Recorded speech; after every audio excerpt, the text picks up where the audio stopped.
Welcome everyone. The brand new LJL. LJL Fort.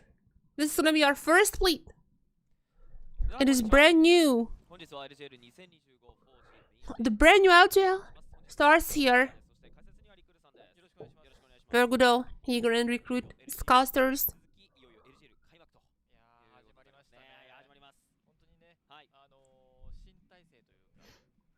Alright, so let me just set everything up. What has happened? What has happened since the last time around?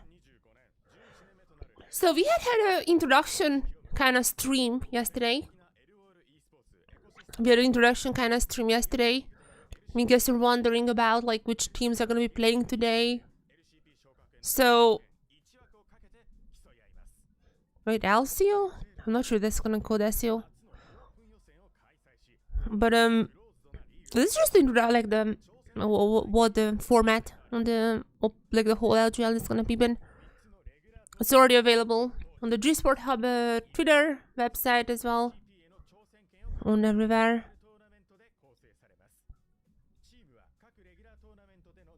So let me just check if there is anything. I'm gonna just open up my. I'm just gonna open up my Twitter to see if there's anything, anything happening. There were a lot of like question marks, kinda, like who would start, for example. But we got like official starting rosters, so that's good. Okay, we got like official ones now. We're gonna go through everything that happened and also just like the stuff that I said in the introductory video as well, because I think that'd be pretty fun. So we're gonna have a Swiss format, in case you don't know. Today is gonna be like the first part of here. Everything is BO1 as far as I'm aware. Yeah, everything is BO1. We're gonna have the first half of round 1 today. And tomorrow we're gonna be finishing off round 1. After, we're gonna have the two groups, the 1-0 group and the 0-1 group, separated on Saturday and Sunday. Then we're gonna have a little bit of a break to give space for LCP, because LCP is gonna be returning next week, so there's gonna be a little bit of a break there. Oh, yep, it's gonna be in English. Welcome, everyone. So I also did a stream that you can like watch the YouTube VOD on YouTube. There's also a VOD on Twitch as well. Of all the teams. It's like 3.5 hours long. It's quite long. It's 3.5 hours. But I went through every single team that's in here. However, I'm not gonna just tell the same things once again for 3.5 hours. So we're gonna be focusing on, first of all, Burning Core versus Kareha Children. So these two teams, I mean, Burning Core is a name you probably are familiar with. And it's in Brings though. So Burning Core, you're probably familiar with the name itself. Let me just also bring it up. Is it gonna be working if I just use my LCP setup here? Oh look, amazing. So before we are rating, the first team, Burning Core Toyama. Totsu actually gonna be staying with the team. He was there last year as well. Gonna be staying here. Bruce is they had a stream, so we know actually a lot about these players. We have Bruce in the jungle, who is actually, I think he was born in Japan, but spent like 6 years in Peru. So he might be also speaking some Spanish. Spent a lot of time in Peru, then came back to Japan. So there's also some Peruvian representation. We have Anapon with the mid lane, and the bot lane. Both of them are Koreans, Limit and Just Focus. Just Focus' Japanese is actually pretty good. In the stream, he was like only speaking Japanese, so that's pretty good. And I saw Kareha, Kareha children, Yu, Raccoon, Karage. I think like almost all of them at one point used to be on DFM Academy.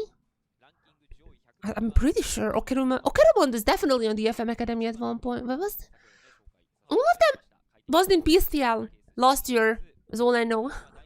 The names definitely ring a bell. But yeah, definitely this is the team that on paper looking a little worse than Burning Core Toyama. We don't really have records of Burning Core Toyama because they were not at the open qualifier. However, I mean, this is definitely not a team to be looked down upon either. They've been in the PSTL last year. But I do think Burning Core Toyama might be like the second strongest team in LJL. But we'll see. We'll see. They definitely look like the second strongest in my opinion.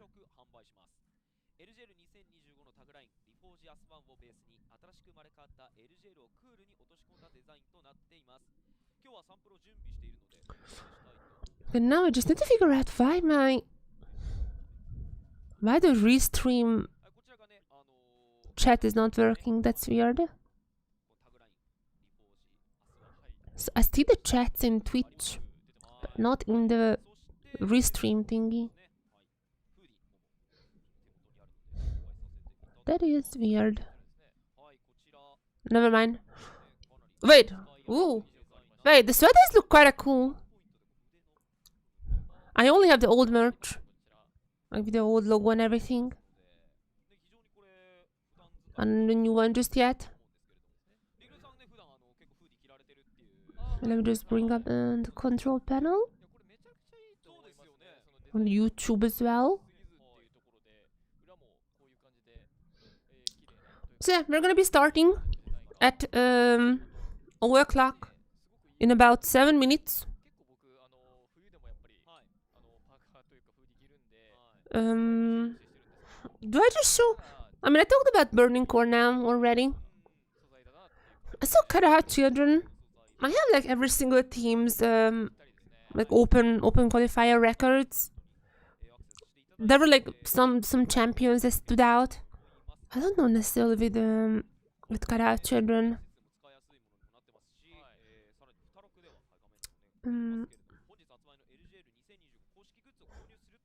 But yeah. Wait a second. If you're watching Day One's stream with a streamer, or like Day One, Pro Day One, like during the Day One stream, rather, then you're gonna be getting some good. Type in who you're rooting for, and one of them is gonna be getting a 10,000 yen gift card. This is in the official chat though. I'm pretty sure not here. Let's see. I wanna need one of those. Okay. I need one of those. Wait, let me just win it quickly. A goodie. Let me just quickly win one. I want that.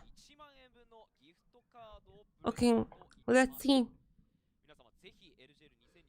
One of them is exactly 10,000. Look at that. Exactly 10,000. These are just the Japanese co-streamers. I got word from Playbrain that I can co-stream, so I'm also somewhat official. It's not just I'm co-streaming in English.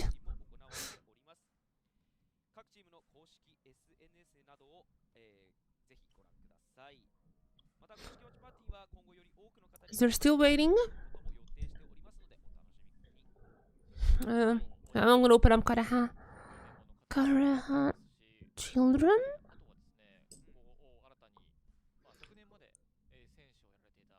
So Kareha children, what have they played?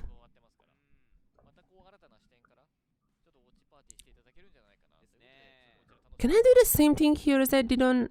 No, I don't think so. So Kareha children, they had like quite a lot of variancy, I'd say, in their gameplay. How can I make this full screen? Oh my god, I'm a boomer. I'm just fighting with technology. So Burning Court Toyama, we all know about Burning Court Toyama. They have some pretty famous people. Also, they had like a stream as well, as I talked about before. But Kareha children, they're somewhat more in the unknown category. But we have some information about their open qualifiers. For example, I mean, Hans is the last place team in the group, so it's not surprising that they had quite an easy match, I'd say. As for the bans, they didn't have any specific bans against them.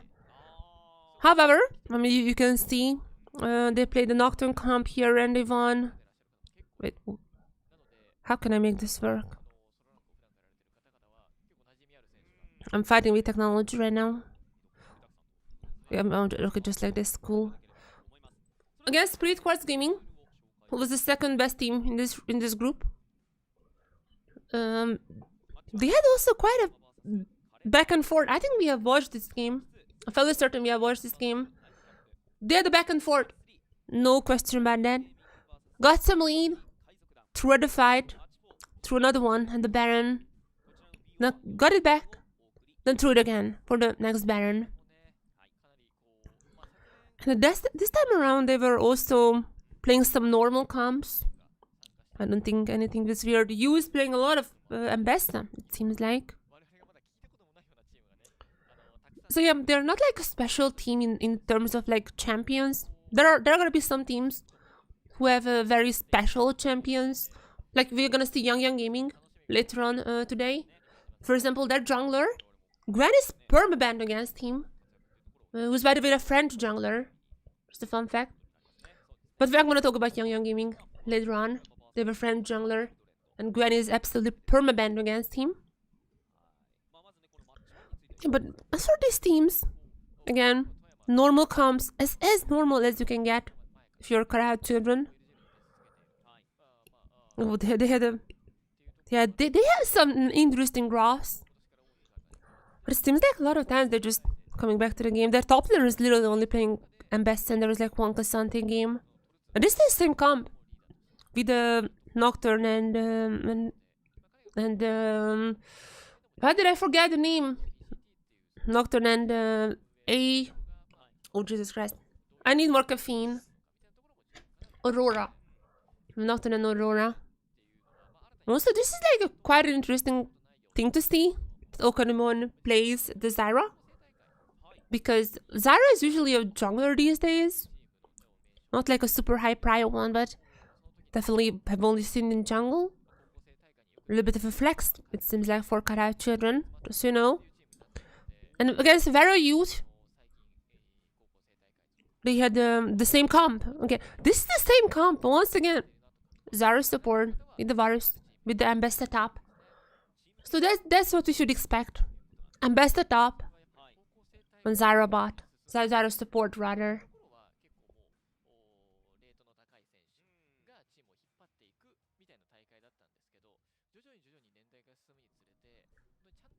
This is, I think, what we should all expect, and hopefully we're gonna get into the game soon. And it is now nearing the 0 o'clock.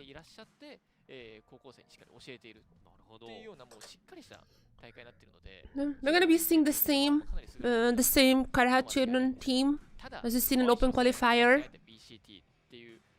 There are gonna be like some teams to make some substitutions between OQ and LJL, like the main stage. There are gonna be some teams to make some substitutions. There are gonna be some changes, but as for Burning Court and Kareha children, they're gonna be staying the same. ということでマッチマンバニコアトヤマ vs カレハチルドレンとなりますが、まずはスターターを確認していきましょう。Are they starting now?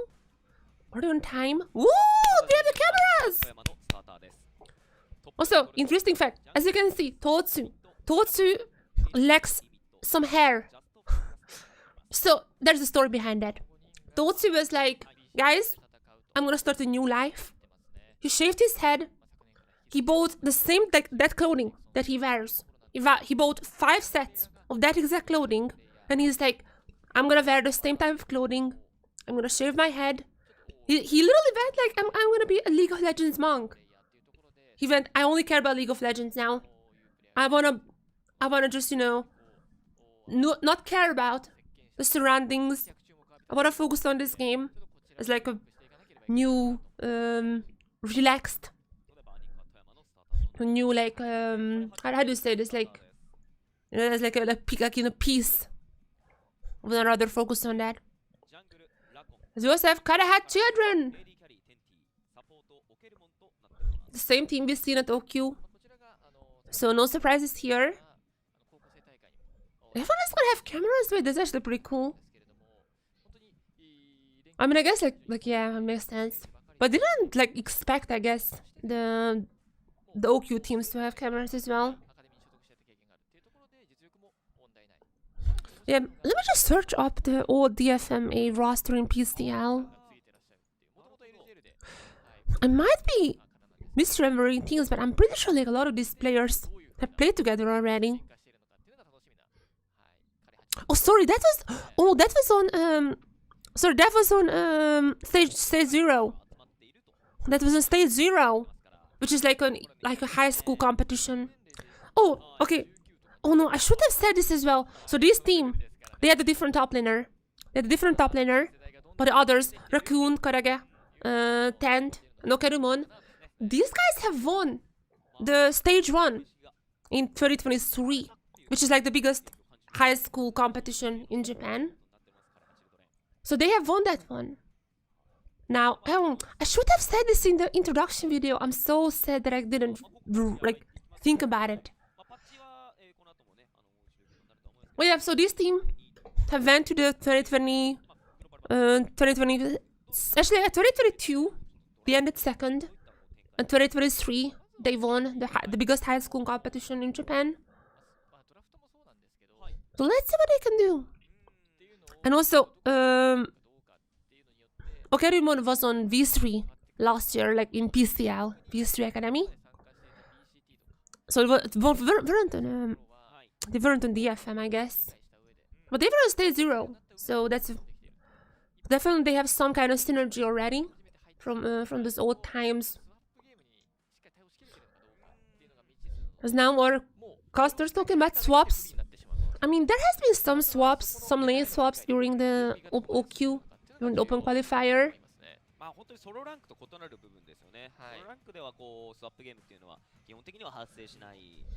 Even in solo queue, there are some swaps.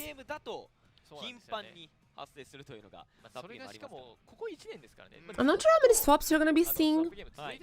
I would expect someone like Burning Core and Reject to have swaps. As for the others, I'm not sure. If you just see two like smaller teams, I don't necessarily expect the swap. But I guess like swap is becoming super normal. Like we literally see it in solo queue. Like I genuinely seen, I guess like with pro players in Korea. But in the Korean solo queue, I see so many swaps. So we might be seeing that, I don't know. カレハチルドレンの方が優という、はい、こちらが以前 BCT のアカデミーに所属していたプレイヤーなんですね。それで、以前そのトルツ選手からロールを教えていただいてたと。その時に非常に丁寧に教えていただいてたので、その好きな選手 Hopefully we're getting into the match soon. 優選手が上げてると。We still have time. Each match has like a 1 hour designated spot. So there should be like plenty enough time to set up and everything. トップの 1v1 は非常にね注目かと思うんですけど、まあトップもねトップでその先ほど挙げられたスワップゲームに結構重要な役割になりますから。I'm not sure if we're gonna see top 1v1 in the swap meta. There are also some fun things that actually burning Korsted in their like introductory live stream. But they had the live stream, talked about a lot of stuff. They talked, among other things, like what kind of playstyle they have, what kind of playstyle they want to show to the people. And actually Totsu said first of all that his favorite champion is Tristana, top Tristana. And then said that he wanna play range support, like range top laners. Totsu was like, I wanna carry. I want those range top laners. Give them for me. So if there is an ADC being picked, there is a good enough chance that it might just be that it might be top lane. I mean, do you guys remember, if you have been watching LJL for a long time, that this is the guy who played Raven top and stuff like that. So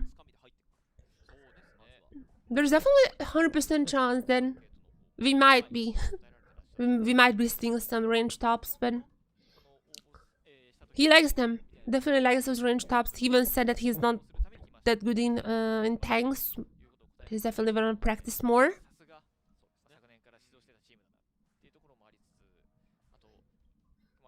We'll see. We'll see what happens. Is hopefully we're in draft soon. This is gonna be BO1, so no fearless, nothing like that. It's just a good old start to finish 1v1, or like start to finish one game, BO1. I don't think there is gonna be any BO3s during Swiss. As long as we get into play, I think in playoffs we might be seeing someone.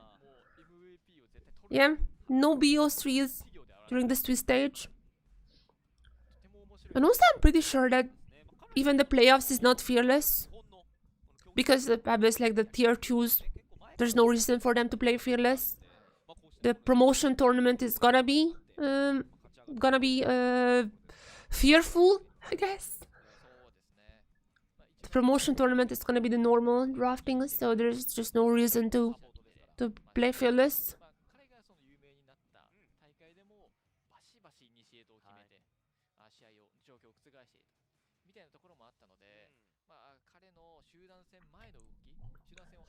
Let me just drink a little. Hopefully we get in the game soon.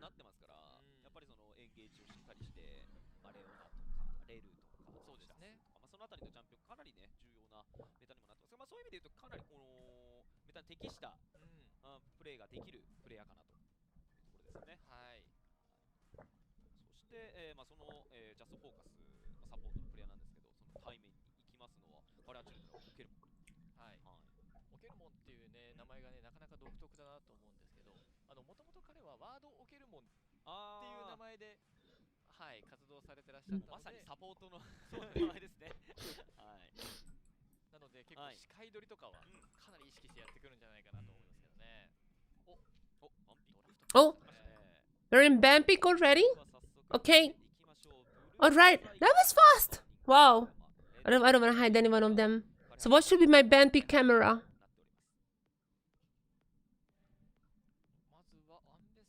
I'm gonna put myself here. Ambessa ban. Good choice. You has played Ambessa in like every single game, I think, except for one in the open qualifier.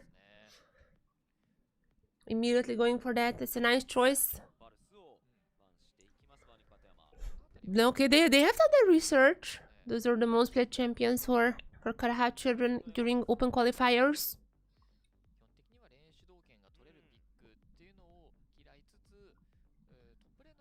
There they are, Kareha children. Oh, I see the Discord bubbles. I see the Discord bubbles there.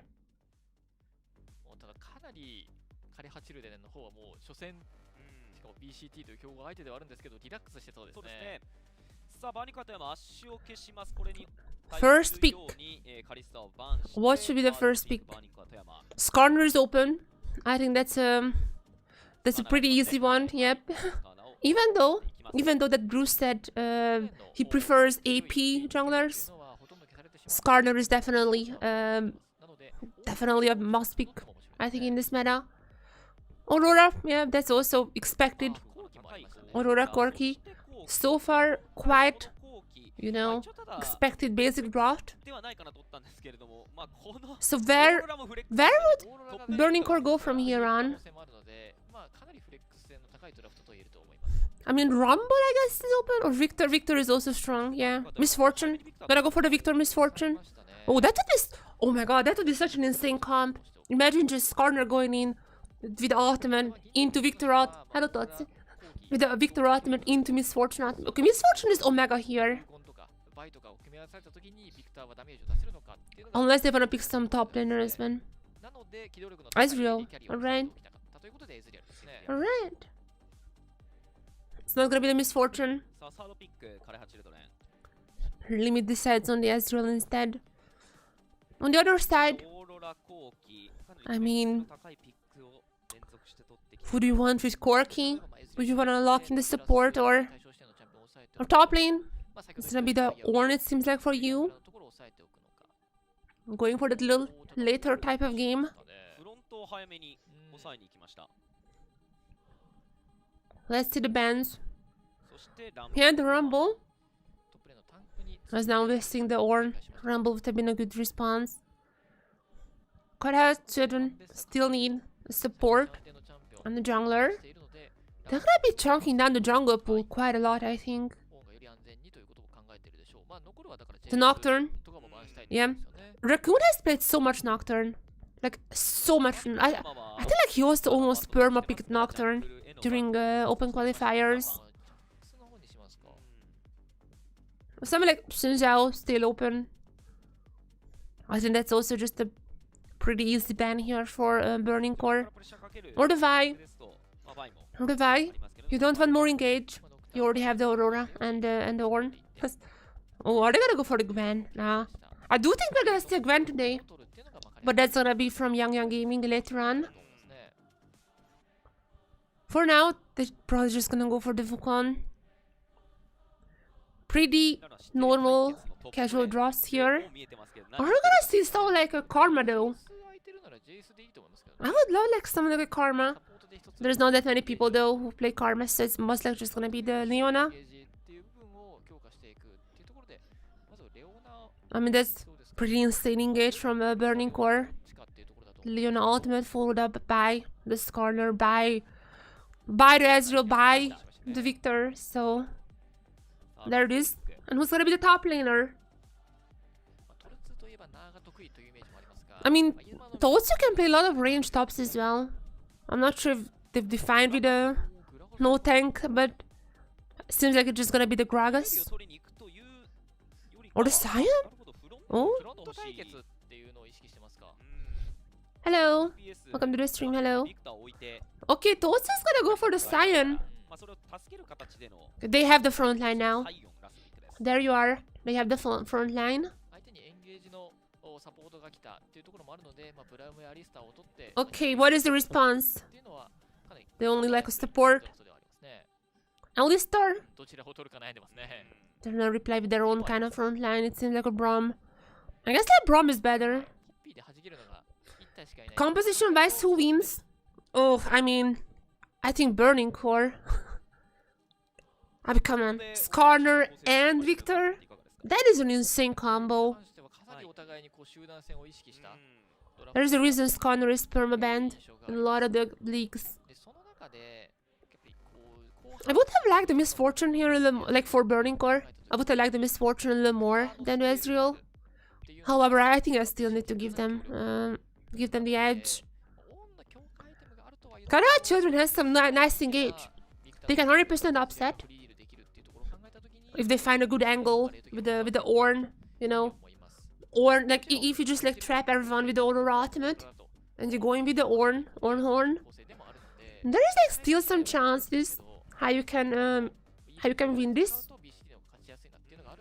But I think like just player names on paper. I do think Burning Core is gonna be taking this one. They have the somewhat better draft. I would favor them a little bit. And obviously they have player names alone. They're looking like kind of stronger. So let's just put this here. I'm just setting things up. 改めて構成こちらとなっております。そのミッドレーン Let's see. 対面がビクターということでね、ビクターかなりそのダメージを出すことは得意なんです So yeah, we haven't seen Burning Core playing. I mean, we basically seen this team, by the way. We basically seen this Burning Core, sorry, the Kareha Children team at stage 0. That it is. それでは見ていきましょう。 LJL2025 フォージメインステージ Day1 マッチ1 Okay, where should it be? カレハチルドレンスタートです。ミニオン出撃まであと30秒。さあカレハチルドレン早速入っていきますね。 Whoa. Oh, a little too loud here. I'm sorry. Okay. So, oh, there is a bit of an issue with the UI. I see everything double. I see everything double, guys. Hopefully that's gonna get fixed. So, composition-wise, little edge to Burning Core. If I look at the player names as well, I have to say Burning Core.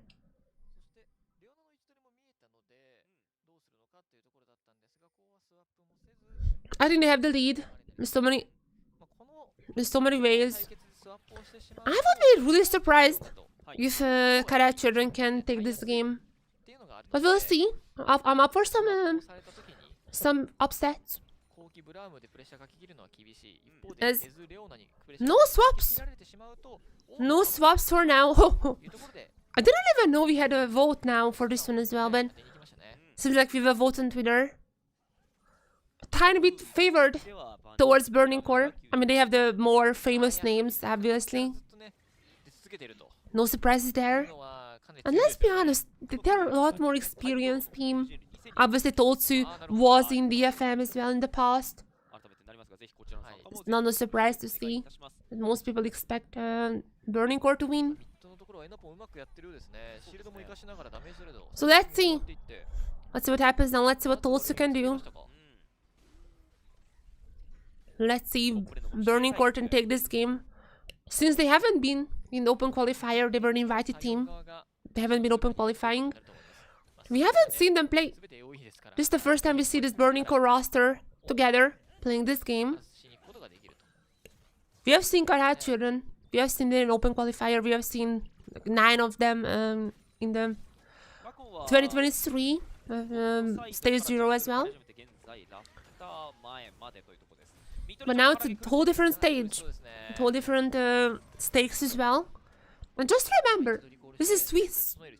This is Swiss stage with BO1s, which means one win or one loss can be massively different. If you win here, you move up to the 1-0 bracket. If you lose, you move down. You have to win 3 games in order to get to like the playoffs, the next stage. But you lose 3 and you're out. And you're out from Forge. There's gonna be a bit of a break after round 1. So even if some teams go 0-2, they're gonna have a little bit of a time, like a month-ish, to rebound. But at least this week, we're gonna have a few teams at 2-2, a few teams at 0-2, and a few at 1-1. That's how we're gonna be ending the week, as Burning Core already going for the dive. So far, Jesport is gonna get the first one. 10th with the reply. I am not 100% sure it was worth. Oh no. Oh! I'm not sure if it's worth. I mean, they got the feet. The feet marker is not working, it seems like. Unless this is a 0.2, in which case it's our first 3 kills. I mean, we're gonna see it very soon. Yeah, I mean, it should be 0.2. So they don't even get a feat. And 10 got 2 kills? Ooh. I don't think that that was a good dive. It could have been much worse, to be fair. But that was not a good dive. I mean, they get a little too aggressive here, I feel like. Not a bad idea to go for it. して相手のスキル Is が there ないことが Bruce 分かっているのでだいぶ going for the stun? 完璧でしたね。ただテンティも Yeah, よくこう Bruce was taking a lot of aggro actually. もう一度ダイブしに来るところも Yeah, weren't able to give the aggro to just レオナ focus. に対して大叩く重ねていたことが功を奏しましたね。 Yeah, that was not good. At least Limit got 1 kill. 同士ですからね。 That's like the super silver lining, but and upon gonna be baiting in Raccoon. Oh, wait, going flashing? Does it flash to the boulder? ギリギリ間に合いませんでした。 Okay, at least Bruce is gonna get this one now. レオナ Stotsu? の二人組も I mean, that's a 寄 Scion. ってましたね。 That's a Scion. Come on, guys. It doesn't matter what Scion does. As long as Scion is up in CS, it doesn't matter what Scion does. We have learned this from the one and only Baus. 夫はその間相手はいるんですけど、リコールしたエナポンが対応すると。まあこの時間帯よく Okay, so this is point 2. ボイドグラブ Server 15.2. 撃に対して 3 kills. Burning Core is gonna get the first feat. 上に上がってきて、どちらのオブジェクトも見れるようにっていうのがローテーション。BCT として At least like a super little silver lining in this whole dive situation. That was not a great dive, but we had the first feat. Gonna get got the grubs as well. They're gonna be giving away the dragon. Oh, okay. They're gonna give away the dragon, but picked up all the 3 grubs in the first camp. And if you just look at the lanes, oh, the bot lane is incredibly ahead. Top lane is incredibly ahead. 手を戻すということになりましたが、カラチルドレン So just laning alone, they have now 1.5k lead, which is pretty insane. As just focus. What? Just focus? Is he just focusing or ultimate available? There you get. There it is. Ultimate from Victor being used. Meanwhile, Totsu dies on the top lane. But it's just a Scion. Doesn't matter. Okaramon is gonna get sacrificed here. Totsu wasn't able to get all the wave. If he was able to get all the wave, it might be more worth. Oh, but they're also gonna get the Wukong. Okay, then no. They're super ahead now. They're super ahead. かなりジャングルの奥深くに入ってきているという情報があったので、BCG としては囲い込む形ができていたと。 There were a few issues. Last time the engages. I think they are getting way too aggressive from time to time. ここは強気に入っていった判断が But in general, oh, 正解でした and up on meanwhile. Being ulted on. But there comes the Scion. Suhoo! Well, already gonna get one to Scion. Yep. That is Scion for you. That is Scion for you. 成功ですね。はい。 And with this one, I think Burning Core is now in a very graspable lead. 見えますね。おレーンのところはかなり Totsu got solo boloed, but again, like, 何が起きたん with the Scion. Oh, got missed the fuse now. That's more of an issue. But he still has the lead. Missed 2 CS in this wave, huh? していたようですが。あーなるほど。 Oh, almost got you down. タイミングで打ち上がってしまってタワーショット食らったんですね。 That was a tiny bit of a mistake. Was a tiny bit of a mistake from Totsu, but as long as Scion is 10 CS up ahead, going for the waves, it's all gonna be fine. しかしトルツ継続してトップの主導権は取っていそうです。 When you're playing a Scion, the most important thing is just to get tanky. That's all. Go for the waves. Get all the tank items. レベル6になったタイミングですから、この必殺アルティメットの効果を生かして Bruce, once again, coming for the mid lane. Ultimate available if you wanna use it. Going for the boulder, but no ultimate being used just now. ことによってそのアクションっていうのを防ごうとしてますね。 Scuttle, about to spawn. It seems like that is the next target, unless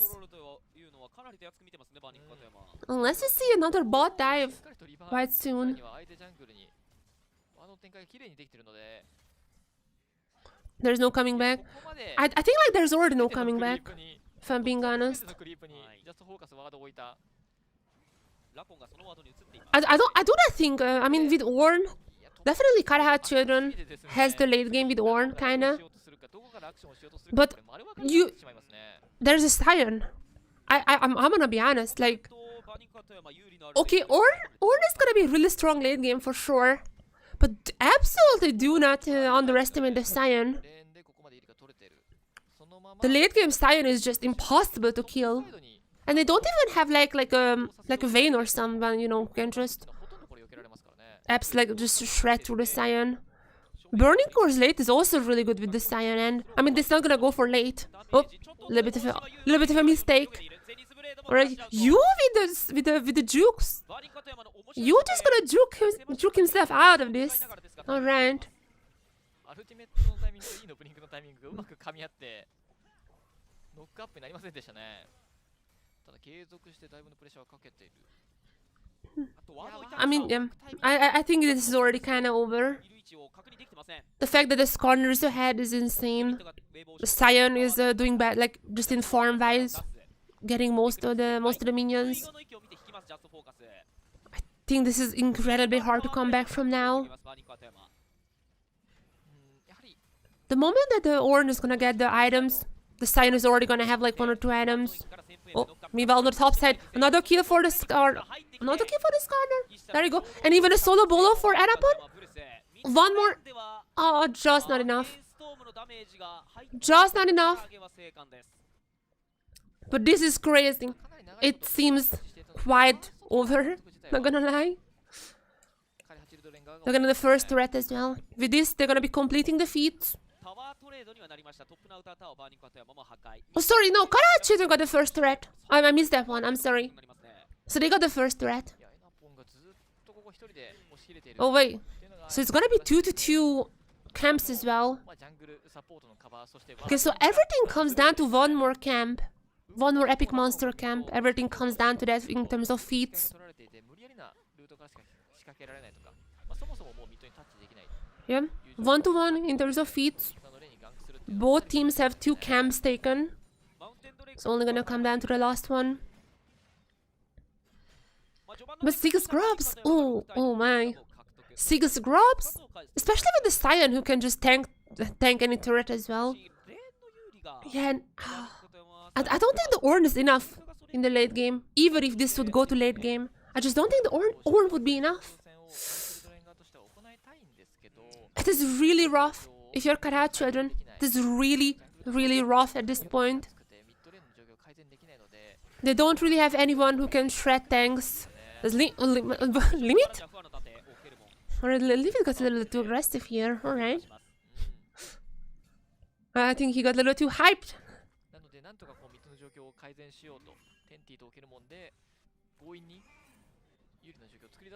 Are they gonna go for Kareha? Oh, there's Skarner. Skarner going in. Dive number 2. This is gonna be better. Ultimate available if Bruce needs it. Seems like he's gonna be saving it for later. Are they even gonna go for that? It seems like they just want a turret. That's not a bad idea. Just focusing on a threat. For now, they're not gonna throw away any leads.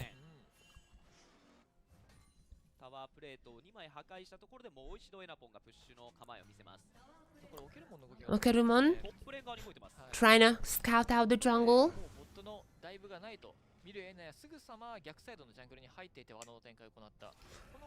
Totsu. Up ahead in farm once again. As for the Scion, that is the most important objective in the game. Getting all the waves possible. No. Raccoon? Raccoon is in a weird spot, but gonna be dodging it out. I don't think he can escape though. There is Anapon and Just Focus. Should be Anapon who gets a kill. And another kill for the victor! Another one for the victor. Whew. If the game wasn't hard enough already, the victory just gonna get even stronger and stronger. Because I think the next objective might be this turret here. Every single Arcane Shift, sorry. Every single Ezreal ultimate, forget how it's called. Every single Ezreal ultimate has been blocked by the Bronze Shield so far, from what I've seen. But Ezreal ultimate is like on such a low cooldown that I don't really think that's an issue. You can just spam it, as long as as many times as you want. What is that? It's got an airplane coming in. イミング遅れたのでリミットのテレポートから、はい、これは強引にウェーブ主導権、まあミッドのウェーブ主導権を Not sure if you guys can hear this. There's like an airplane here. It's quite loud. これ一度リコールしてテンティとしてはテレポートがない中での復帰になるので、次のウェーブでエズレールが They still yet to take the third camp for the teams is the supports are going at each other. Not gonna be any kills for now. They're just gonna steal away some camps. What are they gonna be stopping it? Okay, Rimon. Oh, that's not a good recall place. And Apon gets another one with the ultimate. Wait, it's gonna be a big Victor out. Okay, not gonna be resetting here, but there's a double for Victor already. Can they take that? They take another turret. Even the Skarner ult misses here. And Apon is gonna be incredibly fat here. There comes Totsu. They're gonna go forward. They're gonna go forward for tent. There it is. Totsu's skill. Wait, no way. Quadra for Ornn. Wait, quadra for Ornn. Double for Ornn so far. Okay, they're not gonna get a quadra. I could like kind of see the quadra being here. Oh, wait a second. Wait a second. Oh, limit? Limit? No way.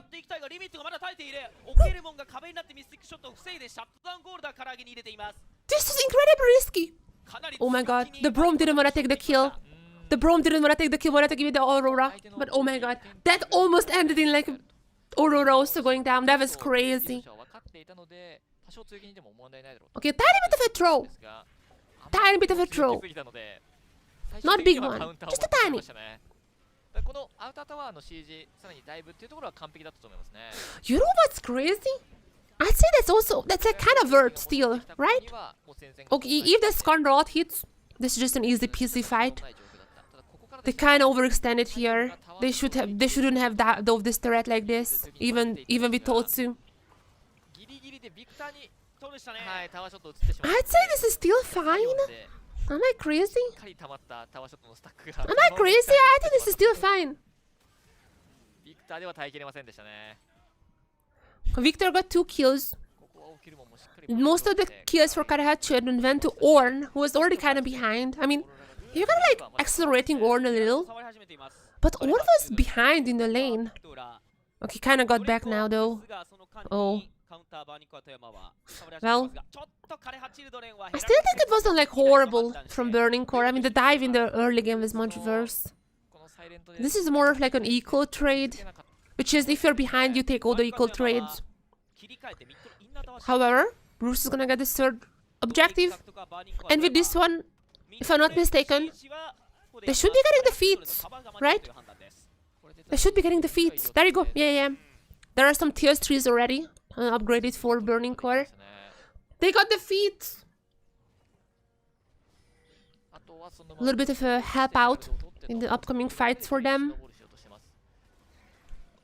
They're already pretty strong. Oh my god, if they get this Herald with 3 grubs, they're just gonna get like 1 more turret at least, if not more. They already have a 5k gold lead. Even when they're kind of trolling, they're just incredibly ahead still.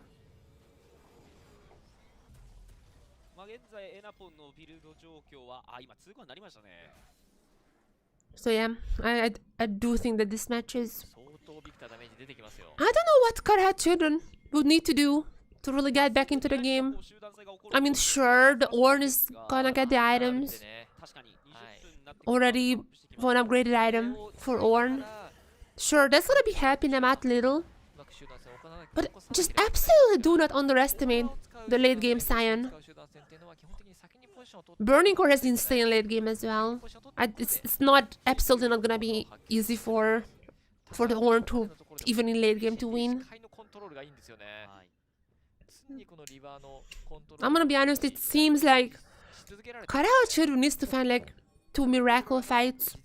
Burning Core needs to like throw the Soul away, the Baron away. Or the Otacon as well. I guess like Otacon spawns soon. And there is the thing as well.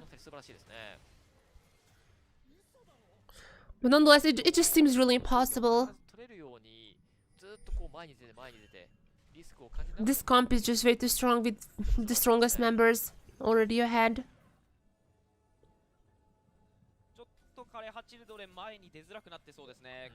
And the issue is that look like already 1 item. Building the second for Totsu.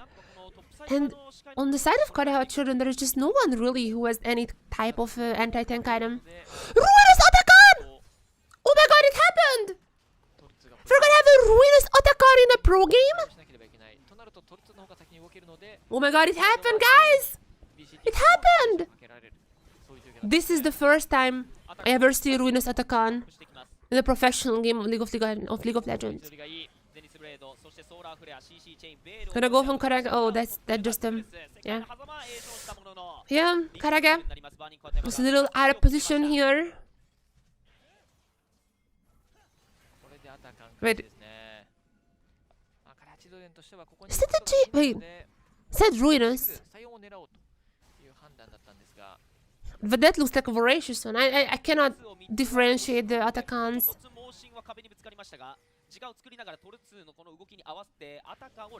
Okay, there it is. Atakan is gonna be taken now. Oh, sorry, that was the Voracious as well. Wait, what? I guess I just don't know what Voracious means. But they're gonna get Voracious Atakan. I was wrong. It was the Voracious. I got hyped for no reason. Well, so what are you? What?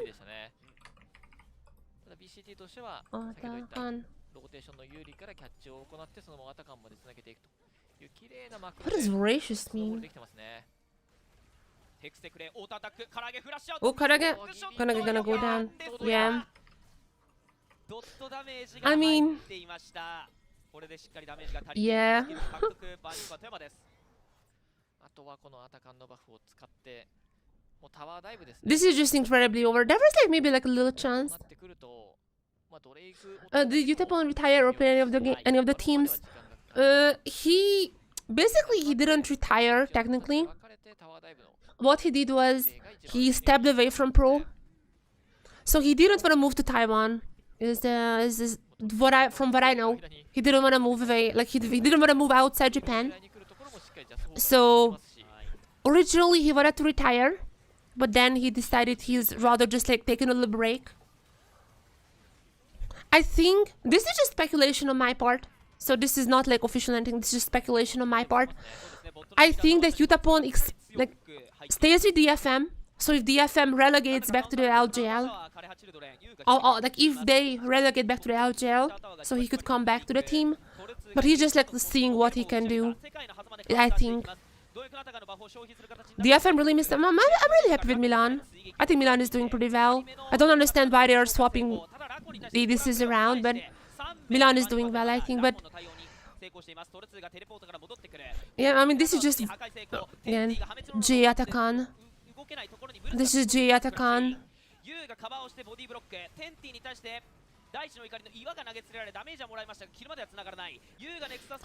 I think this is it. I think they might just be finishing off this game. Unless we have seen some insane comebacks from the Nexus in the open qualifier. It's gonna be one of those cases. Or they're still sticking around. They are voracious, so they can stick around a little more. Seems like they're gonna be saving the base for now, but with the voracious there is no troll or anything like that. Just one more wave and they're gonna be winning this game. So yeah, also Milan has played with Harp even in 2023, when there was like the whole drama with Totsu actually. When there was a whole drama, Harp has played already with Milan. I really like their combo. They just like fit together as well, like personality wise too. So in 2023 they already played a little.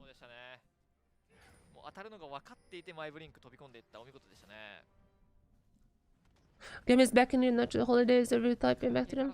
A bit like the only reason that Game is back in Vietnam is because of Tet.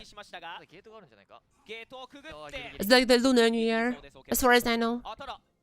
It's only the Lunar New Year.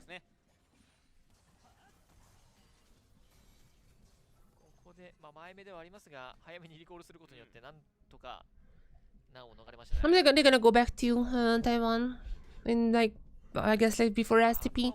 Some teams stay there, some went home, but like if they are celebrating Lunar New Year. For example, in Japan, Lunar New Year is not like, it's not really celebrated, except for Okinawa. But like for most of Japan, it's not really celebrated. So teams just stayed in Taiwan. They didn't really go back. They stayed there to scrim and everything. Use this time to practice. But yeah, it's a pretty big deal in Vietnam. So the Vietnamese teams did go back. Also, that's why we have a break. And that's why we have LJL in the break, because yeah, it's not really a holiday in Japan. どういう風に視界を返していくかっていうのが難しくなってますね。基本的にはウェーブプッシュしてからワードを返すというのが基本ではあるんですけど。 And I'm just talking about random things because I'm gonna be honest, this game has been quite over. Yeah, in Singapore as well. I think like the only, kind of like the only APAC country that is not a big thing in is Japan. And it's big in Okinawa, but like outside Okinawa, it's not really a thing in Japan. I mean, people will still, you know, like celebrate or like go to festivals, but it's just like it's not a holiday.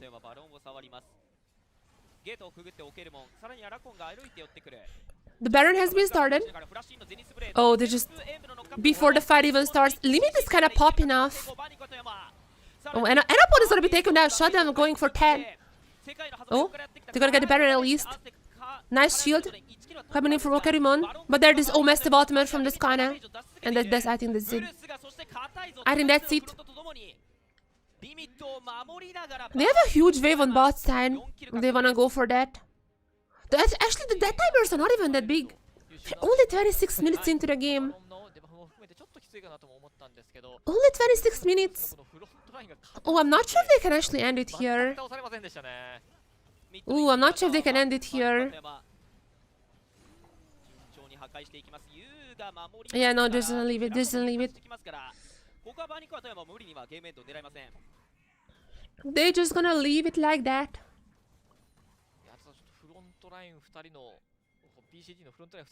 They're making sure not to throw. In the open qualifier, we have seen so many throws at Barons, at Elders, even at the Nexus. So they're really making it sure to 100% finish off this game, as didn't start too well for Burning Core, but even 3v4. Oh, look at the damage. Look at the damage.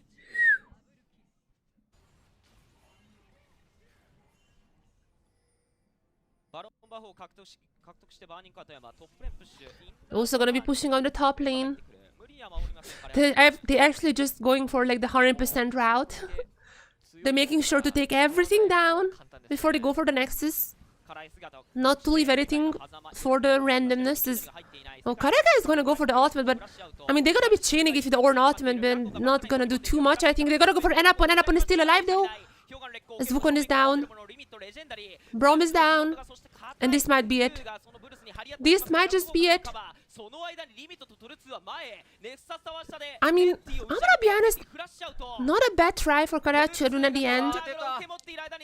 Not a bad try in some of these fights. They successfully saved their base twice. But unfortunately, Burning Core is just way too strong. After a somewhat nice early game, this comp is now coming online with the Sion being incredibly tanky. They're taking as much as they can, as now the game is over. GG's! GG's! Burning Core onto a strong start. Gonna be taking the first win in LJL.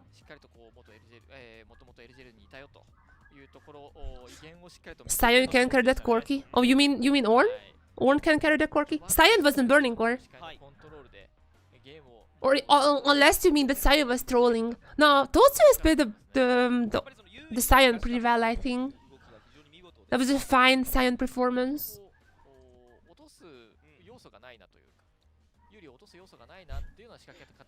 Look at the health bars, oh my god. Ugh.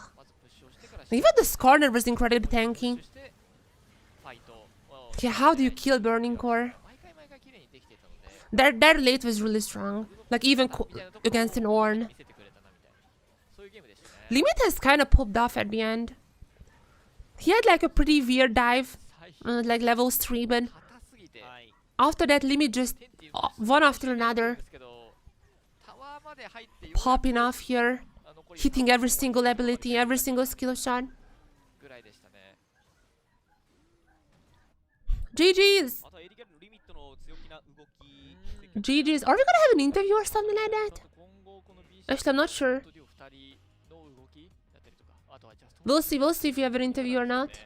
かなりえげつないラインの広げ方してたので、これちょっと対策していかないと、他のチームは大変そうだなと思いましたね。We'll see. Oh yeah, we're gonna have an interview. GG's. We're gonna have an interview with Totsu, it seems like. I'm gonna be live translating the interview. というのも良かったですし、あとはエナポンがこうビクターでずっとミッドレーン主導権取り続けられたというのも良かったですよ。GG's. カレハチルドレンもなんとかそのミッドの状況を覆そうっていうことで、頑固。Let's see what Totsu says about his Sion performance. Just so you know, we have 3 more games. We have the first half of the Swiss round today. So we have 3 more games after this. But now we're gonna have an interview. And after that, like a little break. The next game is scheduled in about 15 minutes. I mean, we'll see if we actually get to start watching it in 15 minutes. But it is scheduled at least for the 15 minutes. Yeah, there is an interview. Totsu, welcome to the interview. Now after the win, how you're feeling? Oh, the soaps. So quiet. As a team, we had a lot of issues that we need to address, but I'm very happy we could win. Skarner is a very priority pick in this meta. So I want to ask about this draft. Did you expect it to be open? We got a Kennedy. I mean, we expected it, yeah, we have played it before. What? So quiet. There are a lot of new members in Burning Core Toyama this year. So what has changed in this team as like the remaining member from last year's team? Everyone is a new player. Everyone is a new player. This is our first year together. So in the beginning there's definitely gonna be some issues, but we're gonna get better as the season goes on. Thank you. チャンピオンの選択のところで、いろいろ選択肢があった中でこう採用の選択になったと思 Today うん you ですけ chose れども、 Sion こちらはどういった意 in 図 this があったん game. でしょうか。 Why did you choose そう Sion? ですね、今は結構レベル1のスワップが強いメタなので、スワップをした時に潰されない There's a lot of lane swaps these days. として採用がかなり So I wanted to pick a champion that's not gonna be beaten in if there's a swap, so I picked Sion. Even though there was no swaps. ま We picked Sion. ユウ選手、もともとアカデミーにも、BCT のアカデミーにも所属してらっしゃって、トルツー選手が教えたこともあるというふうに伺ってるんですけれども、 you used to 実 be 際こう with BCT Academy ユウ選 beforehand. 手のオーンと戦ってみていかがでしたか。 So you two have been on the same team さ before. れちゃったんで、すごい焦ったんですけども、 How was it like to you know なんかいろいろ your student play against なっ him? ていう気持ちでいっぱいですね。I was afraid that I would be solo killed by him as my student, but メンバーとしてはです didn't ね、 happen. Like it happened. I'm gonna need to improve on レ that. ベルようなね、プレイヤーもいらっしゃる中で、チームでのコミュニケーションっていうのは今どんな感じなんでしょうか。 So how's the team communication going right す now? ごくジャストフォーカスのリミットも日本語が上手になってきていて、 Just focus and limit. The Korean players they have really good Japanese. 日本語で問題なく進められる So all ぐらいになってきているので the team communications are in Japanese. We don't have any problems with communicating in Japanese. This is going on それでは最後 smoothly. に、この後も試合がどんどん続いていくわけですけれども、応援してくださるファンの皆様へ、意気込 So みや finally, 次回、今の気持ちや You gotta be continuing your matches. Is there anything you wanna say to the fans ahead of the next match? まだまだちょっと課題点とかが多いチームなんですけど、これからもっとどんどん上手くなっていくと思うので、ぜひ応援の方 Yeah, よ there ろ are a しく lot お of 願いい teams たし still ます。 ahead of us. We're just gonna get better. 以上トルツ And ー thank you 選 for 手 the のインタビュー support でした。あ from り the がとうございまし fans. た。ありがとうございましたありがとうございました。Thank you, everyone. Thank you, thank you. チーム状態かなりいいっていう話が出てきてましたね。 So yeah, I mean the Sion was expected, yeah. So already during the LCP level so far, I believe during this year, between the 8 teams. LCP has been really interesting, yeah. I have a whole video about what's wrong with SAG. SAG should be also much stronger coming into after the break. They had a lot of issues, like with the gaming house and everything. They have a lot of issues there. それでは続いてマッチ2スピリットクォーツゲーミング VS ナイトキャップとなりますが、それまで一度 Vikings is also surprising. Vikings is really surprising to me in LCP. They're playing much better than I thought. They're going for the mid swap a lot of times, like the special Vietnamese lane swap. Country changes. SH, I mean, I made a whole video about it. It's on the Jesport Hub YouTube channel, if you're curious. It's on the YouTube channel. But SH had a whole, so many issues as like outside issues. They had like, the gaming house wasn't ready, had to play from hotels. Then they had to move temporarily into a gaming house. And only now, only like a few days ago, they were finally able to move into their permanent gaming house. So they had a ton of issues as like outside issues. Also, their communication didn't really go as they planned. So yeah, definitely a lot of issues in that sense. But it seems like they're solved. Just before the holidays, it has been solved for SAG. So no more excuses against Talon. No more excuses. They have to show up against Talon.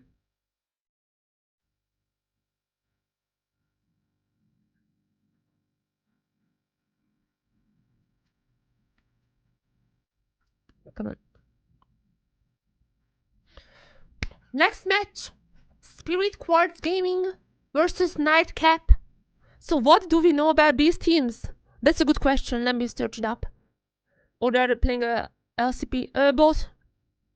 I've seen scrims. Is it public? I've seen scrims again in between LCP teams. I've seen scrims between LCP teams. Yeah, between LCP teams. And you also obviously screaming LDL teams. Actually, there was a video also on the YouTube channel. There was a pretty funny scenario where accidentally there's a lost. Oh my god, wait, that's a lot. Oh, I've seen their screams. I was like, I've seen their screams. I was like, who is this team? Because they're definitely not Los Ratones. Oh, I've seen that they have been screaming. Yeah, I've seen the screams. Yeah. Okay. I was like, this is not Los Ratones, but who's this team? Anyways, there was also a team, like actually there was Vikings, who accidentally, when Vikings screamed, Anyone's Legend Youth, which is Anyone's Legend's second team in the LDL, they accidentally set the matches like public matches spectator to public, so that scream was public, and we have actually watched it. So we have watched it, we've analyzed it, and it's up on the YouTube channel.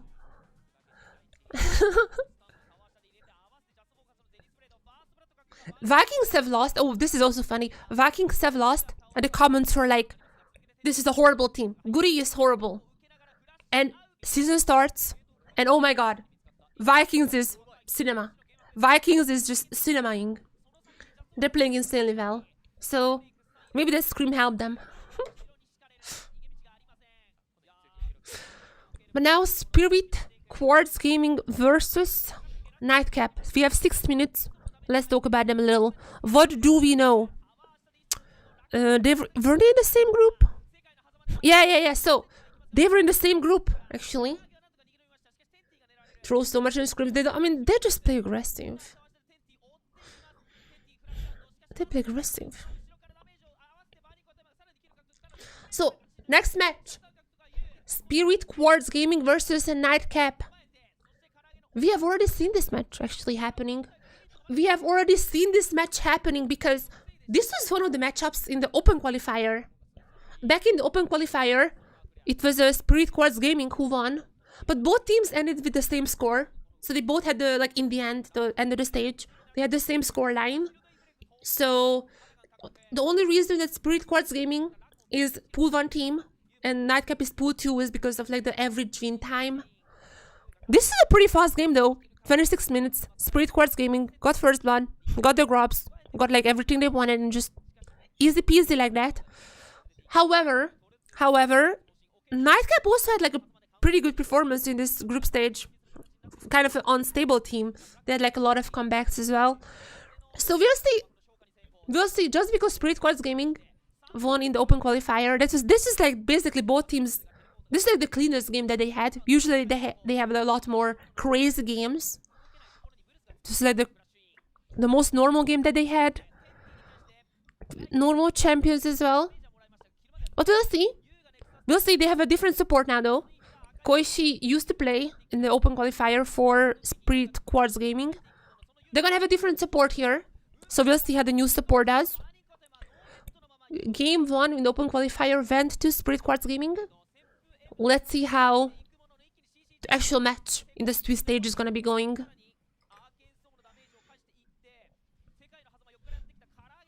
Let's see how the actual match is gonna happen in the end.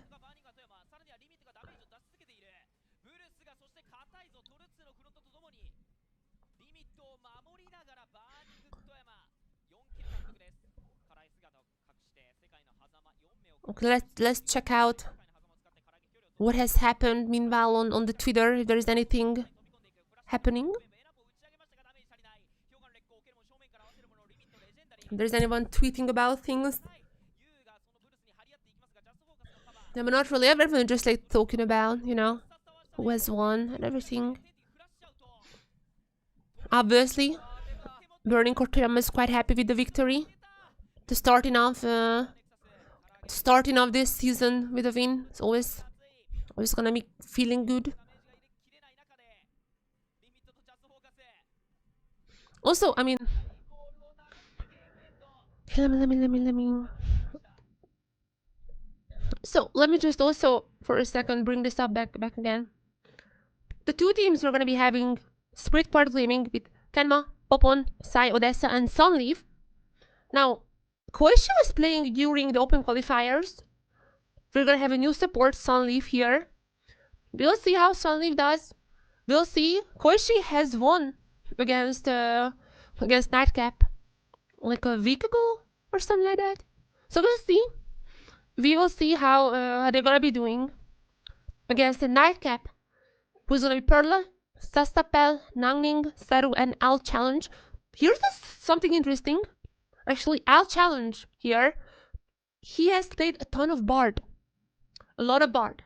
So, we might be seeing some Bard here as an interesting pick to be looking out for. That guy has played a ton of Bard. So we'll see. We'll see if the Bard is coming here or if we will see something more of a I guess like not traditional support, because Bard is like pretty much meta these days. But you know what I mean. We'll see what the situation is gonna be around then. This is the same team as OQ. And all the substitution that Spirit Quartz Gaming has made compared to OQ is gonna be Sunleaf coming in instead of Koishi. Those are the only things. As now, we're soon gonna be entering the next match. And before that, I'm gonna bring some drinks for myself because I am dehydrating. So, everyone, get yourself some water. Get yourself some water, everyone, because I am also very thirsty. I'll be right back. I'll be right back soon.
皆さんこんばんは。本日は LJL2025 フォージメインステージ Day1 をお送りしております。改めまして実況の家川です。そして解説にはリクルさんです。よろしくお願いします。よろしくお願いします。続いてはマッチ2、スピリットクォーツゲーミング VS ナイトキャップとなりますが、まずはこの LJL2025 フォージ1試合見ていきましたけれども、どうですか、改めてこうメタだったりはどういうふうに感じられてますか？そうですね、ただまあ、メジャーリージョンとこうやろうとしていることはまあ大きく変わらないのかなというところもありつつ、まあ、スワップの経験もそうでしたし、それに合わせてしっかりと見事でした。ただまあやっぱりその視界のコントロールみたいなところをちゃんとこうLJL の一部経験していたチーム Welcome back. 詰めてきてるなというのがまあ分かる試合でもあって、 Welcome back to Street Quartz Gaming versus Nightcap. 一方的にこうラインを上げられてしまって何もできずに If you're just joining in, I had to catch my breath. Oh, I was running.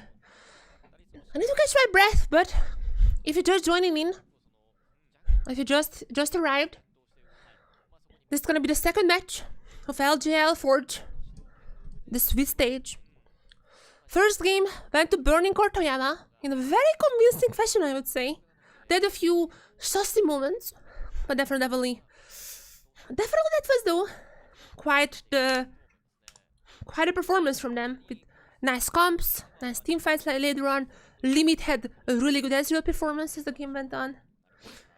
We're gonna be going on to Street Quartz Gaming versus Nightcap.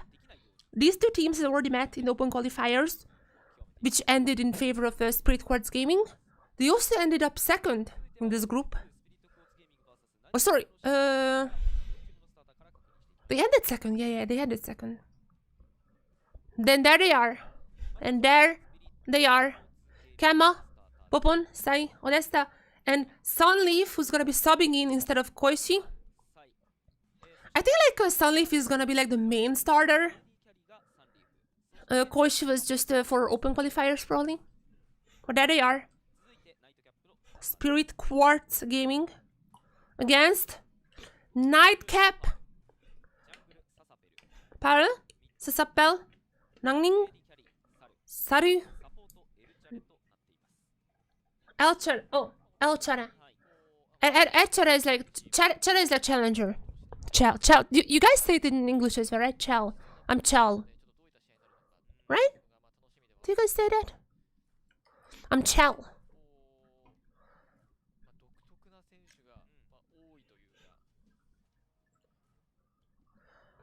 The L challenge. As we've seen, this guy played a bunch of Bard. So that's something of a pick that 100% should be looking for. The Bard on the side of Nightcap. And also we should be looking forward to the new support by Spirit Quartz Gaming. As they have they have different fun from open qualifiers.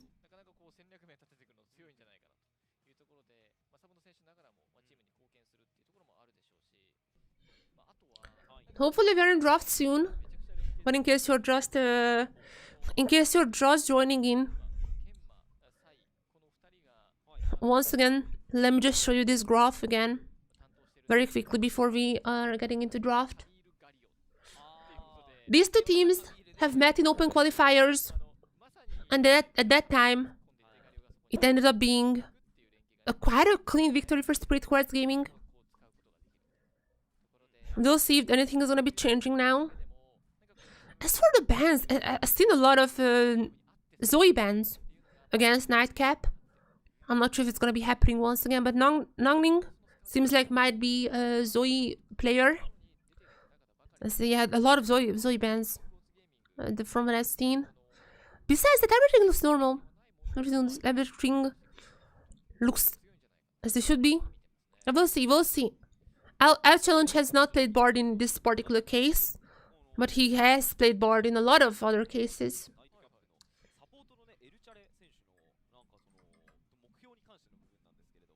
大体この LJL 優勝したいみたいな風に答えられるプレイヤーが多い中で、このエルチャレ選手は世界大会優勝っていうところで目標に掲げられているということで。Okay, but what the customers saying when they talked about when they talked L Challenge? Usually the players were saying things like, "I wanna be winning LJL" or something like that. But L Challenge was like, "Nah, I wanna win stuff at the international stage." So quite a long way ahead of that. But with the new system, technically it's possible. You can qualify to LCP next year and just win Worlds. It's technically it's possible. Not saying it's easy.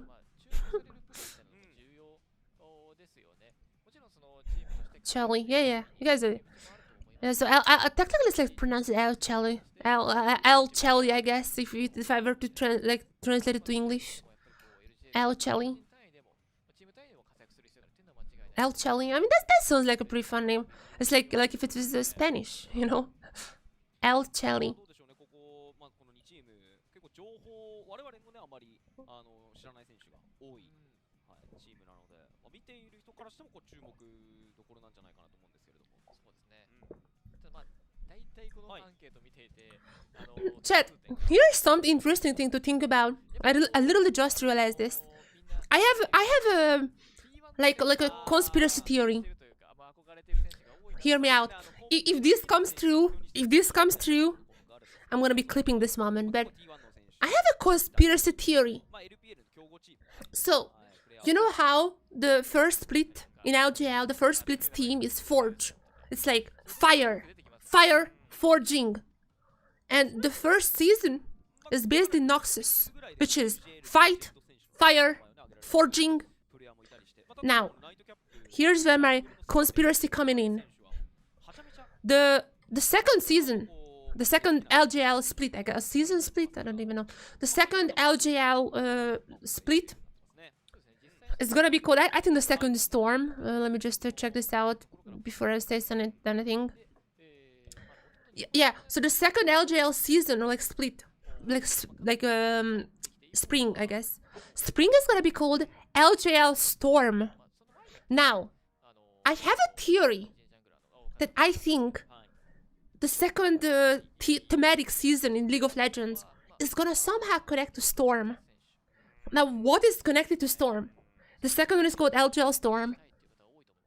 What region or like what kind of thematics would be Storm? Storm. Would it be like Ionia? Is Ionia super stormy? I don't think so. Maybe Fjord. It's like it's more like a snowstorm, not like a, you know, your actual like your rainy storm. But I have a theory that it might have something to do with that, because all the seasons are LJL's 3 seasons are Forge, Storm, and Ignite. Ignite is like this purple igniting everything up, something like that. I mean, we're not even sure if the every season is gonna be centered around one region. We will be running out of regions pretty fast, so I would assume there is not only gonna be regions. 結構皆さんやられてますね。なんかまあ長いこと、13歳の頃からやってますっていうね答えられてる方もいたりとか、7年前からシーズン4から、いやちょっとすごいですねこれ。日本さからやり始めた。Wait, oh my god, this is so funny. Wait, how do I show this to you guys? I need to get ready to show tweets.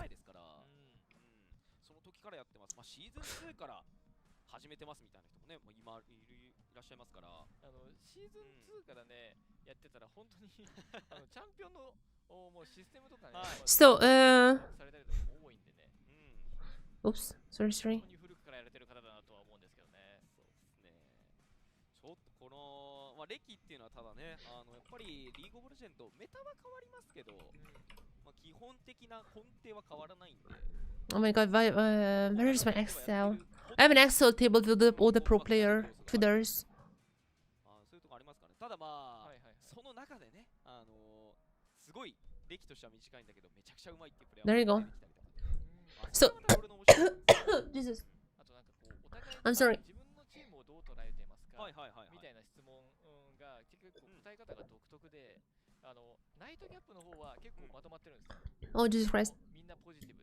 I'm dying. So, basically, Gumamugicha, who is the support of Clocks.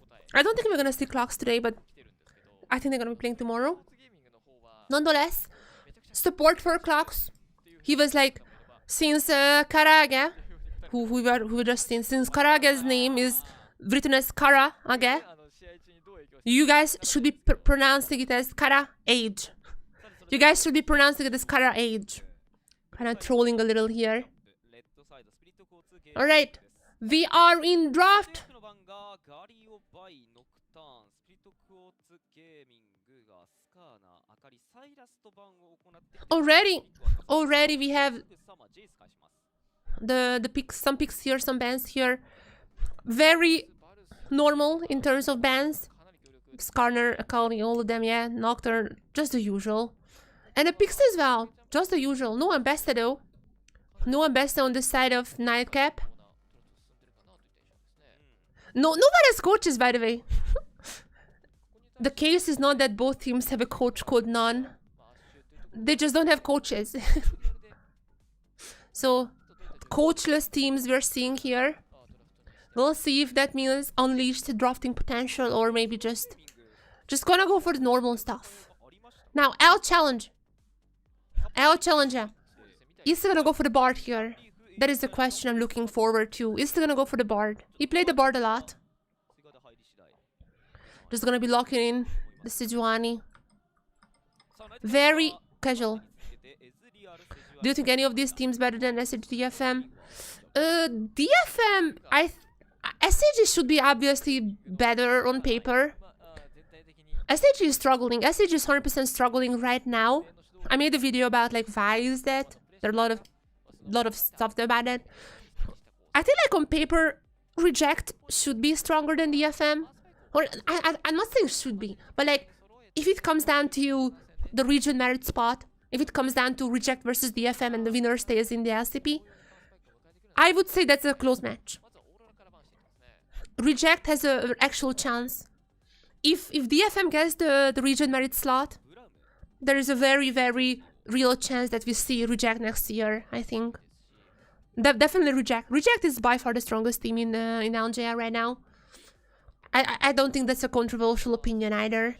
So Reject is gonna be the last team playing today actually. I definitely recommend you guys watching that match.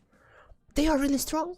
They're probably gonna end the game in like 25 minutes as well, so it's gonna be a very short game. But Reject 100%. The Reject is gonna be on par with like the tier 1 teams. I mean, they're kind of like a tier 1 team, just named. Like, they have Kinatsu, who played in tier 1. They have Forest, who went to Worlds just last year, played in tier 1. They have Recap, who played in tier 1. Somewhere, who was in Bro, played in tier 1. And they have Raina, who played in tier 1 before, even if like kind of retired last year, now came back. But still, like, he played the LJL beforehand, so... Yes, the Reject is gonna be really strong. But that's for later. That is for later. For now, just a casual, you know, still nothing like super weird. Renata is banned, unfortunately. Would have been pretty nice with the Varus. They're gonna go for the Leona. On the other side, I mean, you have the Varus and all that. I mean, you could just go for... Oh, Brom is banned as well. I forgot about that. You're gonna go for the Ral, I guess. Do you have some engage? They don't really have as much engage. I mean, there is like a Sejuani ultimate, I guess, but I think they need some like a Ral... Or the Bard, maybe. Bard ultimate is also an engaged tool. Or Oriana, alright. Very, very casual stuff so far. I would pick the Bard if I was them because there's just like such an LChat champion. But I mean, I guess like the Ral would be the most casual expected pick here. The Bard is still on the table though, I'm just saying. Come on, go for the Bard. I know you want it. Yes! Yes! I know it! This guy plays so much Bard in OQ. Oh my god, this is... Also, I'm not sure. Wait, Sunleaf? Wait, what? Whoa. Wait, Sunleaf is playing... Wait, what? Wait, chat, wait a second. Do you guys see what I'm seeing? Wait. I literally just realized this. So Koichi is in here for like a substitute support. And Sunleaf is gonna be playing mid lane? The guy is like, the guy was registered as a support. Let me check actually on OPGG or like Deeplo first. So Sunleaf. Yeah, this guy is a support. Wait, so they have a support playing mid lane now? Sunleaf has played a lot of top lane as well in solo queue. But like this guy is a support first and foremost. Wait, what? Wait, I just realized what was happening here. 許しが出たんですかね。どうやらそういうことのようですよ。はい。なので、 What are we- 得意チャンピオンのバードどこだろう。 Wait. Okay. Let's just think what was happening here. I'm sorry. I completely missed it. Everyone, I'm sorry. I completely missed what was happening here. So, Nightcap, they usually have a mid laner. They usually have a mid laner called, let me just bring up the official. どうやら試合、もう間もなく。 So do you guys see? あ、そしてあれですね、Wait, what? スピリットクォーツゲーミングのスターター。 Sunleaf is... What's happening here? So Sunleaf is playing ADC and... Sai is back in. Wait, where... Okay, I need to see the game. So, the draft said Koichi.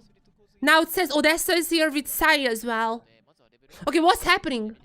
I need to see the game. What? What's happening? Okay, wait. So Sunleaf is gonna be playing ADC. So this guy is a support. So we have a double... So Odessa is their ADC. Is playing support now. And Sunleaf is their support is playing ADC now. I guess like they kind of like... moving around. Okay, so Sai is gonna be playing the Syndra. So, okay, there were like some issues with the draft. I'm so sorry. There were some issues with the UI in the draft. It's so confusing. So it seems like Sunleaf, the teams registered support, but like I think like they also like sometimes swapped. Odessa played sometimes support, sometimes ADC. So they swapped around a few times. It's not like a super permanent role for Nightcap.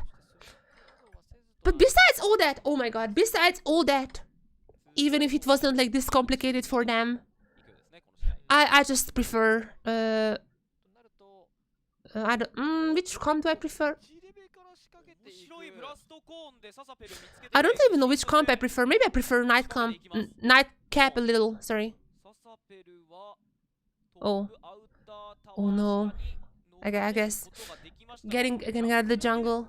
So many. Okay, I literally have to just collect myself because so many things have happened. I got kind of confused. The UI was a little bugged. Let's just start from zero. So Odessa has played a lot of ADC games in open qualifiers. I think like played 1 or 2 as a support. While Sunleaf is a support, I guess, but also plays top lane in solo queue. So I'm not sure what's happening with there. It's a very weird scenario for Spirit Quartz Gaming. Immediately gonna go for a dive now, sorry, for a gank level 2 after forcing out Sasapel from the jungle. Gonna go for some level 2s. Oh no, even Nong. Popore is just forcing everyone out. This guy is making sure the enemy is not having fun.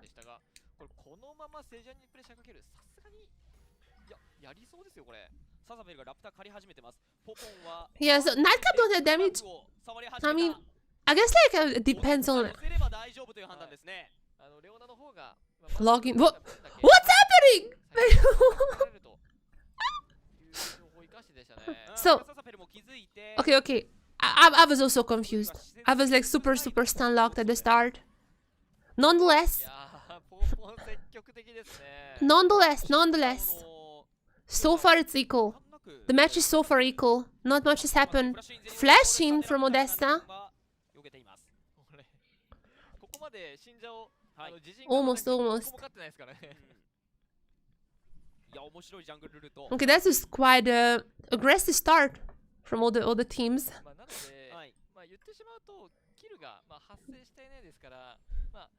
So which comp do I prefer? Now that I calm down. Which comp I prefer? I would say I really like the Syndra. I really like the Syndra and the Varus. I think those are gonna be popping off later on. Also Jace, like it's just pretty nice comp for Spirit Quartz. I don't like that they don't have frontline. They don't really have a frontline though. But they should be the stronger team on paper if you take a look at the open qualifiers. Spirit Quartz should be the stronger team on paper. So there is that. I also like I like their comp. I do think they lack a front line, but I guess like the Shinja is kind of gonna be alleviating that. Can just ult in if there's any frontline issues. But nonetheless, LJL is Bard. That guy has played so many Bard games. Played really well in OQ as well in the Bard. So should not be underestimated by any means. There is some issues with the gold. So the gold number, if you like look at the scoreboard, there's some issues. Don't worry about that. There are some issues. So far, it seems to be gold is about equal, but like obviously it's not 2.5. There's some issues there, but it should be about the same as on the mid lane side. Syndra is having some lead. Well, Ezreal is actually getting quite a lot of lead on the bot side. Meanwhile, Ezreal is getting really ahead, like super ahead. Again, like Sunleaf is like a support / top lane-ish player, so I don't know what was happening in that position. I'm not sure why it swapped. Might be an issue with the account. I don't know. But it seems like Sunleaf is a support by heart. They're gonna be falling behind in the bot lane, so I'm not sure what is the plan to help that. Popon, meanwhile, has been, I think, the focal point. Oh no, Popon! Oh no! Never follow up a board! Never follow up a board! Never follow up a board! So Saru picking up the first blood for Nightcap.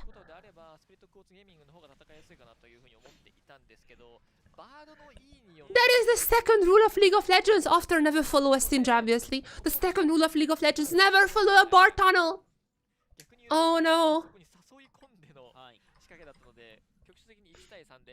The gold and is bugged.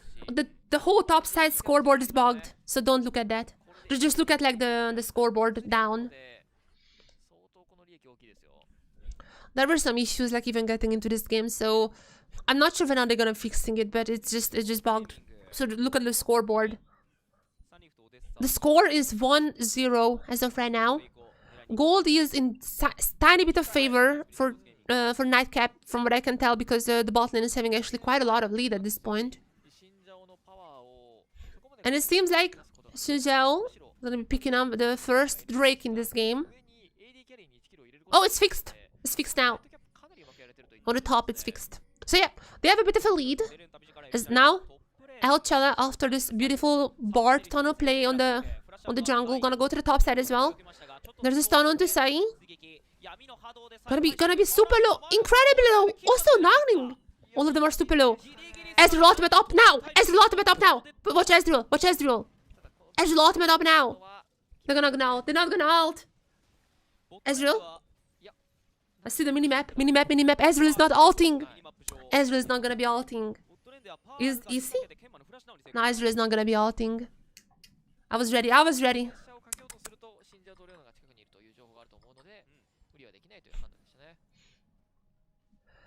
So what do we have in terms of feats? 1 for 1 in terms of camps. No turrets have been taken and no 3 kills have been acquired, so we still quite a long way to go. Yeah, Sunleaf is just falling more and more behind in terms of CS, while Saru, oh my god, Saru, this guy is incredibly ahead, my goodness. Incredibly ahead in the gold department. Nightcap might be lacking damage, but this Ezreal is definitely gonna be making up for that. Now, Pearl gonna be staying here. Kenma is looking around. I don't know. I don't think Kenma knows that Pearl is here. He had no pings from Team Red either. No red pings. Pearl, what is the plan here? Cassante?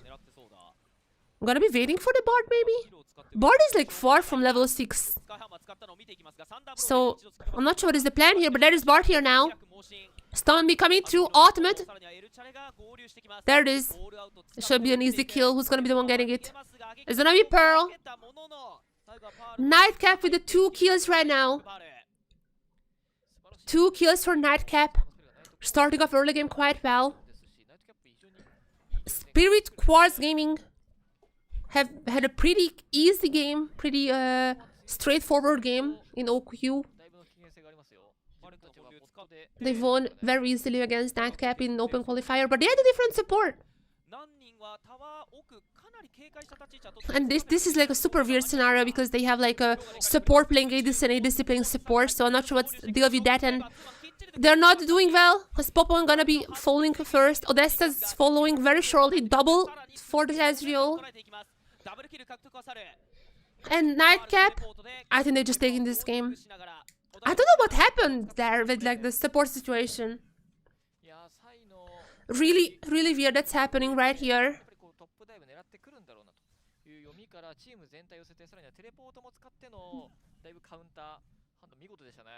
Very, very weird. I don't know. Maybe we're gonna see more information about why Sunleaf is playing ADC after the game. I mean, I am checking Twitter. You know, if there is anything happening there, I'm gonna be sharing that. If any player is saying stuff.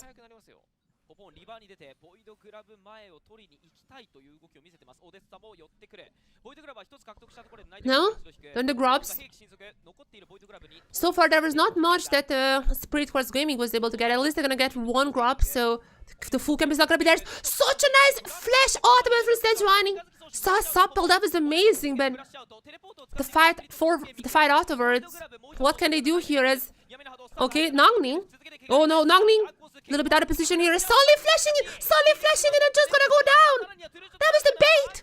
That was the bait all along. That was the bait. Oh no, this is so over.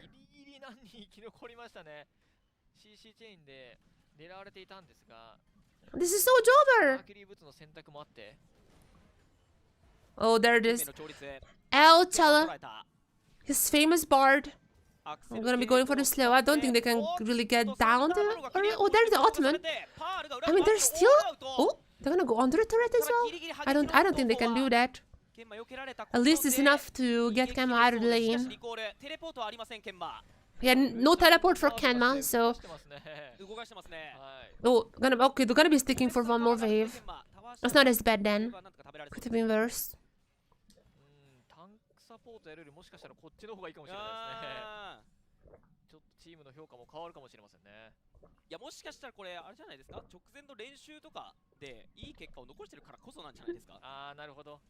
Oh, by the way, should I give out MVPs? Oh, I should give out MVPs, right? I think last game MVP was definitely Limit. I'm gonna keep track of that 1 second. So last game was Limit. This game MVP so far my MVP nomination is gonna be on Saru. We will need to see more. The guy had so many insane plays here. Also, Sasapa has like a pretty nice flash ultimate. So they are so far the ones leading this for me. We'll see, we'll see. I'm gonna be getting their dragon. Oh, it's gonna be the 2nd feat for them, as far as I know. They're 1 more away. Oh, just get a turret. They're quite close to getting at least 1. With 5 grubs as well.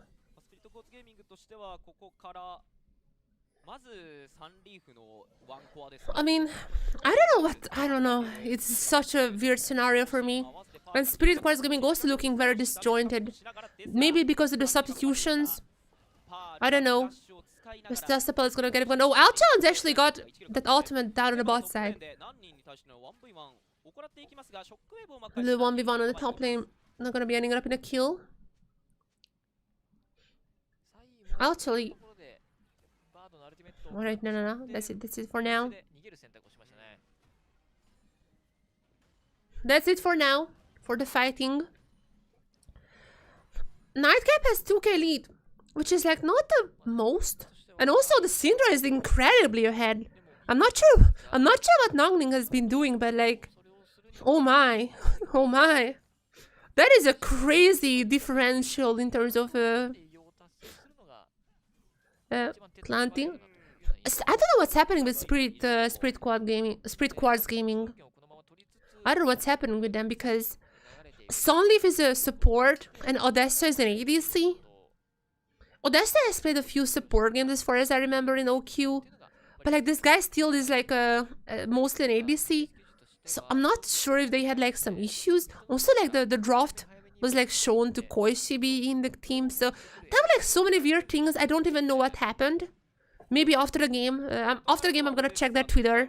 Maybe we're gonna see if they had any issues with the team or and I don't know what, but there's something going on the bot side. And honestly, I'm gonna be honest, this game should be over at this point, but it's not. This game is not over because of this guy. Sai, absolutely keeping this team alive on this Syndra. I feel like if there's any chance that this team somehow comes back into this game, it's gonna be through this Syndra.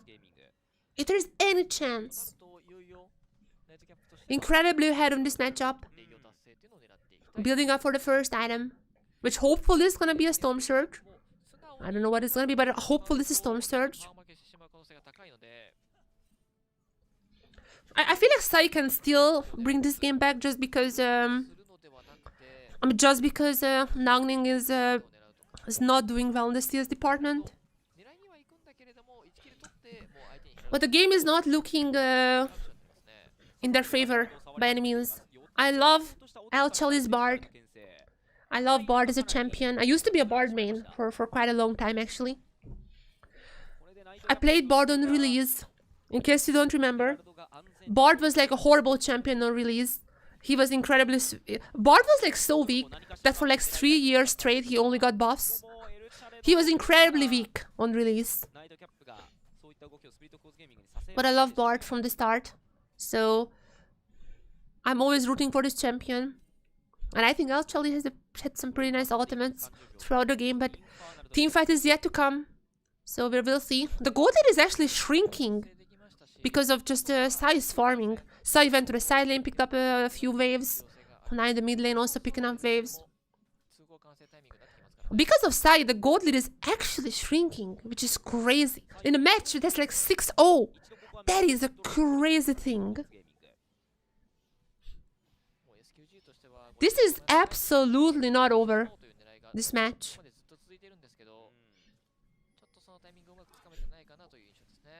Absolutely not. However, we have yet to see a big team fight. Actually, both teams had like a lot of comebacks, like a lot of throws out of comebacks. They're not the most stable team in OQ. If you just look at their matches that they played in Open Qualifier, both of them had quite a back and forth in a lot of their games. So I wouldn't expect a... Oh, Sai meanwhile. Oh, never mind. Never mind. Never mind. This is just over. Sai is down. Sai is down. Such a nice ultimate from Bard coming in. LJL. Going for a double. Star is not hitting. I think they're just like leaving it dead. They're just leaving it dead. But they got Popon's ultimate out. And I think this is it. If they get down Sai, this is it. Sai is the only ever chance that this team has. But if Sai is down, there's nothing else that the Spirit Quartz Gaming can do. Immediately gonna go for the Drake. Yeah, oh! Wait, did they see a Sai? Immediately. That was a nice pickup. I mean, Sai even had Ward there. I mean, I think he had to see the others. Yeah, that was a little bit of a mistake from him. Tiny bit of a mistake, but the funny thing is that the gold is still not too much. Like, even with this, the gold is still not too much because of farms. Nightcap is absolutely not doing well in terms of farming, except for Saru. Saru is like the only one who's quite ahead in farms, but just from the farming alone, the others are by miss or so, but I don't know. Honestly, I don't know. I called this out a few times. I don't know. Oh, the Sunleaf is the one who's the support, so I don't know why it's worse than Sunleaf's.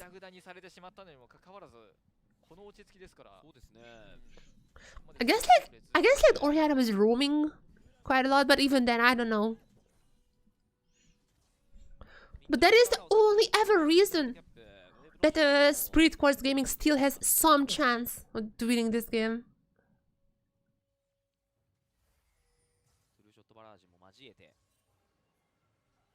50 is so huge. I mean, we might be seeing a Flame Horizon. I think if we go also Voracious Attack once again. I didn't know Voracious means greedy. Last time around I was like, I thought this is the Ruinous. I didn't know that, like, I mean, I guess like Ruinous is also not greedy, but like, you know, like you're so Ruinous that you're greedy. I didn't know Voracious means greedy. But it's gonna be Voracious Attack.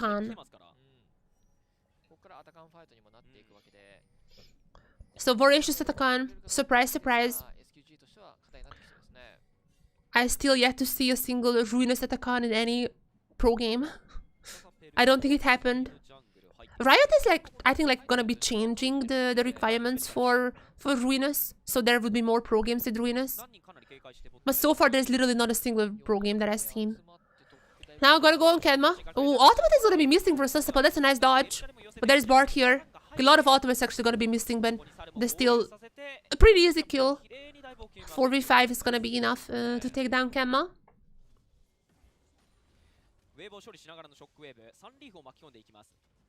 And it doesn't look like they can get much in return. I'm gonna go under the thread, but there's no minion wave to really punish it. Gonna immediately go on Voracious. Easy peasy. The kill department. Sai is gonna be still side laning, which is, I guess like this is the best you can do. Sai is playing this game really well. Let me just, even if Spirit Quartz Gaming lose here, which seems more and more likely, but even if they lose here, I just wanna shout out Sai. I think Sai is doing really well in terms of like keeping the team up and alive. Always on the side lanes. Up in CS quite by a lot as maybe even solo bowling Pearl. Pearl? No. Not gonna go for that now. Just gonna go for the turrets. Wise choice. Another turret for them. I mean, they are like keeping the gold lead in about 2000, which is insane. A match that's 8-0. The gold lead being in about 2000 on a range. That is insane. That is a crazy achievement for Spirit Quartz Gaming.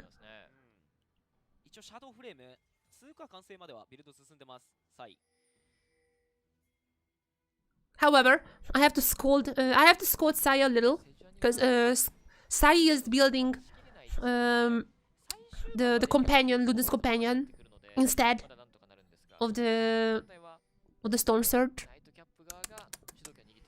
I would have loved the Storm Surge myself. Syndra and Storm Surge just works so well together. I'm a little saddened to see the companion there, but it is what it is. Nightcap meanwhile also got the tier 3s. All of them are gonna be pulling up with their beautiful boots. Okay, gonna go for Popon. I don't know if that's what the Bard is planning to do, but under the turret, they're gonna be cleared up of Voracious. There is Voracious at the con. I mean, a little bit of a throw, I guess. But still Voracious at the con. As long as they get a turret, I think it's worth. It's fine. It's fine. That's Voracious. With Voracious at the con, you can troll a little sometimes. You can troll a little, that's fine.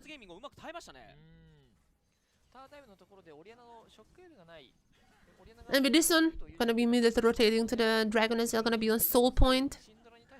Their CS is so bad. I mean, the CS is only bad for Nangling. Saru has a pretty good CS thing, actually. Saru's CS thing is really good. It's more than 10 CS per minute.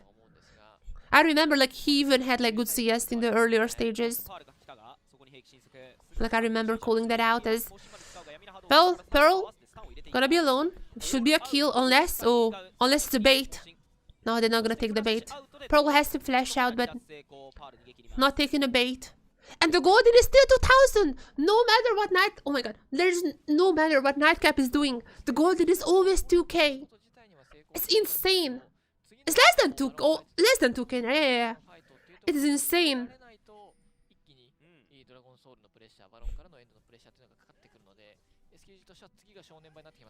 Why the mid go bot and the top go mid?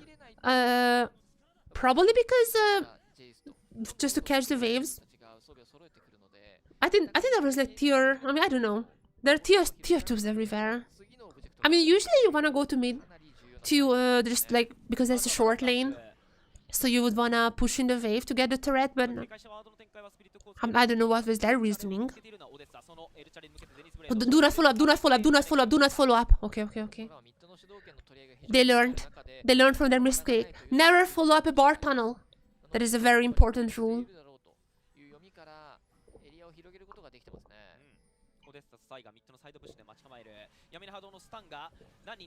Oh, fight breaking out. Nice flash on Nangling. Golden. I mean, that's because of the objectives. Objectives farm.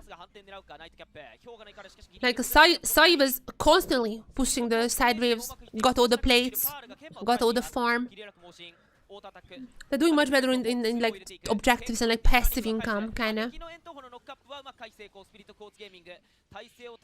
Spirit Quartz Gaming is a little bit better in macro sense, I'd say. Sai has been really nice, like really well side laning in general. And like even Sunleaf is like kinda getting back in the CS. Sunleaf was super behind in the early games, but I guess like ever since then just code up some waves in the other lanes as well, and about that one as well is like not too bad. But definitely like the reason that Goated is still 2k is because of Sai. Constantly perma pushing the side waves. And there is like not much that Nightcap could do against them. Spirit Quartz has already beaten Nightcap beforehand. They had quite many intense back and forth games. That was the only one that was quite decisive as Odessa. Oh! Flash! Oh, there's the Bardo. It's gonna be a bait here. No, just an easy kill for Nightcap. Can they finally get away from the 2k lead with the Baron? Can they use this Baron to finally get ahead, or is it gonna be stolen? Poppin is still alive. Oh, they're gonna be stopping the Baron for now as actually dies. Sai is the first time with a kill. There's the first kill for Spirit Quartz Gaming. As now they're going in. Poppin is here. Ultimate being popped. Oh, Kama is going for the sides, going for the flank. I'm not sure this is what Kama is gonna be going down. It's a 1-for-1 so far. Sorry, 1-for-2 so far, isn't it? Oh, and they're just gonna be cleaned up here. Only Sai is left alive. The strongest member, but only alone. Mess is done. Okay, this is like as low. Okay, even if 3 people die from there, this is as good of a fight as they could have gotten of this situation. They're gonna be falling behind, but they cancel the Baron. They cancel the Baron. They're gonna be falling a tiny bit behind in gold now, even more. So that's 3k. But if that Baron went to Nightcap, that would have been extremely devastating for Spirit Quartz Gaming. Wait, they haven't even seen the Baron. Only now. I'm gonna be honest. They might have. They should have leave it like that. It was fine to like go on Pearl as well, just to make sure that at this point I wouldn't have. At this point I would have just been like fine, just to get the Baron to reset and then fall back. They overforced this. They absolutely overforced this. At least like Sai is still alive after this, but oh, what is LJL doing? Stunning to stun. Sunleaf is gonna be the one with the kill. Sasapal is here, pretty tanky. Do you have enough time to take him down? Do you have enough time? Oh, gonna be blessed going out. Nightcap wins this 100%. We'll see about that. We'll see about that. トキャップはこれドレイクは勝負しませんね。 I have seen this I have seen these teams at OQ. They are against each other actually. Spirit Quartz Gaming was like a very clean victory, but usually these two teams are having the scrappiest games. It's like pop, pop, pop, pop, pop, pop, looking like an ECG. They have quite scrappy games, both of them. I would not say 100%. That's I would not say 100%. I think not. そうですね。今回タンクビルドではなくファイタービルド。 Castante Gaming incoming potentially. Wait, there's a black. Oh, sorry, that's Jace. I'm stupid. I thought there's a black liver on the Castante. I was like, what? But no, that's the Jace. 今3リーフリコールしましたが、3コア完成までは装備状況はまだ進んでません。ギリギリ2コア。 Now the gold lead is 3,000, a little bit more than the 2k we had for quite a long time. However, they stopped the Baron. They got a dragon now. I think they got a lot of things. They have done a lot of things in this. Meanwhile, is getting closer and closer to flame horizoning on the mid lane. Sai is getting closer, getting the flame horizon. As you're getting into like this 3-item territory, or I mean for Spirit Quartz Gaming, as you're getting into this 3-item territory, the gold lead is gonna be worth less and less. Like the gold lead is not gonna be as important. I do think there is not enough tools really for now to deal with the Castante. That's gonna be an issue. They don't really have tools to shred the Castante, but I feel like as long as Castante is away from the fights, they still have a chance. Sai needs to find those massive AoE stuns, finding good targets to execute. There is a way to win this fight for Spirit Quartz Gaming, let's just be honest. There's a way, but it's getting harder and harder. And they yet to win like a big fight still. Most of the time they were just really good at like mitigating the damage, but they still haven't won a single fight, so... And it's gonna get harder and harder as well. Because now Nightcap onto the Baron once again. Can they stop it again and maybe not throw after? Can they do it? Oh, they're just gonna disengage. Oh, wait, Sasapel? Gonna be quite low. Oh, I had to recall, I think, or at least like disengage and just go to the jungle. I mean, top laners 1v1ing. Yeah. Top laners just 1v1ing. Oh, there's Bard. Ultimate is gonna be up now. Was already up. If Bard is gonna go for that, and they have a ward there, but it doesn't seem like Bard is looking for the ult.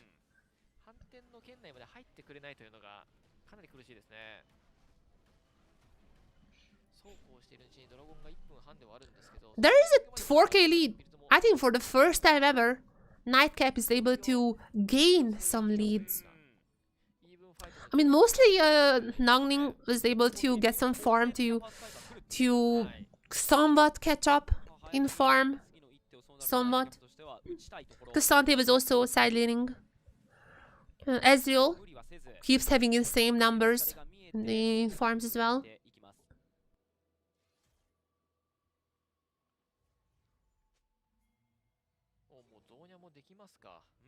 So because of all of that, it does feel like that Nightcap is finally getting some leads that they were unable to do for so long. But these teams, I would not say anything is 100% with them. We've seen crazier comebacks in the open qualifier is all I'm gonna be saying is... Oh, LJL. Gonna be going on LJL. Immediately gonna be taking him down. That's an easy kill. That's an easy kill. Bard ultimate is not gonna be available for the next half a minute. Or gonna be utilizing that. There's a stun. There's a stun. Going on to study. Not gonna hit. Sar is also gonna be healing back up. Those AoE stuns are so strong from Sai, but they still just cannot find an angle. Cannot find an angle who to really go on, who to really focus. The only thing they could do is just like find the bard and pick him basically. That every single kill, by the way, all the kills that Spirit Quartz Gaming has is on bard. Bard is the only single person who died from a Nightcap. Every single kill they have gotten was just Bard being out of position and just pop. Now, the Bard is also gonna be arriving after being revived. As now they're gonna Sai. If Sai is dead, this is over. Massive ultimate! Or is it? I'm not sure if it's actually helping Spirit Quartz or not. I think it was kind of helping them out. As Sai is still alive! Oh, Sai is still alive. Popper is somehow but still alive. Only gonna be going now. No way. Shut down for Salniv. Shut down another one. Salniv is so many golds. Oh no. Saru is also down. I told you guys. I told you. What? No way. Sai? Ooh. There's an ace! What's happening? Okay, I was praising the bard a little. What?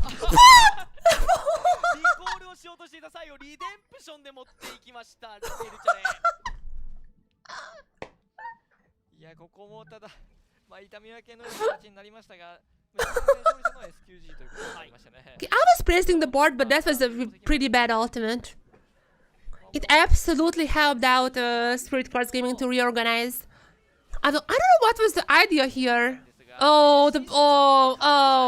the Ezreal ult. I don't know what was the idea here. That was a really weird ult.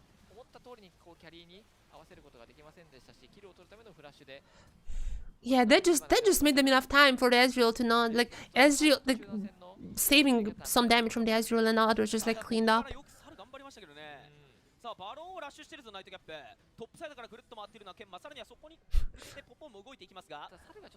That was like a panic board ult. As a board main, used to be a board main myself, that's a panic board ult if I've ever seen one. The second fight, immediately. I mean, Sesapel is already out of the fight. Sesapel is already out. Bard is gonna be actually pop on. They're gonna go and pop on. Both junglers are gonna be down. Double for Saru. Bard is kind of for a redemption arc now. Bard is on a redemption arc. 2-4-2 so far, but both junglers are down. I don't think any team is gonna be starting on the Baron now. A little bit of redemption for the Bard, I would say. LJL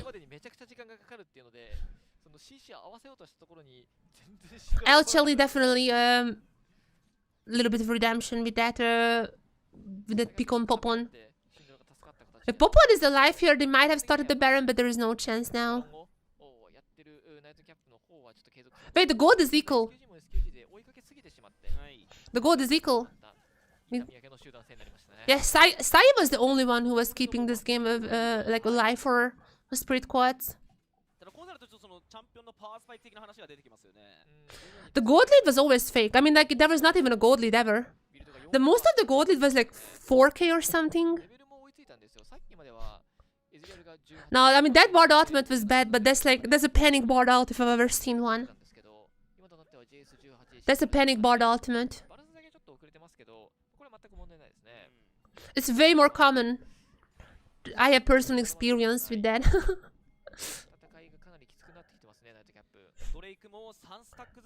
I mean, right after, kind of saved that fight though. If Popon was alive for the second fight, then that would have been just a Baron for them.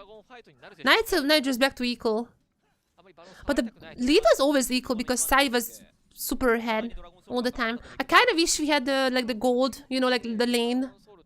Like the lane gold difference. I kind of wish we had that one. But I'm pretty sure Sai was carrying the gold throughout the game. Another one. Oh, this one. Sai is incredibly strong now. 4 items now. Very close to having full build.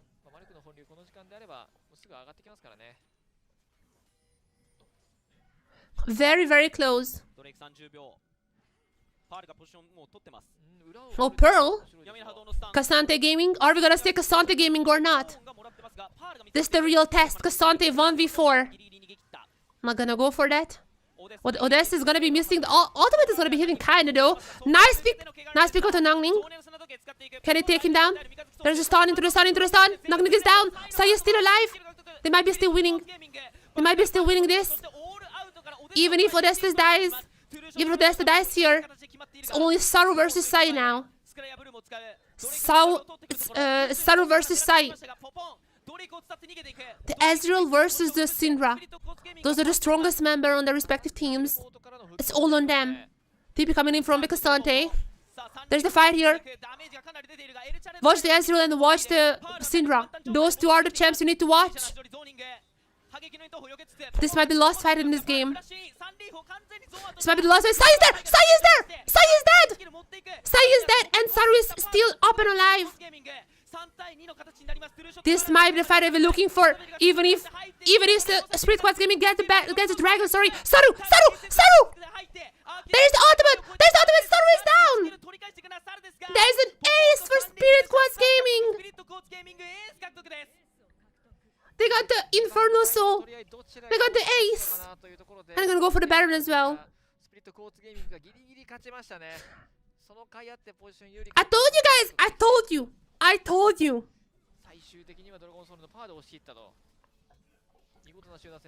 The scoreline was always a lie. The scoreline was always a lie. The gold lead was incredibly close throughout the whole game. The scoreline was a big lie. Why is it? Oh! Wait!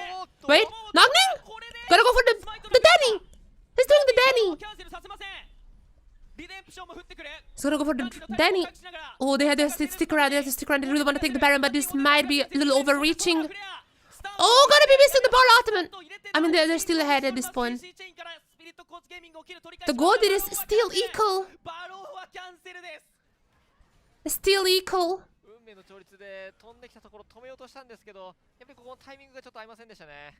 They're gonna be stopping the Baron though. So there is that. Gonna be starting the Baron for themselves. I mean, they have their jungler there. The Bard ultimate was like the new teleport. The new teleport is so misleading. I honestly still haven't get used to the new teleport. Saru? Oh! Such a good Zhonya's. But Sai still goes down. Sai still goes down.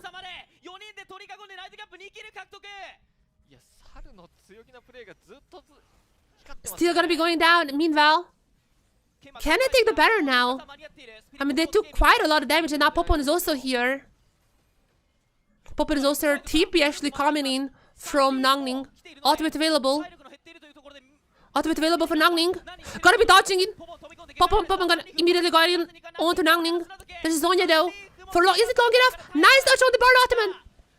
Popon is actually carrying this fight. Popon is carrying so far. Double for Popon. Stay going strong there. Popon is dodging everything, but cannot dodge the Kasante. You cannot dodge the Kasante. They're panicking now. They're panicking. Kenma? Got a good kill. It's a 1v1. It all comes down to a top lane 1v1 at the end. Kenma? Gonna be sidestepping. Fancy feet. They're gonna leave it like that. They're gonna be leaving like that. It all comes down to a top 1v1 in the end, of course.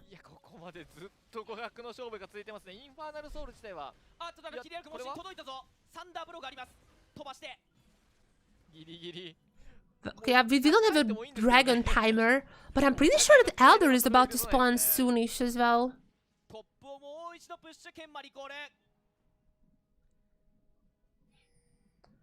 There are the pings.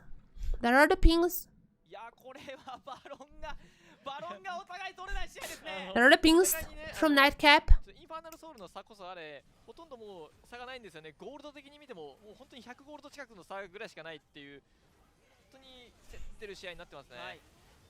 Yeah, Nocting's idea wasn't like too bad here. As like obviously the plan was just to ult and immediately Zhonya's. But his team was not able to really clean this up. Popon was dodging every single thing here. I got a double. Wasn't ready for the Xin Zhao to be this slippery. These like all make sense. I'm not sure what you're talking about. I'm not sure what you're talking about. These are all like understandable plays. Like they're executing it badly, but like, have you never seen like solo queue or? I definitely see the idea behind them. It's just relying a little too much on the teams is what I'm feeling. But neither team is too strong to just really rely on each other. Like, you know, the other one is gonna be getting the kills. Now Popon dies here. That might be over, but so far no one is dead. Popon though, Popon is so strong. Popon is so strong here. And there is Sai as well. Okay, I think this might just be the end. This might just be the end. Popon had to retreat a little to heal back up, a double for him already. Saru is incredibly... He is definitely one of my SMVPs. Have to be careful of Saru still. I don't think the three of them can do Baron. At least Ezreal is gonna be a problem if he gets around. Can definitely poke them around to just kill at least some of them. Yeah, seems like Sai is gonna make sure that Ezreal just sticks to the mid lane.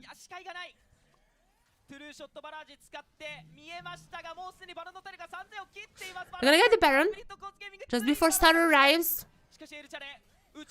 Saru's damage is still super strong. Ultimate has been used. Gotta be catching Popon.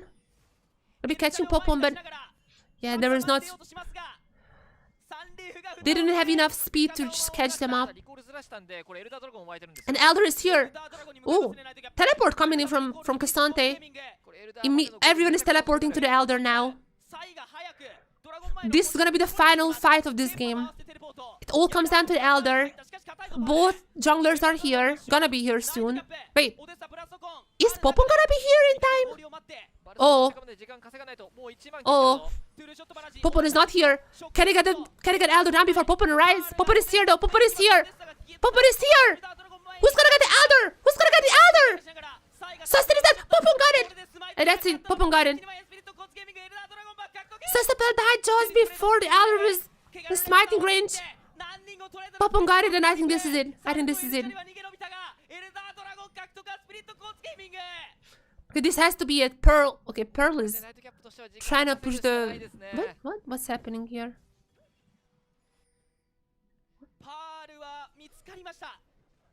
Oh, just trying to get away. Just trying to get away.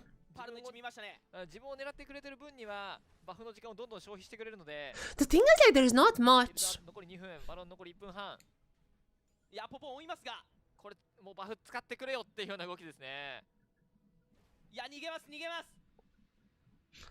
Bardot wouldn't have done much. Popon had flash, anyways, and also the Xin Zhao is very slippery. I mean, obviously they didn't want to ult in the pit. That's for obvious. The only chance the Bard had to ult was like when Popon was still coming for the Baron, but Popon is like very slippery. Xin Zhao can definitely get out. But you definitely don't want to ult the pit when it's an Elder. That's the last thing you want to do.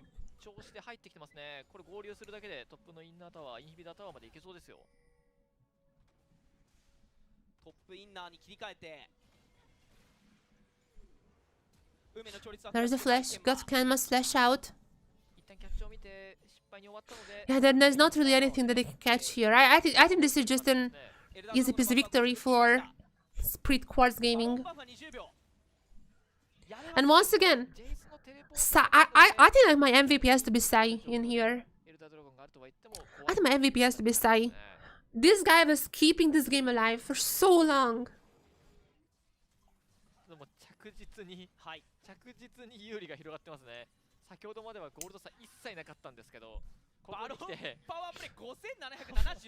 Ulting from distance. No, this is like a scared call.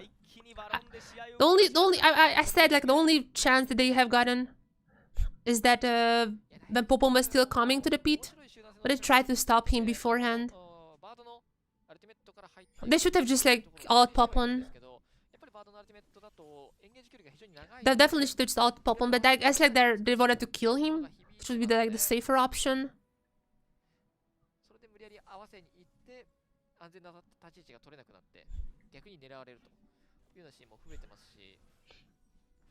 I mean, I think I was predicting I think in PCAMs as well I picked Spirit Quartz.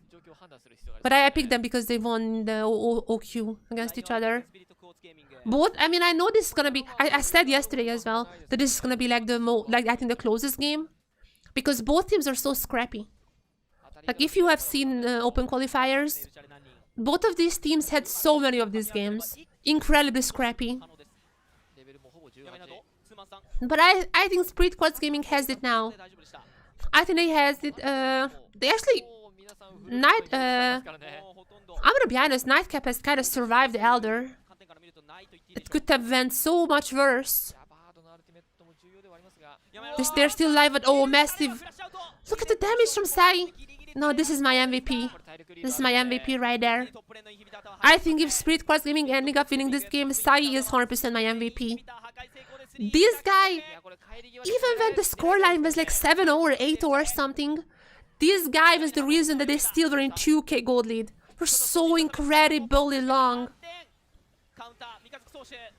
They just have to take down the tanks now, as the board ultimate is not too bad, but there's not much that they can do with that, as massive ultimates coming in. Even if they get down Popon, they're trading it for Sustapel. Both junglers that are out of the picture. They're tanky. Oh, I guess not the bard. They're tanky, but can they still get it? Saru, can you save this game now? I don't think so. I don't think so. 4 versus 3. I don't think so. And after more than 50 minutes, Spirit Quartz Gaming gonna be ending the game with a win. GG's!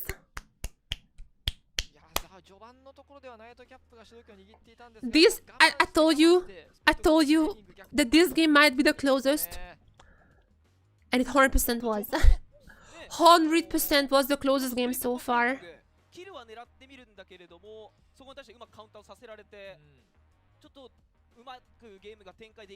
My MVP is 100% going to Sai.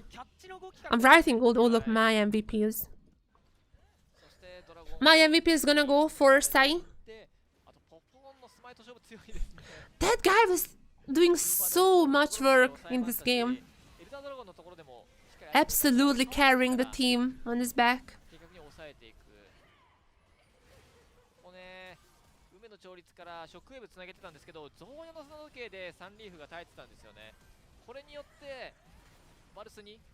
Yeah.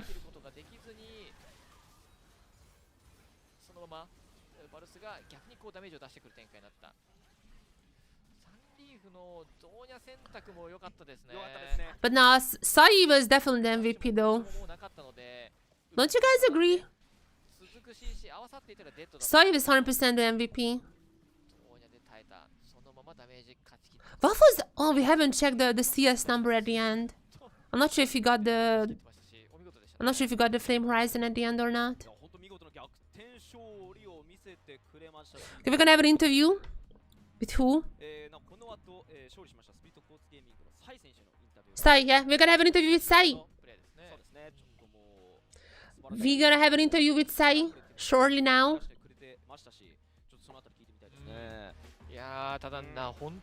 But I'm trying to... Last time around I was barely able to hear the interview, so I'm gonna just up the volume now for myself. So we're gonna have an interview with Sai very soon.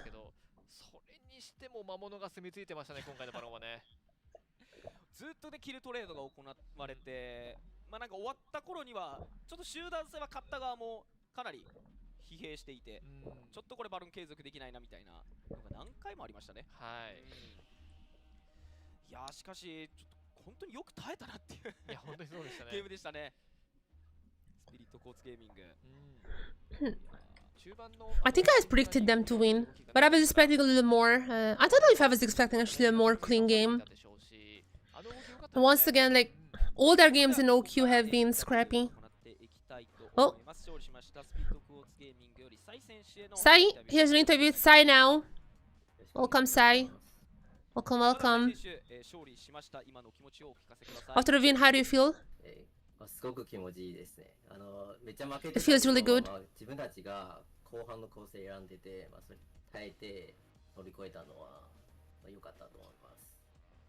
Yeah, basically, yeah, so we were losing at the early game, but thanks to our comp, at the end we were coming back to the game. So good, so that was good. So did you just like plan for the late game and just like, okay, let's survive it now?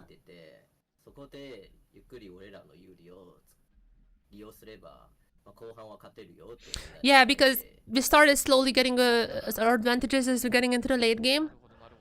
So we're just talking about like, let's just come back to the game and win this. スプリットコーツゲーミング、今回新たに参戦されたっていうことだと思うんですけど、どういう風にしてチームが出来上がったんでしょうか? So this new team, what kind of team it is? What kind of team is Spirit Quartz Gaming? So we have always participated in amateur tournaments.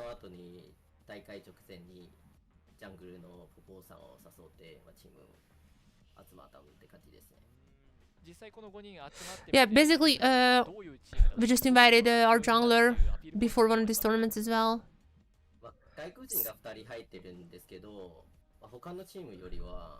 So what makes your team strong? I think what differentiates us from our other teams is that our communication is really good. Our communication is better than the others.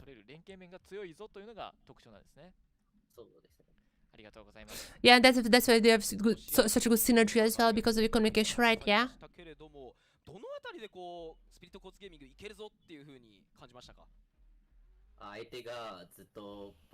So, at which point did you feel like you can actually have a chance to win this game?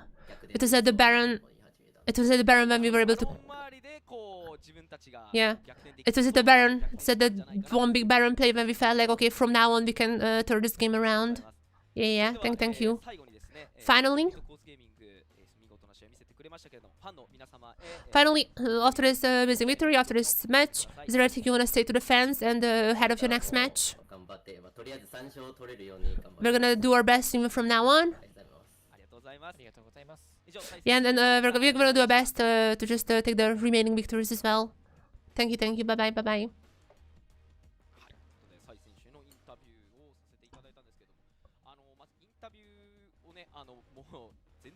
Alright, this guy, yeah, they were like, our communication was really good.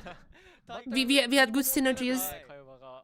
That's why we were able to, you know, keep our mental up. Yeah, that Baron play was the first one when I think all of us felt like that, yeah, they might be winning this. But this is quite an interesting game. I mean, if you just check out some of... can I pull this out somehow? Oh, let me see. Can I pull this up? Let me see. So, what did we see here, Nightcap?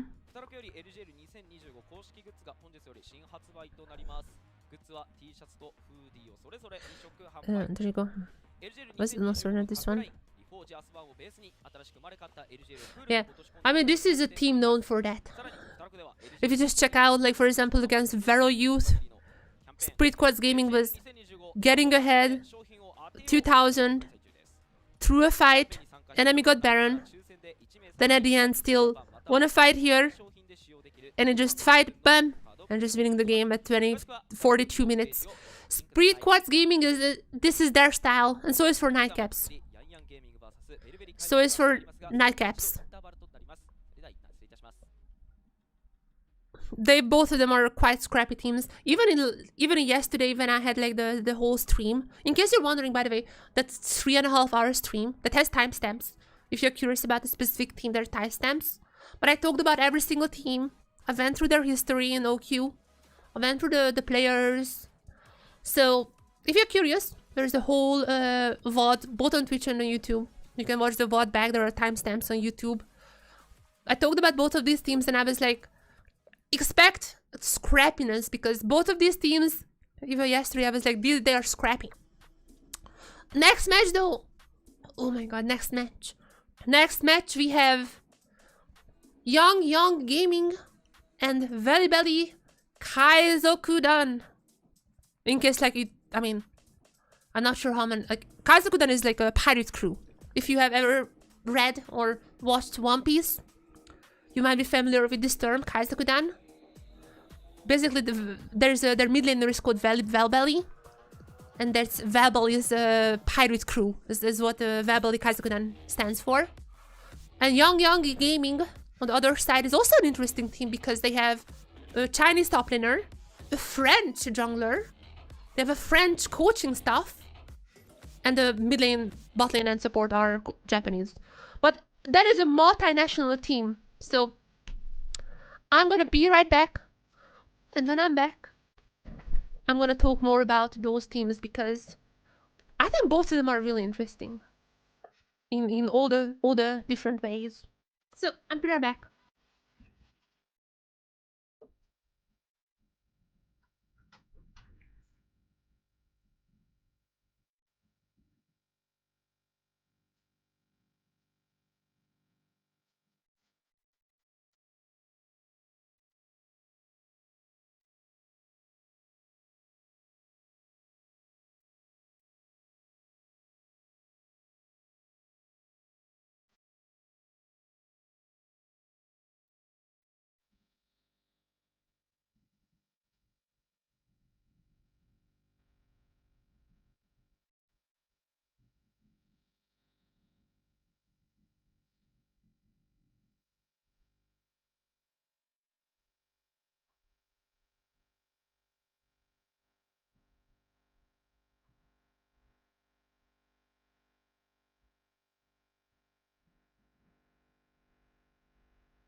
おっと、エルチャレを見つけている。スタンが試しの前に決まった。セガの連鎖も合わせて運命の調律は打ち合わせが間に合わず。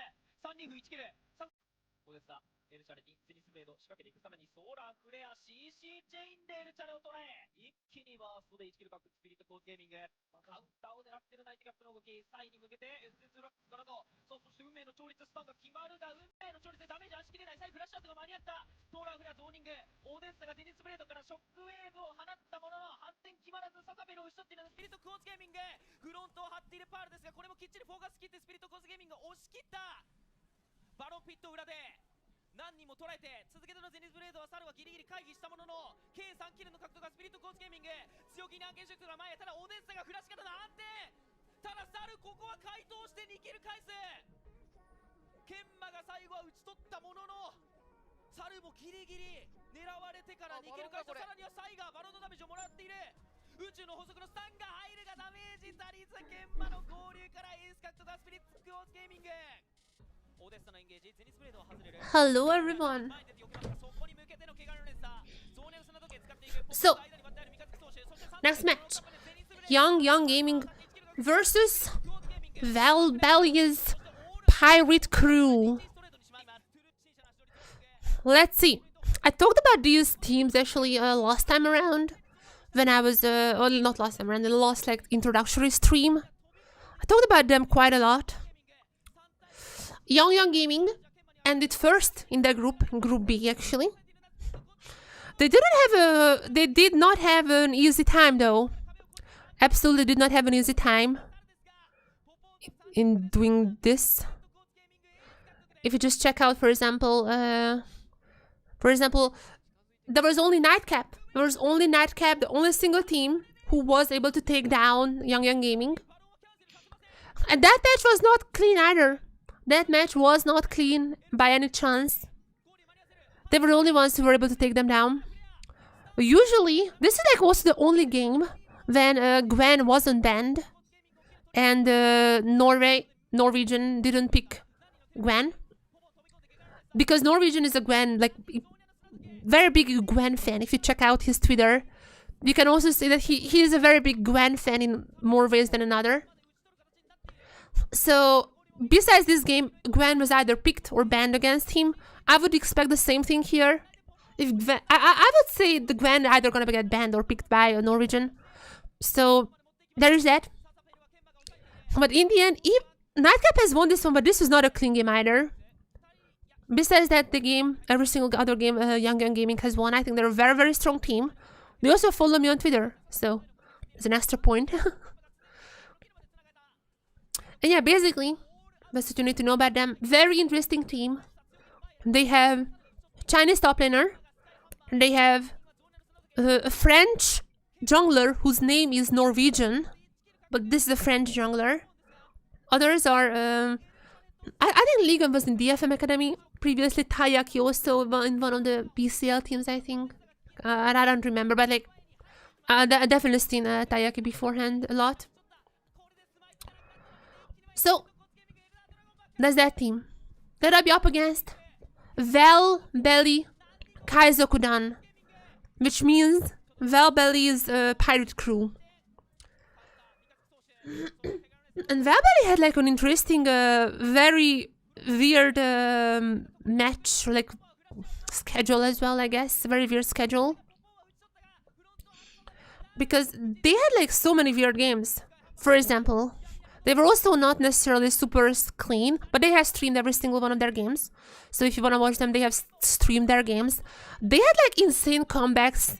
They were like at one point like losing from Nexus.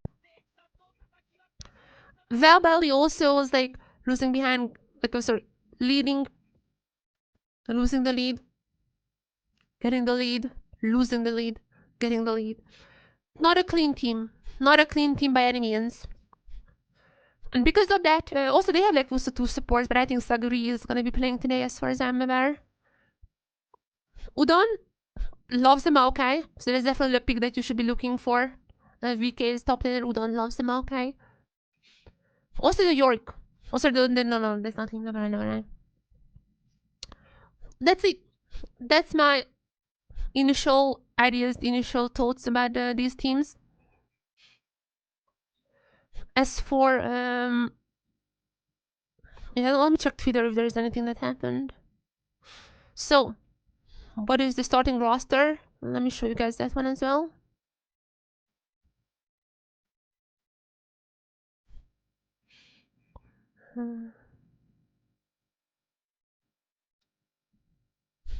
Oh, meanwhile, by the way, apparently LJL has tweeted out, meanwhile, that Sunleaf is gonna be their main ADC, and Odyssey is gonna be their support. They have played with all kinds of formations in open qualifier, but it seems like this is gonna be their final roster that we have seen today. Yeah, but they had like all kinds of formations in open qualifiers. But moving on, but where was the? Was it? Where was the wait one? Wasn't it like as a repeat? Am I crazy? Where were the other teams? Or they haven't posted it, or what they are? So, as for this new the 2 teams now, and we're gonna be seeing Young Gaming on one side, Mao, the Chinese top laner, King Norwegian, who is a French jungler, Ligon, Horo Summer, and Taiyaki, all are Japanese. And they have coach Tori and analyst Jugduck.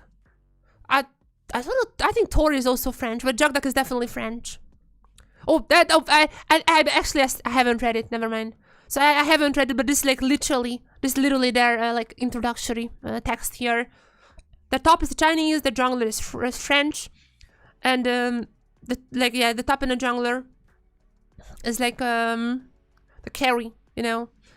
There's like all the different countries are very carrying.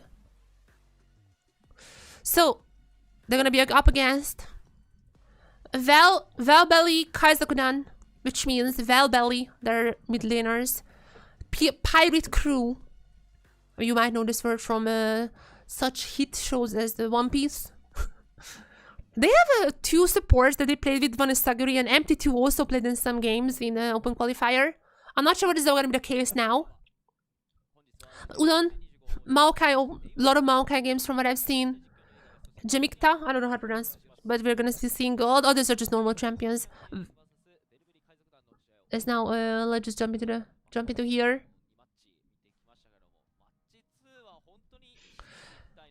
As we're entering the third match today, actually.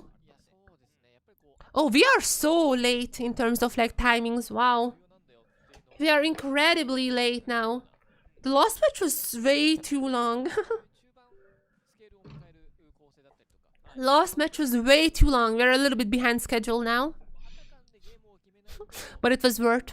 I told you guys, the last match is gonna be insane. I told you. As now, what do I expect? I mean, Velibeli, Kaizokudan, VK had... They were like not playing bad. They streamed every single one of their games. So we have like a bunch of information. They had like interesting moments. They were not like super bad. But my goodness, their enemy, Young Gaming, ended first in Group B. Only lost to Nightcap, who we just seen now. Only lost to them once. Even that game was like quite back and forth. Besides that game, they won everything. They looked really strong. Group B was in general a little bit, I think, I think Group A was stronger. I don't think there's any debate over that. I think Group A was stronger in OQ. But nonetheless, Young Gaming has topped Group B. I think VK has ended like 2 wins, 4 losses or something in Group A. So I think like we expect Young Gaming to be victorious here in a clean fashion. Last game, I was like, that game, I was last game that can go a little crazy, and it went crazy. It went really crazy. I think like the remaining 2 matches, if I'm gonna be completely honest with you guys, we have Young Gaming versus Velibeli Kaizokudan, and we have after that Reject versus Black Dog. I'm gonna be honest, I think these games might be a little bit more one-sided than the last one we've seen. Last game I was like, this might be close. For the remaining 2 matches, you're welcome to watch the stream, but I don't want to give you false hope. These matches might be a tiny bit more on the one-sided side.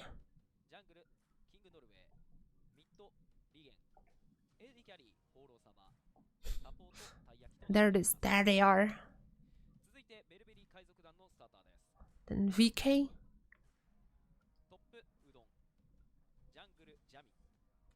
Jammy. Pronounced Jammy. Mochi Mochi. Saguri. So they're gonna be playing with Saguri, it seems like, this time around. They have another support that played in some of the open qualifier games. This is Velibeli on the mid lane. I said this many million times already, but just if anyone is only joining now. Kaizokudan is Pirate Crew, in case you have not known already. Yeah, Udon has a bocce shirt.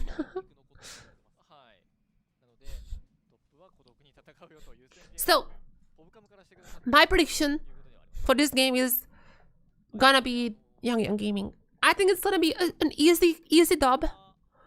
But there are some picks to look out for, because King Norwegian, as known previously, their French jungler, King Norway is a lot lacking Gwen.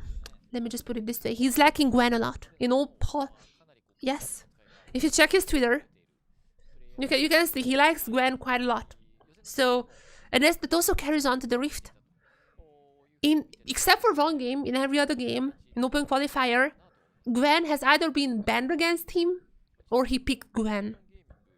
So I would expect against VK, who is not like the strongest team, I would say, at least like does not look like the strongest team coming out of open qualifiers. I would expect King Norway to pick up the Gwen jungle. This is my prediction for this game. The Bard also appeared last game, as LJL has played a lot of Bard in open qualifiers.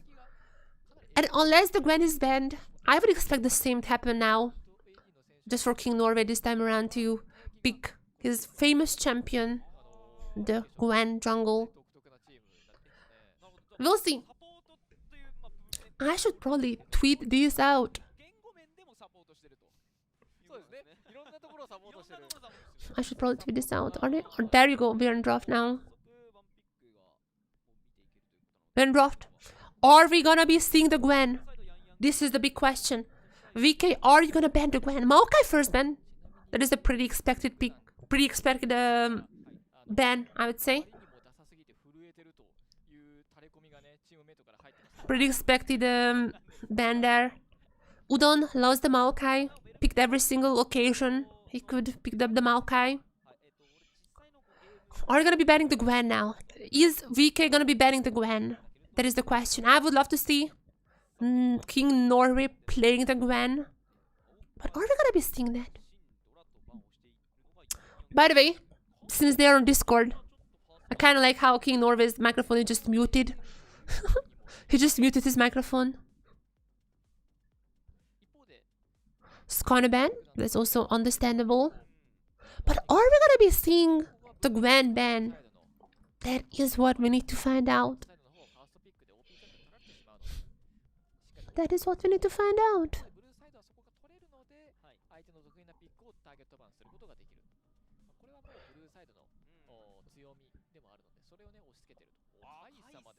Kaisa ban? Yeah, Mochi Mochi played a ton of Kaisa, so that also makes sense.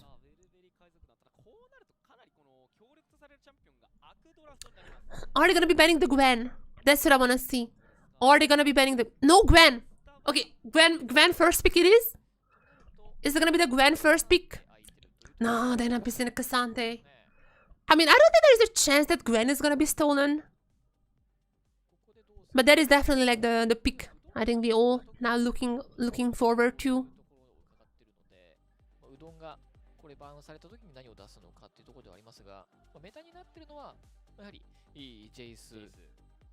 Ooh, Fiora? Picking up the Fiora? Okay. And there is the Gwen. There is the Gwen. Lock it in. There you go. There is King Norway's Gwen. That is his specialty. Played it so much in open qualifiers. Played so much in open qualifier. Was not much actually because it was banned in most of the games against him. His main champion is the Gwen. He loves the Gwen. Loves playing the Gwen. Loves Gwen as well. So we're gonna be seeing King Norway's famous Gwen finally on stage as well. On the other hand, Udon is now picking up the Fiora against the Chinese top laner in Mao. He really says, hey, I'm gonna show you the Japanese Fiora.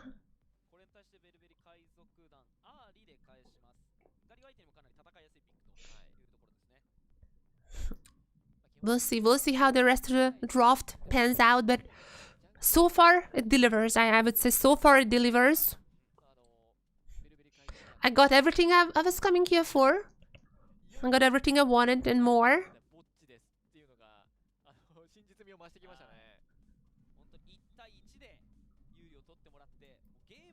Is everyone... Wait, there's someone cleaning behind Mao. Do you guys see it? Someone is mopping the floor behind Mao.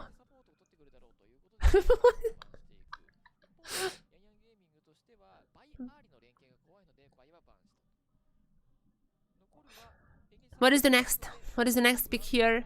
In the support or Viego? They're going ham in. They're going incredibly aggressive on the VK side. I love to see that. Now on the side of young gaming, they need the ADC, they need the support. Misfortune is an option, 100%. Also, Rel? I would say Rel, Misfortune would be a nice combo. Yeah, exactly. Exactly.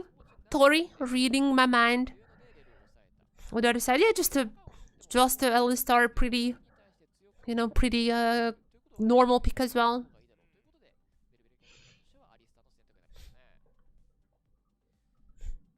It says 2. Oh, just hand warmers. そうでしたね。早め早めにグエンジャングルであったり、フィオラをトップで出すという選択を持ってきて、 Alright. 面白いドラフトになったかなと。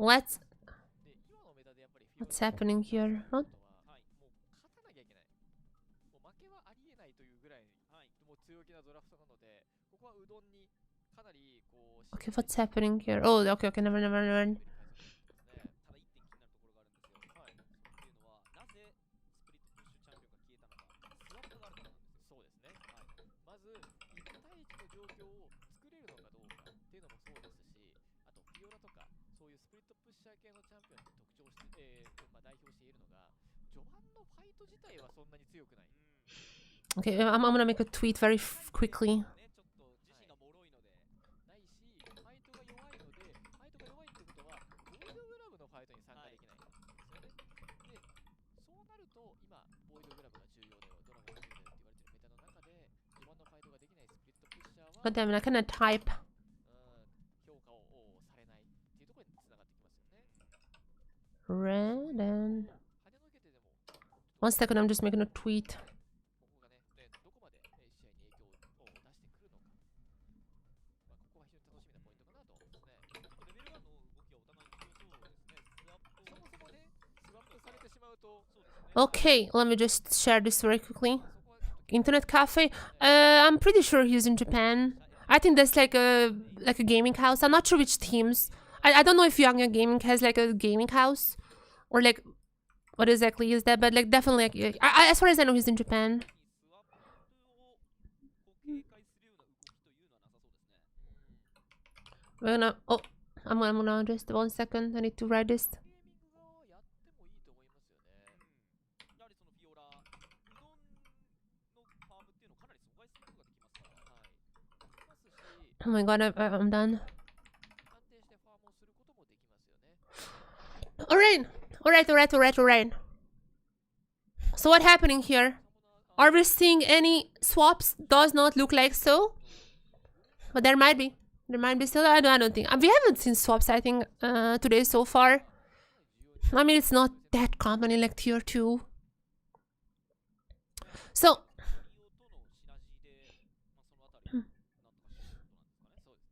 Mao and King Norway are not Japanese. Mao is Chinese and King Norway. Finally, his name is Norwegian, but he is French actually.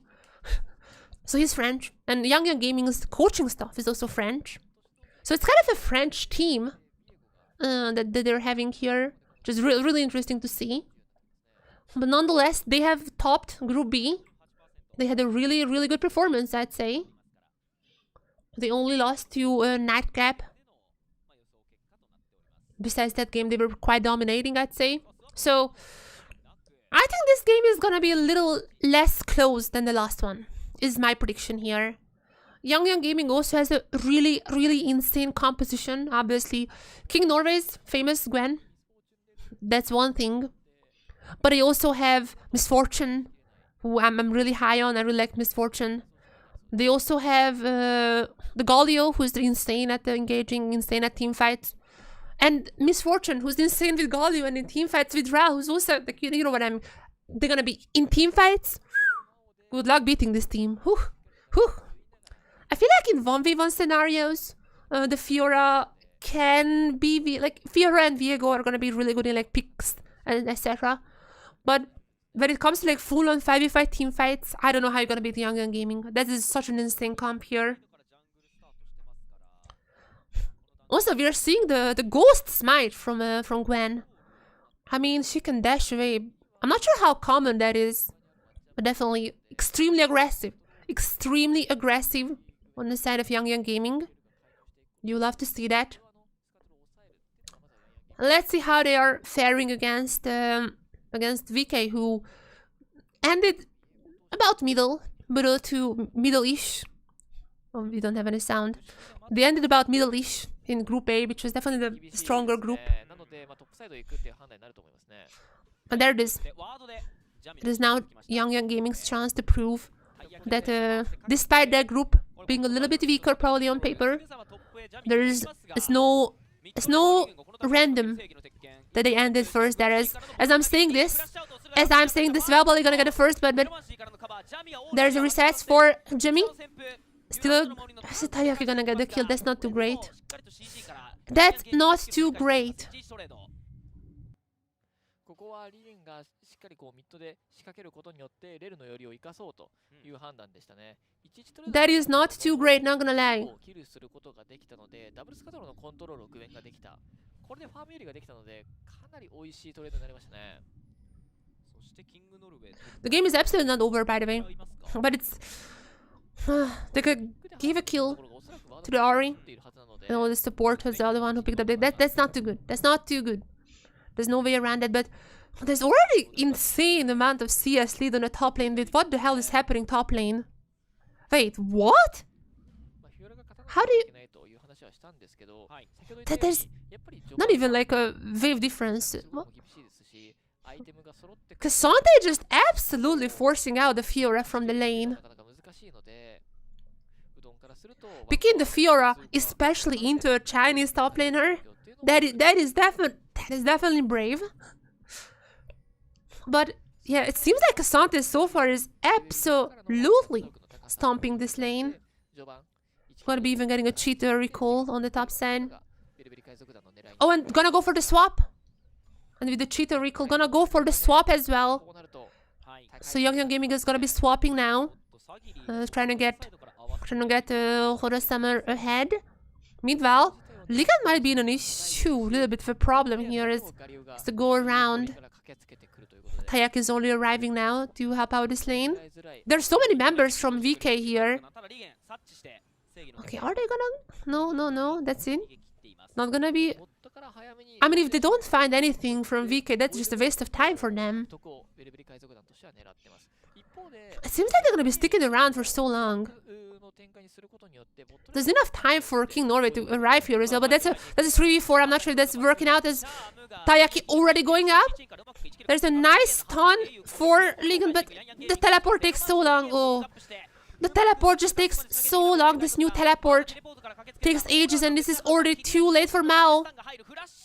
These two members are gonna be falling and they're not finding anything in return. Oh, that teleport was so slow. I was not expecting it to be this slow either. This new TP still gonna be trolling people as the King Norway. Okay, VK is gonna get one grab, so it's not gonna be a full camp for them, but seems like at least they're gonna be pick up the remaining two. Okay, King Norway on his famous Gwen, at least so far, doing pretty fine. However, oh, this is... As soon as the fight started, there came the teleport. I mean, they had to do something. The teleport made sense here. Made sense, but it just takes so long in this new teleport changes. I mean, look at the Cassandra, incredibly slow coming up here as... When he arrived, it's already too late, unfortunately. Yeah. At least they're gonna get, two grabs, gonna get the dragon, so... In terms of objectives, they're not gonna be that super behind. In terms of CS as well. Mid lane is not doing too well. I mean, obviously, against an R with a Galio, there's not much you can do in the early game. But at least King Norway is gonna be doing fine in the jungle. Mao, except for that TP play, because yeah, that was a bit of a miscalculation. Besides that, he's also gonna be doing fine in the top lane. So all in all, it's still looking okay for them. But they definitely have to just clean up those fights a little, chaining those abilities together better, because that was a little bit disjointed in this last fight.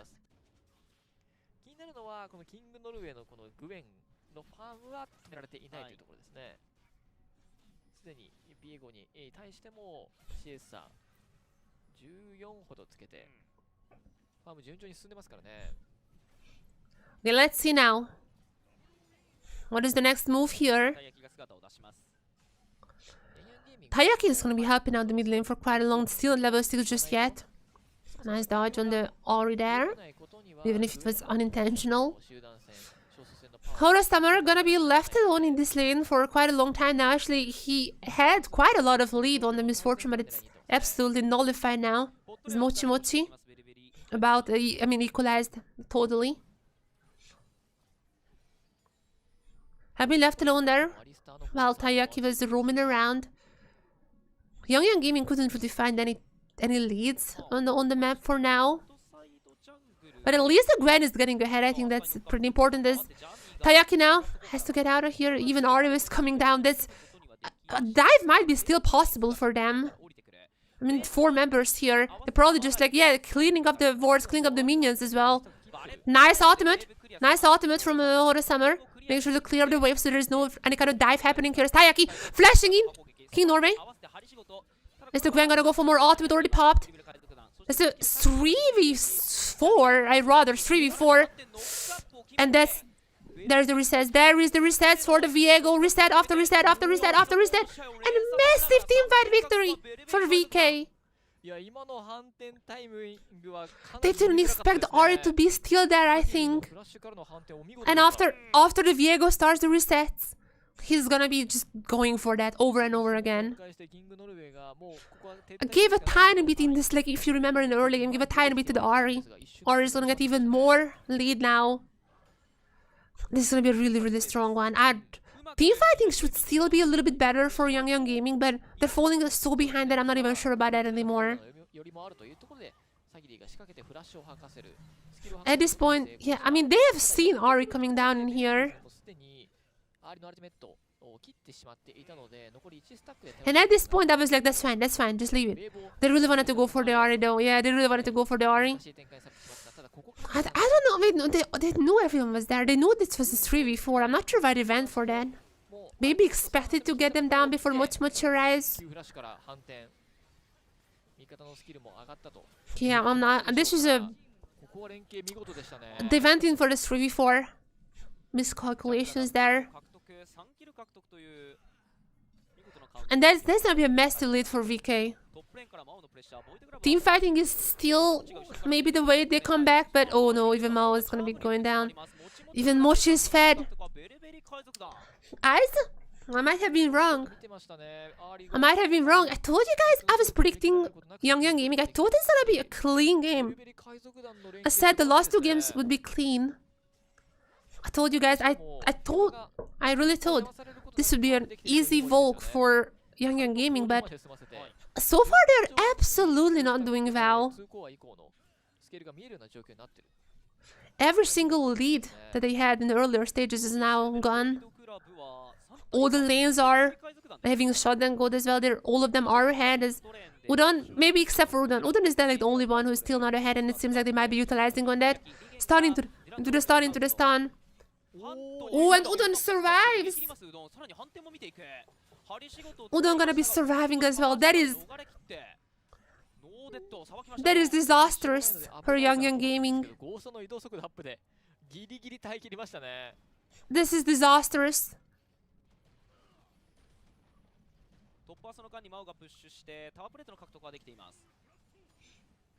Oh no. I don't know what to say.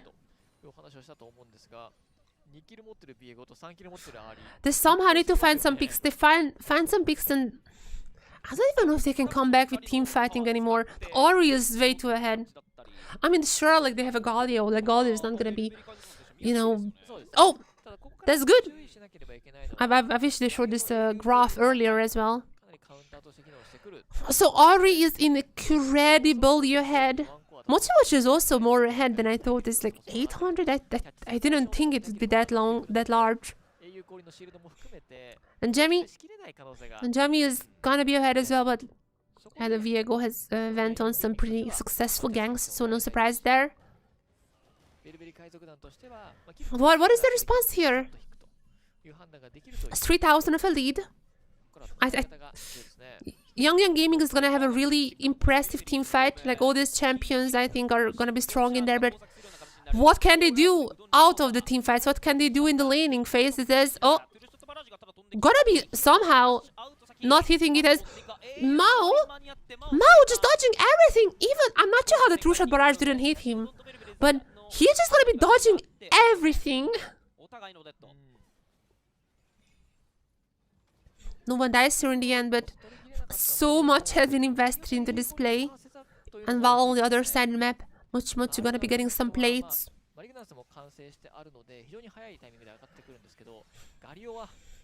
VK is playing well in the macro sense, not gonna lie.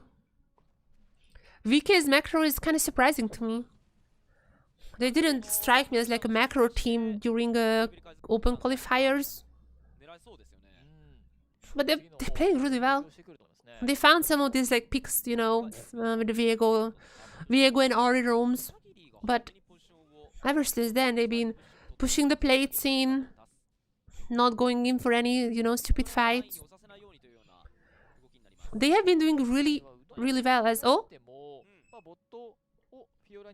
Little pause here. I'm not sure what is the issue, but hopefully it's gonna be solved soon.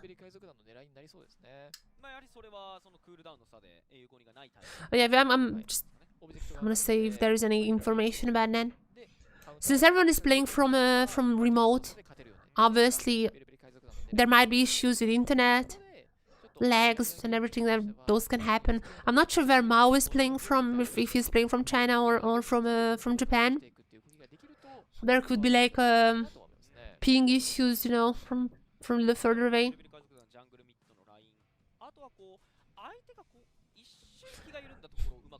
VK will throw this? I'm not sure if they threw that much. Let me check.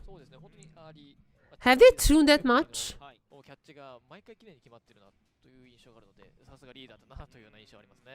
If anything, VK was the one who was coming back to the game so much.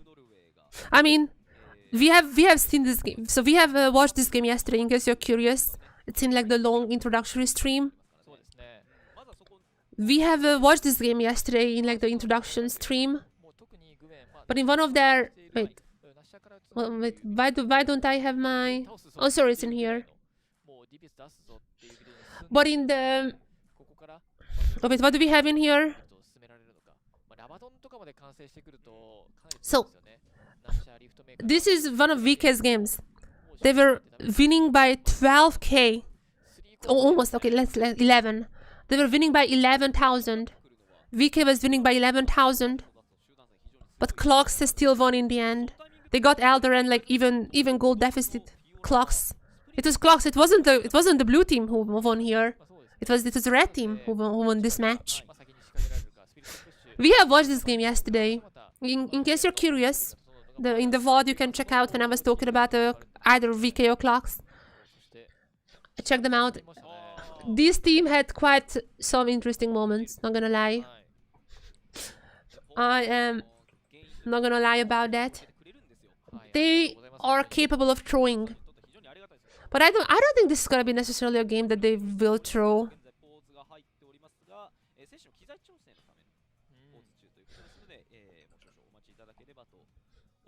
If anything, I mean, let's go back in here. If anything, I think there's a chance still that that Young Gaming is winning. There is still a chance for that, but it has to be from team fighting. I don't think it's gonna be necessarily a throw. It has to be from team fighting. The team fighting is still strong. Also, the reason of the pause is a player equipment issue. So someone disconnected keyboards or mouse went wrong or something like that. Some like issues with the like the equipment. Oh, I cannot read Korean. Actually, maybe I can. Is it? Yeah, I'm not sure. もしここでベルベリ海賊団がこのヤンヤンゲーミングを相手に勝利するってなるといきなり初日からね大荒れの LJL フォースそうなんですよね。ただそのヤンヤンゲーミングも結構ジャングルのやっぱりキングノルウェーがリーダー、中心となって、集まったチームだとは思うんですけど、彼が試合を動かしていくのが特徴なんだよというところで、ここまでは We'll see how long this pause is gonna go. Equipment issues could be anything. It could be just someone is like... the reason for the pause is because the player is having issues with the equipment. That's all we know. That's what's written on the screen. There's a pause because of player equipment. It could be like mouse not working. Could be they are swapping mouses. Could be they are swapping keyboards. Could be like audio issue. An audio issue has like a different text. So it's like probably like keyboard or mouse issue. I don't know who. But that's all we know for now.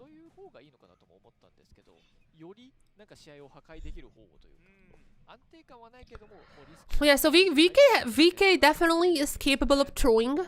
But I think they don't even really need to necessarily throw. The lead is like not super long. Like, it's still possible to come back from it. The more issues that I'm having with Young Gaming at the moment is that I haven't really seen any light from them, if that makes sense.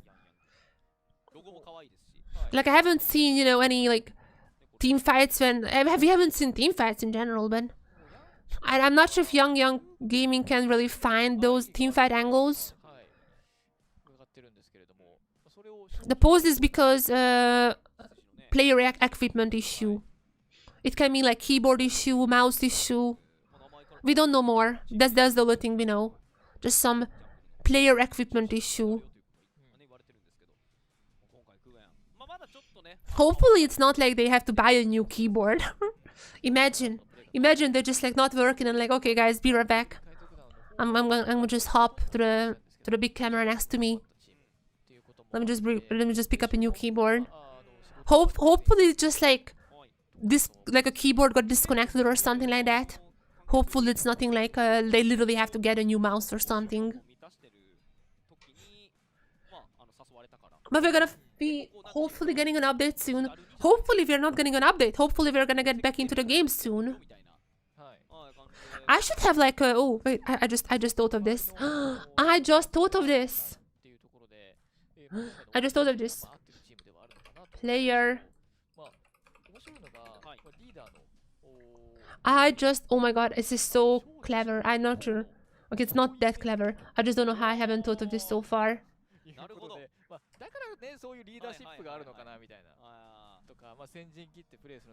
One sec. One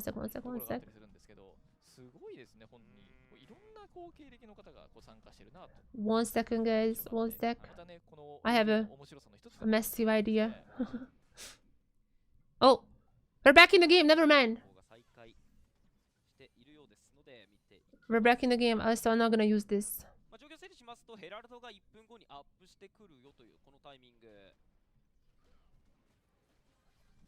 I'm gonna be using this next time around. We're back in the game. Oh, I don't know who wins. I mean, VK is doing really well right now.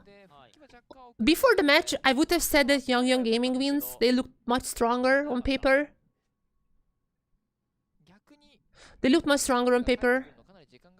I think like their team fighting is still strong, that they can still win.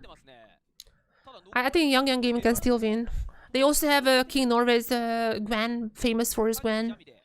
So it's still... I think there is like... they still have a chance to win this game.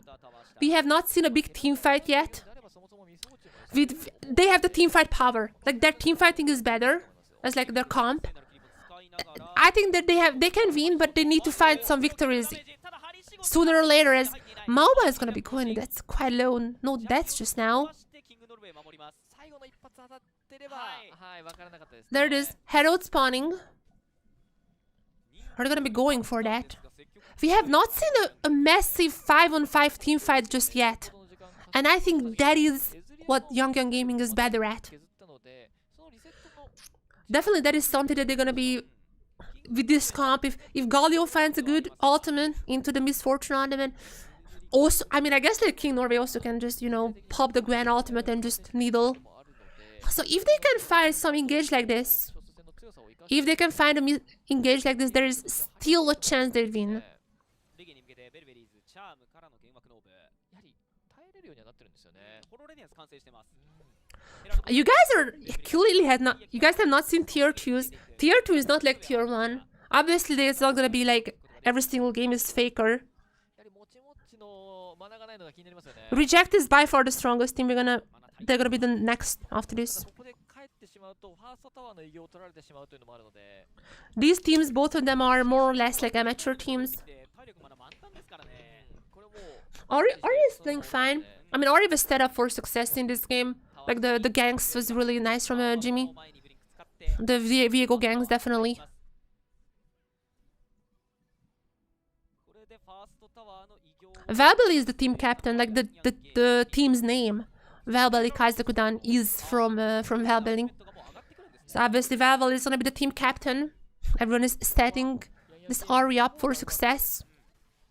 But the game is not over. Like, this is not over. Once again, the scoreline is not really telling the full picture here. 結果エズリエルのリソースなくなって Because the Cassante is getting ahead. Cassante is getting ahead. Fiora is not really able to find those 1v1s that she would have loved to do in the early stages. 方が偉業達成ですからね。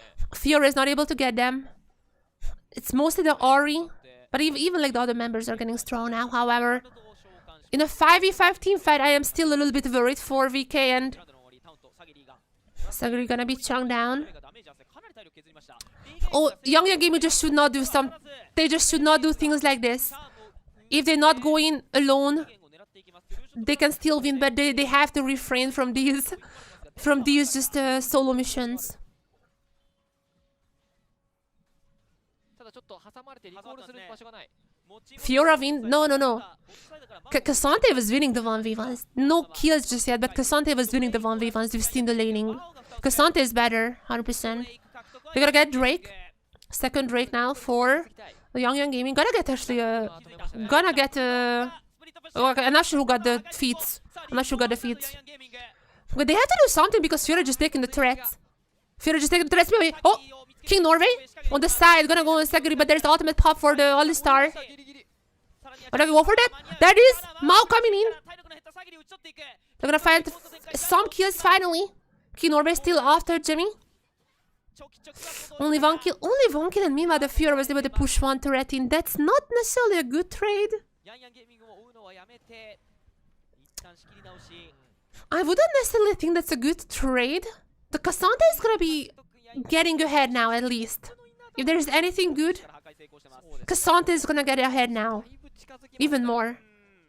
Cassante is gonna push push the bot lane turret as well. I'm not sure if he's gonna be getting that, but definitely gonna be pushing in. ラインの装備がヤンヤンゲーミングまだ遠そうですね。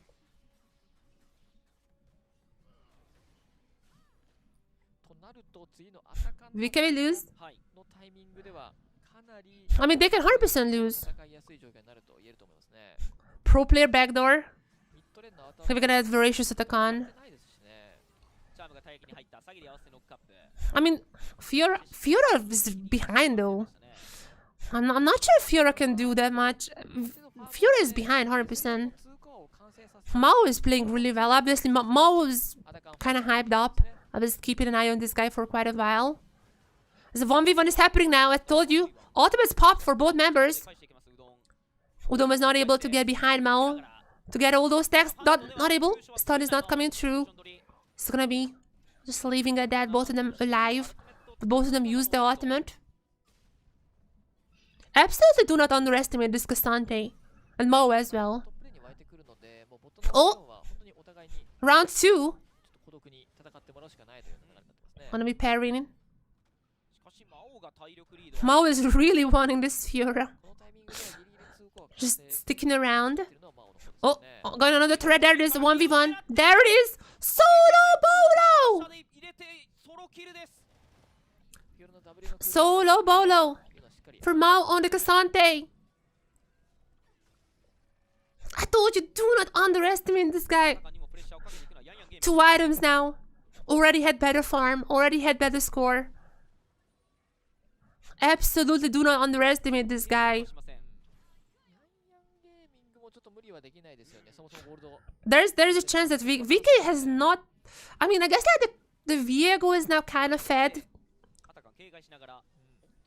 Viego is not kind of fed, but if they get down Viego fast enough, then Young Gaming has so much better team fighting. Like, the amount of stuns, the amount of engage they have is just insane.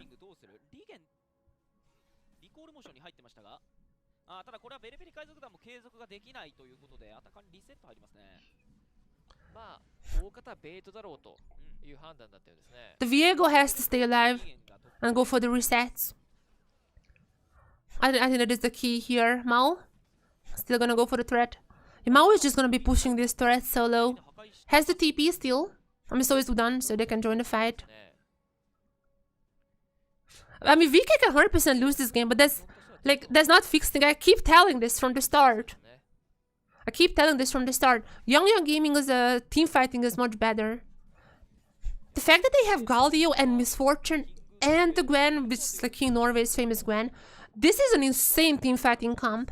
Like, their team fighting is gonna be stronger. The only question is, can VK find some leads, you know, to even with this, even with being a little weaker in team fighting, can they have the damage to just, with the Ezreal, with the Ahri, to start poking them out, for the Viego go for the resets? But in team fighting, purely team fighting, their team fighting is not as good as Young Gaming's. Oh. Mochi soloing Mochi with the solo kill. Now can King Norway get something in return? This is a little bit of a panic play from Young Gaming. They're panicking now, even the TP coming in from the Cassante. Are they gonna be in time? Ooh, so much damage with the E and the alt.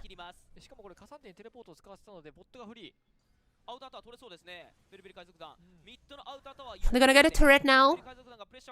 We're gonna have 2 turrets. Udan stayed there. No teleport from Udan, so because of that could just push one more turret in.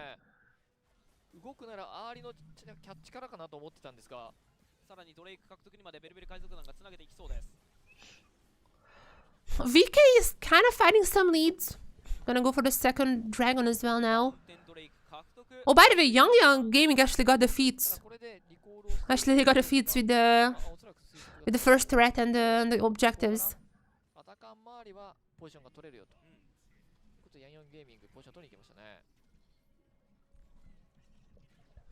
I don't know who wins. Even though VK is now, I think, like a comfortable lead.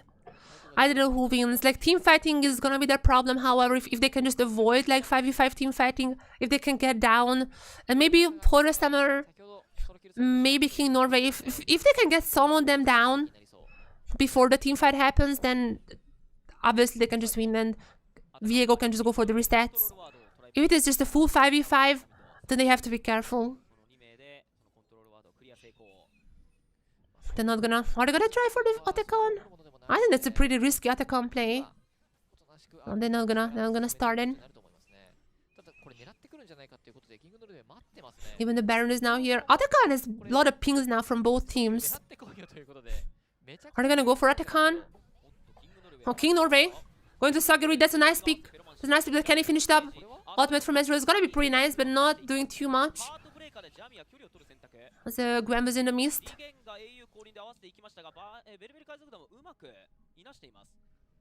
That was a nice pick from King Norway. Can they move on? Can they get something else? They need to get something. Or just leave Mao. Do his thing. This guy is getting really fat actually on the Cassante. So I mean, if you leave Mao, just do whatever he wants for so long. This guy has now about like a 30-something lead in terms of CS.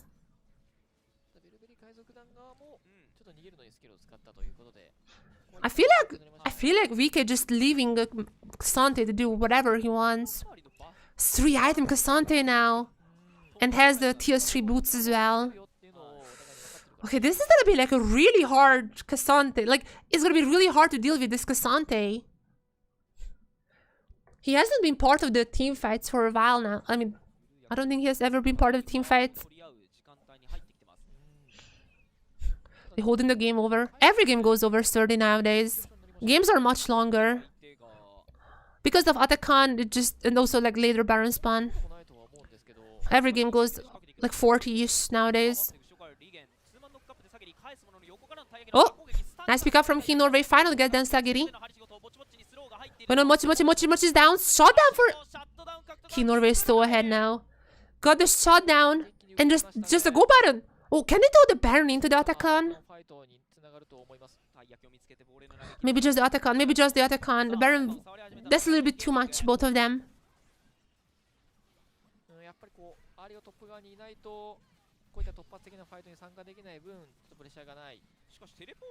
Oh, TP coming in. Is that? Oh, that's Velibeli, this TP.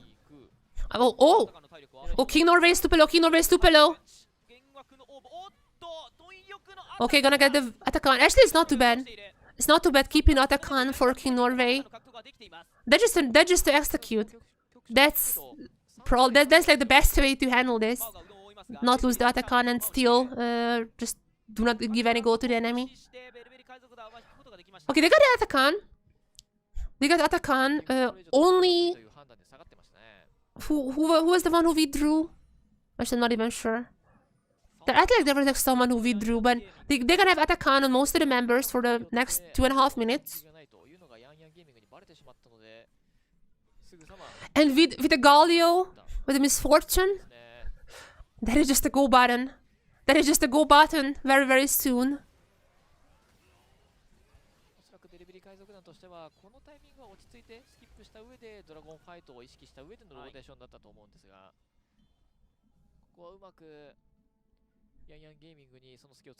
Nice stop. Why are you guys okay? I'm gonna start banning people from now on if you just like keep doing this.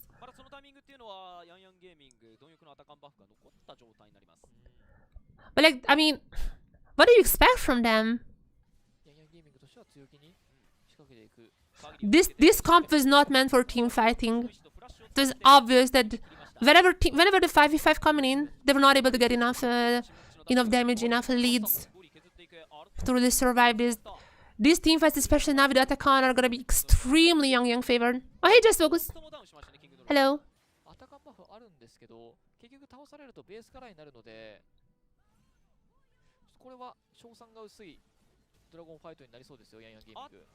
Oh? King Norway, still in the mist, Gonna be still alive.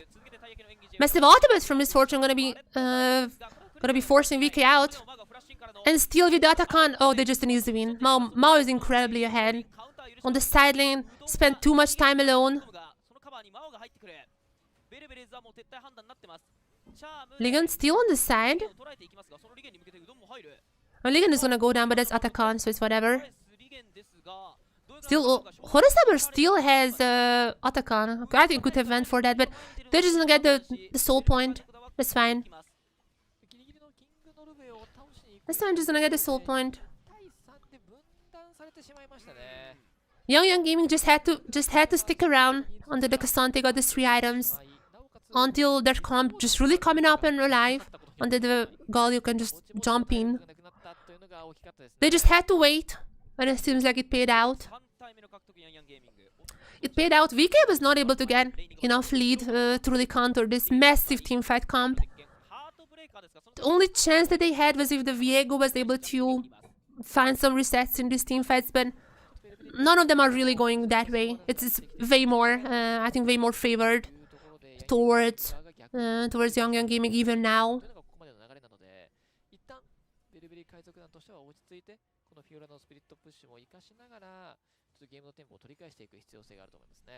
That is the Young Gaming that I was expecting.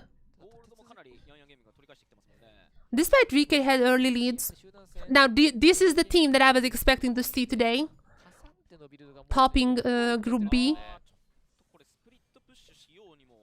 Even if Group A I think was a little bit stronger. But still, no small feat. Topping your group, and Young Gaming has done that. Ligan is also getting pretty tanky now. Probably going to go down here unless Tayaki coming in. Misfortune ultimate is gonna be chunking them down. Not the best place ultimate could have been on the Mortal Lab, but can they still win the fight though?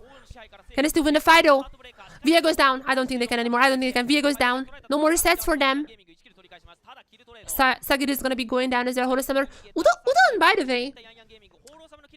Udon was not doing the best in laning phase. Also got solo bowled by the Cassante once or twice.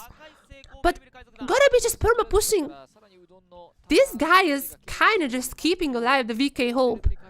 Avoiding the team fights. Just perma pushing. Just perma pushing. Whenever the Cassante is here, Udon cannot really push, but anytime Cassante has to go somewhere, Fiora just push. This is like the second tier 2 that Fiora was able to push in. They're gonna have 6 turrets on the VK side compared to only 3 for Yang Gaming.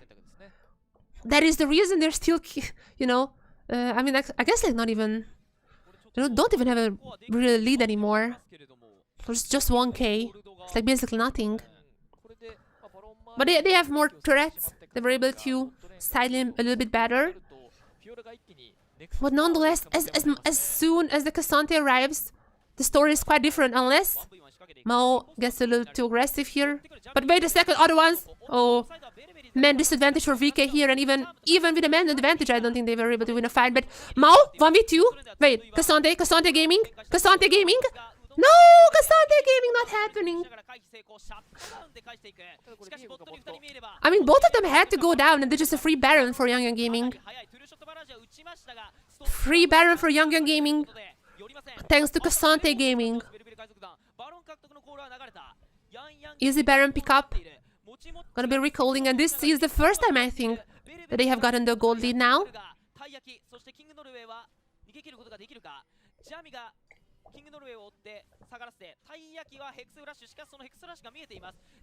They're gonna be sacrificing Taiyaki. Or are they? There's a ultimate from Ligan coming back. They're not gonna leave behind anyone. No man is behind. Taiyaki also gonna be surviving it.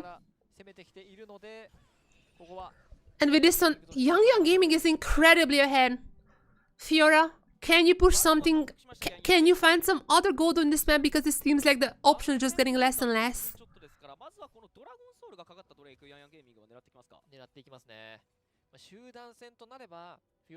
In 1 minute as well, Yang Gaming can pick up the dragon. And finally, this teamfight comp is coming online. It took about 20 minutes, but now, in full force, you can see those Galio ultimates into Misfortune ultimates. You can see the absolute full potential of this comp.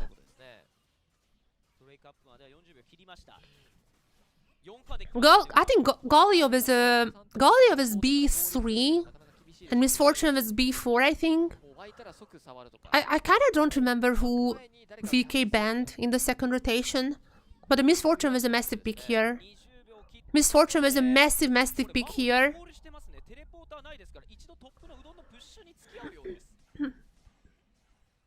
Some of those ultimates, even if they're zoning ultimates, they definitely just made sure that VK not even really able to engage in these fights. Not really able to pick anything up. No late game, exactly. The only late game potential they might have had is the Viego is like super ahead and can go for the resets, but Viego is falling behind. Ever since the first few kills in the early game, like going around, getting the ganks out, after this Viego was falling behind hard. They have no late game insurance. Udon is trying his best, getting these turrets, getting some gold back to the team, but it's incredibly over. This kill is also gonna be going for Mao. And Horo Summer just making sure that there is no gold that VK is picking up on this map. It's not gonna be like the biggest Baron buff. Only 1.8k-ish lead. They're gonna get one more turret, so it's probably gonna be like 2k. But oh no, sorry, the turret was already down, never mind. But still about 2k. Not like the most, you know. But this team was like, they had to fight back their way. They just had to endure until the late game. And now this comp is online in full force. They have the Mountain Soul as well, which against an Ahri Ezreal. That is like as good of a soul as you can get. They won the soul, the dragon gamble as well. The Mountain Soul is helping them out. Oh, Storm Surge Gwen, I love you so much. Storm Surge Gwen. Ooh. a little bit OP. And they're just going in. I mean, 36 minutes into the game, this might just be the end. Yeah, oh, the damage from the Gwen is insane. Okay, even if Udon is gonna be repelling the Galio ultimate, I'm sorry. They're still getting so much. They're gonna be disengaging, they don't wanna throw the game here. There have been so many throws in OQ. So many. So it's understandable they're like a little bit falling behind now. Let's try now. Free Baron and Soul. There's like nothing they can do. In late game, they don't have a comp. This was a win lane comp and hope for mid game to end comp. But Fiora was really good in the side laning, but besides that, like, couldn't really find any 1v1 opportunities. Viego found some ganks early on, but never capitalized on that afterwards. Same goes for Ori. LJL also fell behind the misfortune eventually. Okay, I'm gonna...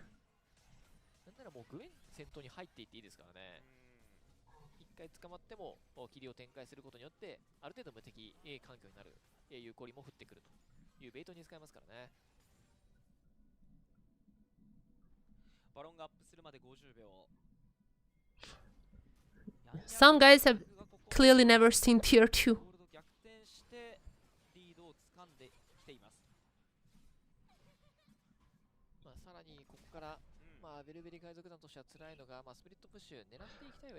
Yeah, gold lead is now in their favor.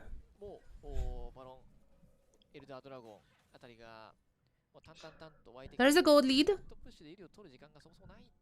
But I mean, I think they're just waiting for Elder Namibai.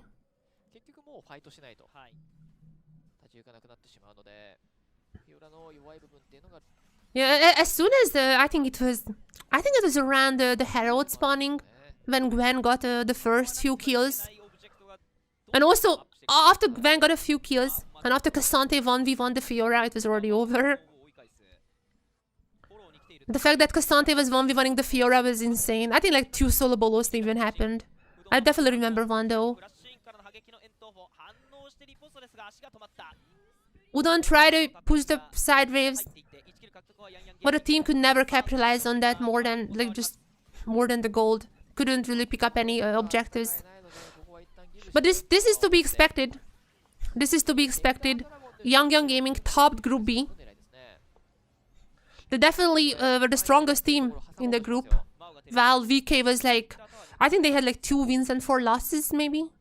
Something like that. So this is just the expected outcome. I have a 3.5 hour long stream when I went through everything that happened in OQ. But basically this is about what I expected. I thought it's gonna be a little more clean from Young Gaming if I'm being honest. But I'm absolutely not surprised to see their team fighting is better, not just in comps, but also in execution, because this team, Young Gaming, they ended first in the group. They definitely look like the strongest team there, and it's showing. It's definitely showing. There's now only a few more turrets left before they finish the game. They got everything they wanted in the draft. They wanted Gwen. They wanted the inside team fighting with the Galio, with the misfortune. They just had to wait. They had to wait for themselves, and only a few inhibitors away to end the game as well. A little bit more resistance than I expected from VK, but nonetheless, they're gonna be showcasing one more time the strength of this comp. And in the end, Young Gaming is gonna go for the victory.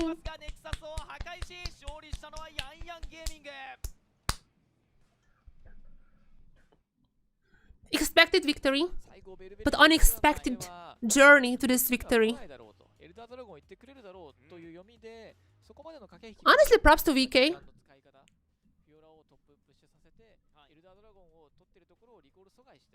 Honestly, props to VK because they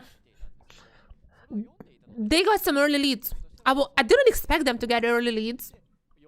I think Jimmy has some pretty nice gangs that at least made it somewhat close. Jimmy's early gangs. Velibeli also played fine on the Ori, I think, earlier on with those kills, but this comp, as soon as the comp came online, yeah. Now, who's gonna be the one to interview? That's the question now.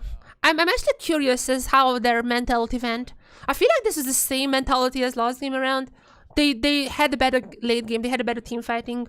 So I feel like they just try to, you know, stay in the game. Try to not, like, feed too much. But I cannot wait to see what they have to say about it. We're gonna hear who they're gonna interview shortly now.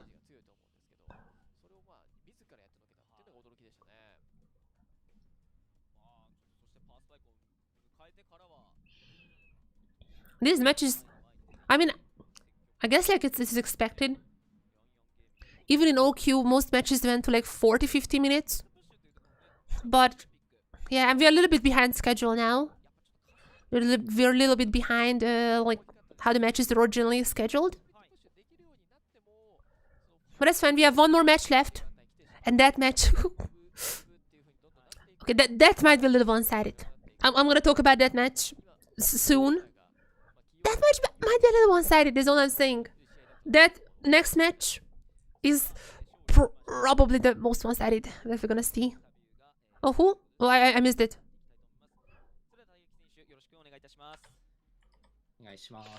Tayaki! How do you feel after the victory, Tayaki? In the early game, we made a lot of mistakes, but we could still win in the end, so I'm happy. Yeah, you made a lot of mistakes in the early game, as you said, but you were able to come back to the game. So how were you able to come back to this game? What was your thought process in the early game? So we lost the early game, yeah. But we know our composition is gonna be strong.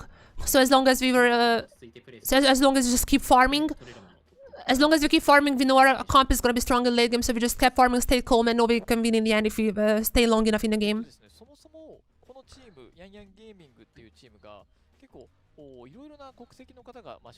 In the Yang Gaming, you have a lot of people from a lot of countries. How is it having like so many people from so many countries in the team?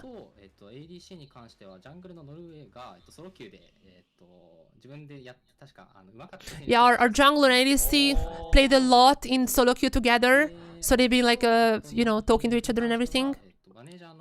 And as for the top and me,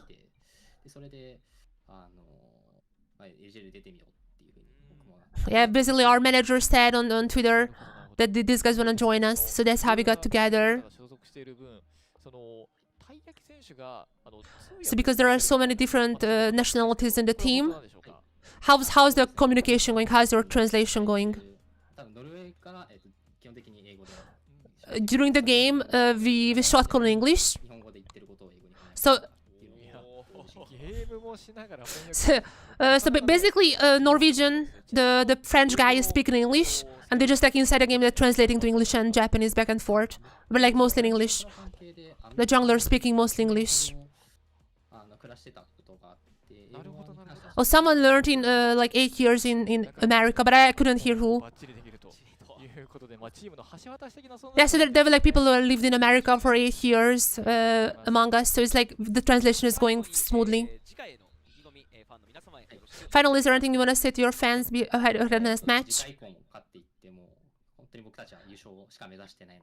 I hope we can win our next game as well. Our goal is to win LJL, so please keep supporting us. Thank you. Thank you. Thank you.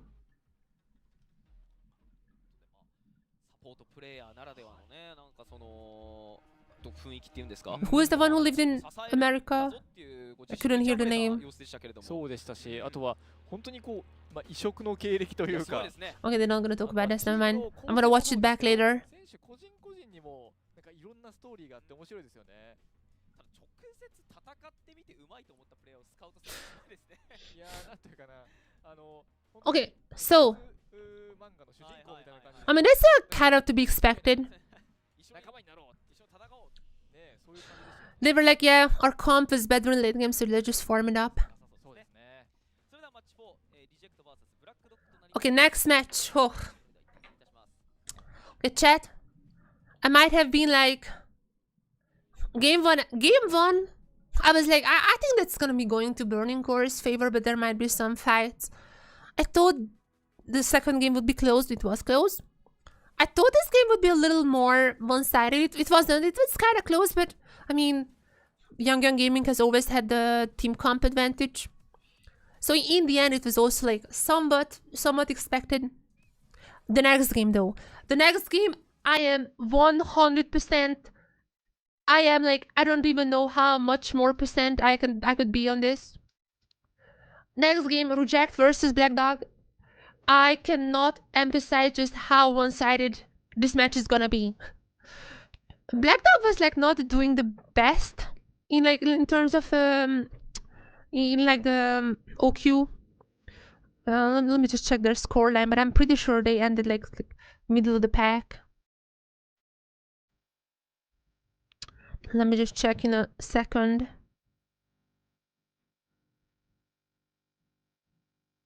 Which is faster?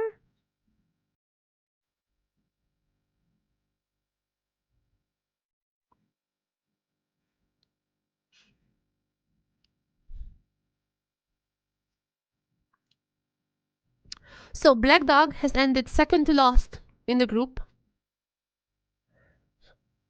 which is wasn't the best scoreline. The only team that Black Dog was able to beat was Velocity, and even that match was like quite close. So I think Black Dog is among like the weakest teams on paper, at least like from OQ. One of the weaker teams, definitely in this tournament, in this place, against probably almost certainly the strongest team in the LJL, Reject. So I feel like this is the biggest gap in like preserved, like on paper preserved skill level. In terms of predictions, I think this is like, you cannot make it even, I cannot make this gap bigger than that. Reject versus Black Dog, just as like a reminder, because they have played actually against each other in open qualifier before. So these two teams have played against each other already. And just a few moments how that ended. The last time in the open qualifier a week ago that Black Dog and Reject has met, the match took 20 minutes. The match took 20 minutes and 23 seconds. The match score was 1-20. Literally, they literally had 1 kill per minute. Reject literally had 1 kill per minute. There was only 1 kill where Kinatsu died. We have watched this game as well. Kinatsu died on the top side like one time in like a team fight. I cannot emphasize enough how one-sided this game was, or all of Reject's games were. Reject is by far the strongest team we have in LJL on paper, but I mean kind of in practice as well, because they have played in open qualifiers. They had like an average 23 minutes of a win time. The longest match they ever had was 25 minutes. Or 26, sorry. The longest they had was 26. But their average was 23. They ended the group stage 6-0. Didn't lose a single game. I think like they gave away like first blood like maybe once or twice, but not a single time did they ever even like weren't in the lead. They had the gold lead from start to finish in all the 6 games. I don't think there is like enough ways. I don't think there's like expressions or sentences how I can express just how incredibly strong Reject is. What rank am I? I don't play League of Legends. I don't have time for that, I'm gonna be honest. I used to be silver like for like 5 years ago or something. More than 5. Oh wait, no, actually more than 10 years ago. Wait, 2015 was like 20 years ago. Oh no. That's not great. That's not a great realization. 2015 was 10 years ago. Well, okay, that's quite a long time ago, I guess. But yeah, anyways, I don't think there are words to explain, to express just how incredibly strong Reject is. And let's see, I mean, let's see if Black Dog has something to show here. Let's see if there is anything that they can cook up. But I don't think how there is any way or how there is any chance that Reject can lose this game, if I'm being honest. I think we're looking Reject 3-0 in this Swiss stage, especially because they're BO1s. What happens after in like BO3s? I think they're gonna be still having a perfect split. But maybe they're gonna like troll a few games, I don't know. It looked like Reject wasn't like playing for fun, like they had real peaks. I mean, they had like the Yone and stuff like that, but they still were just incredibly ahead in all the games.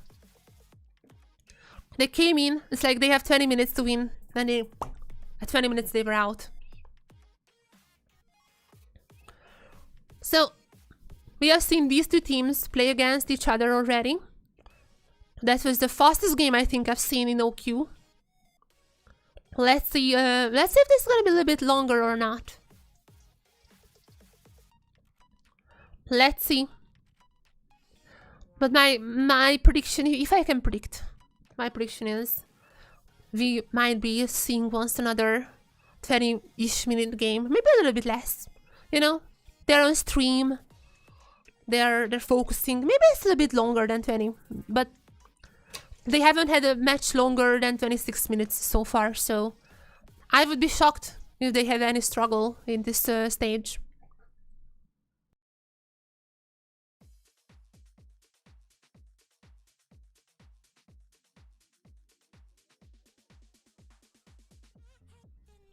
If you're curious about Reject, because there is a real chance, there is a very real chance that this is the team that we're going to be sending to the LCP promotion relegation. There's a very real chance that they're just winning everything this year in LJL. If you're curious about them, make sure to actually check out the stream that we done yesterday, kind of like a few hours ago, but kind of yesterday. It's up on the YouTube with timestamps as well, so you can just watch the timestamps. It's called Introducing the LJL Teams or something like that. So we have went through every single team here, and if you just check out the bottom, check the timestamps for Reject, that you're gonna be, you can see I translated some of their content. They're really fun. It's a really fun team as well, and they're strong. They're incredibly strong. All the players here had tier 1 experience. Forest have just went to Worlds in 2024. Some were also played in Bro. It's just an incredible team. Incredible team all across the board.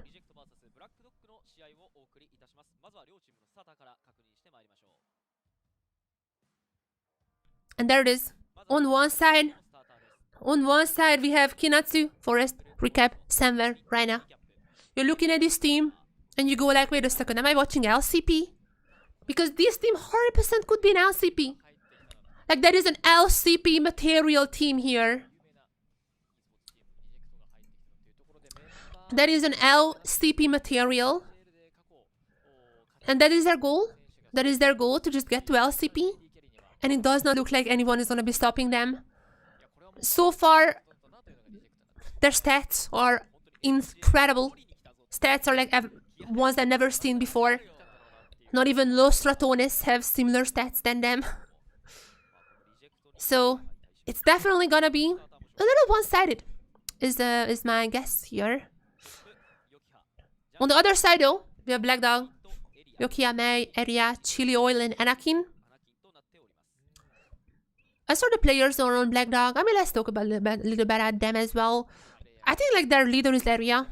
He was the one who like posted on Twitter and everything. He is a Lux main. He played Lux as well quite a lot of times in open qualifiers too. He played Lux against Reject last time they played. It didn't go too well. But to be fair, no matter the champion, it's against Reject. No champion or no comp is ever gonna go well.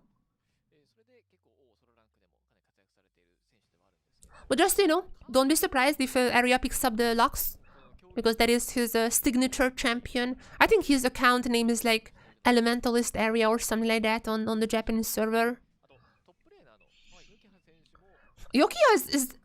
Yeah, oh my god, I literally wanted to say... Okay, is it a sound like I'm just copying them? But I literally wanted to say the same thing. Yokiha, Black Dog top laner, is actually... The Yorick has been permabanned against him in the open qualifier. Yorick has been permabanned against him. Even Reject banned the Yorick. Even Reject banned, like, we don't want to see his Yorick. So, are they gonna let Yorick through now? Is this gonna be like the secret sauce to take down Reject? I don't think so, but that is definitely a specific pick for him. Let's see if Reject is like, you can play the Yorick. Let's see. No matter, we are already in draft. Wow, that was fast. We're already in draft. Is Reject gonna let through the Yorick? That is Yokiha's famous champion. If Yorick is up, he is gonna be picking it up. Are they gonna go for that though? Let's see. RC. This super team, in all sense. They're not banning the Yorick?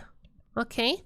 Okay, we're gonna see the first time Yokiha's Yorick. I'm not sure it's the first time, but the first time I'm gonna be seeing it. Like an official game. Are we gonna be seeing Yokiha's Yorick? Or are we gonna be seeing actually any like cook up, any gourmet draft from Vikel? Or are they just gonna go for another 20-minute victory? Last time around it was a 20-minute victory. Last time around that these two teams faced each other. Is it gonna be the Yorick first pick? Or the Lux as well? Area, is as I said before, Area is the Lux main. So that's gonna be probably his Lux. He played Lux like in every single game he could, I think. There's the Lux. Are we gonna be seeing the Yorick? Is it gonna be the Yorick second pick? Are we gonna be seeing the Yorick? Yorick has been permabanned against Yokiha. Even Reject banned the Yorick against Yokiha in their previous games. So are we gonna be seeing the Yorick now? They're waiting. They're waiting a little. Kindred though. Gonna be going for some more aggressive junglers in there. Is Forest gonna be on the Sejuani duty? And recap with the Yone. Ooh. He's here to finish this game off as fast as possible. Recap is here to have another 20-minute game as Yokiha's Yorick. Is it happening? There you go, logged in. We're gonna be seeing Yokiha's Yorick. We're gonna be seeing Aria's Lux. These players are known for these champions. Reject went like, you can pick your champions. Reject literally went like, you guys want Yorick, you guys want Lux. There you go. Just take those champions, just take those. We're still gonna beat you. That is crazy. Reject are here to play. Wait, the Gwen? Oh, I kind of forgot that Gwen can also be a top laner after watching Norwegian. I was like, they already have a jungler, what are they doing?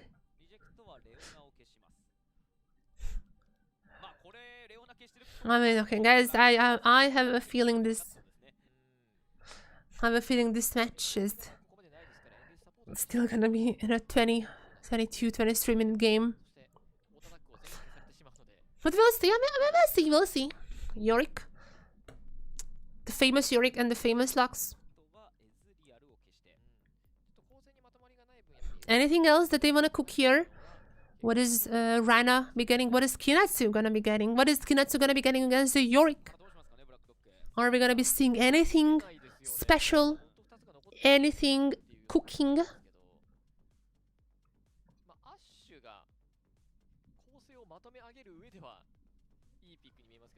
It's gonna be the Nautilus logged in. They're still waiting for the ADC. For the last pick. That's a little unique, I would say. をし合うっていう意味も含めて得意チャンピオンのレルを持っていくと。対面のことだけ考えるならブラムがね、カウンターになったり、レナータがカウンターになったりするんですが。Rumble for Kinetsu. Ooh, Rumble and the Yone lining those two up together as support. Support Alice. Oh my god. Please. Reina, please. No! Oh my god, trolling me like that. I cannot believe it. This is incredible. I cannot believe this. 出るかなとも思ったので、ここはちょっと意外な選択でもありますね。素直にレのカウンターを打ちました。そしてブラックドッグはラストピック。AD キャリーの選択になりますが、カイサかアッシュかでアッシュにしました。対面がバルスである。さらには構成がかなりいびつになってしまっているので、ノーチェラスだけのエンゲージが足りないだろうということで、アッシュを持っていたということですね。いやー、かなり対照的なドラフトになりましたね。まあ、リジェクトは本当にこうメタ通りのドラフト。対してブラックドッグは Okay, let's see. 自分たちの得意で勝負。なので、基本的にはブラックドッグとしては、ウィンでウィンゲームの構図になっていると思います。序中盤で有利をしっかりと握っておけないと。Let's see. I'm gonna post this on Twitter in a minute.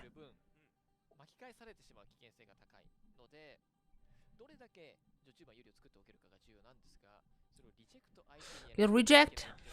What? なかなか難しいところですよね。Why is my Twitter so slow? Wait, what?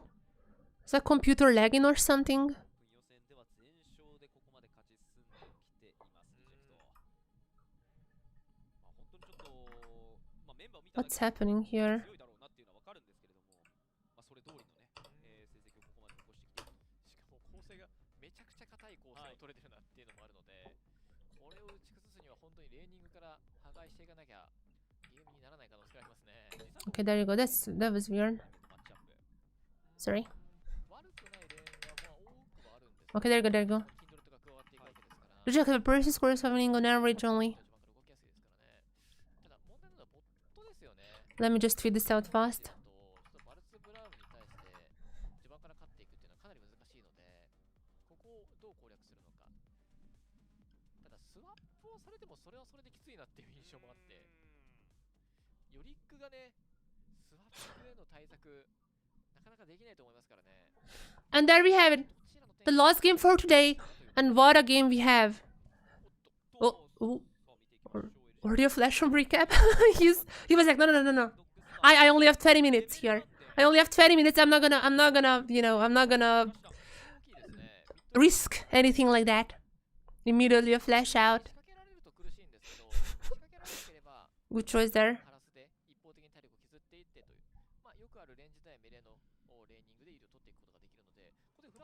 So, what do we need to know about Reject? I mean, if you just look at the names, you might recognize that, wait a second, this team is a little bit too strong, aren't they? And the answer to that question is yes, they are.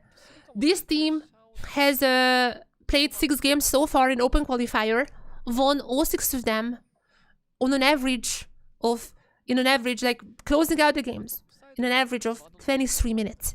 Average 23 minutes. On average.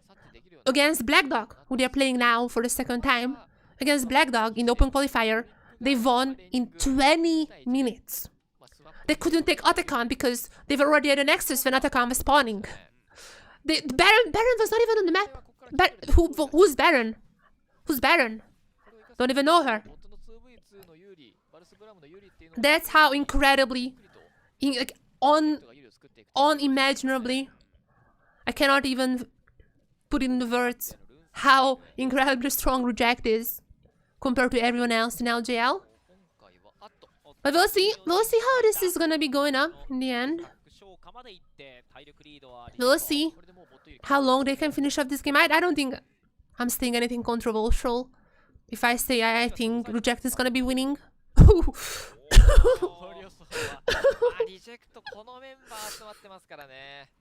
You know what? To that 1%, respect. To that 1%, I respect you. Massive respect to that 1%. But that is just an insane team, and I would go as far as to say I'm kind of more in the 100% chance that they're winning category. Even if they're giving Black Dog their main champs, the Yorick and the Lux. That's what they were waiting for. Those champions also have been quite banned for against them in open qualifiers. But now, wait a second, Somewhere is gonna get first blooded. First they're gonna go to May. Okay, what's happening here? I mean, this is not the first time that they got first blooded. There has been such cases before. So I don't wanna say anything for now. Okay, Black Dog got a kill. Gotta get 2 maybe. Rhina. I'm gonna go put up the shield now. It's not gonna go down. But definitely it's gonna be delaying the recall.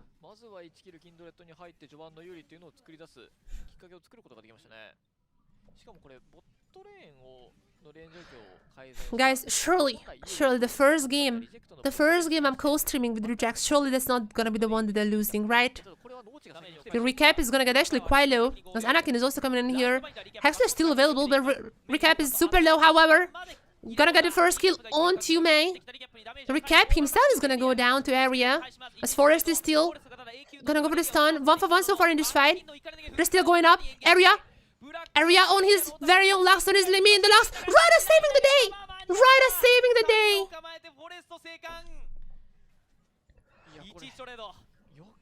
Oh my goodness!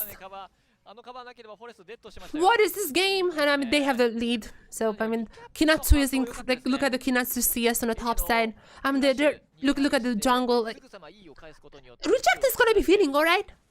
Like, do not get surprised. Reject is gonna be winning. That is the strongest team. But anything, literally anything that Black Dog can gain, any kill, any maneuvers, is worth to talk about. That's how incredibly strong this team is. The fact that they got the first blood. Good job, good job. But on the top side, not looking too strong. And even the bot lane is in a massive favor of Somewhere or like Steel. We don't see gold differences, but I would imagine the gold lead is equal, if not a little bit in lead, for a lot of lead for Somewhere. That's a lot of gold difference that they are having here. As Somewhere gonna be popping the barrier, even flashing in. Chilo is gonna be going down. Somewhere is still alive, still having a little bit of help. There's the rain. The shit is happening about 1 more Q, and Somewhere gonna go for the double. That's what I'm talking about.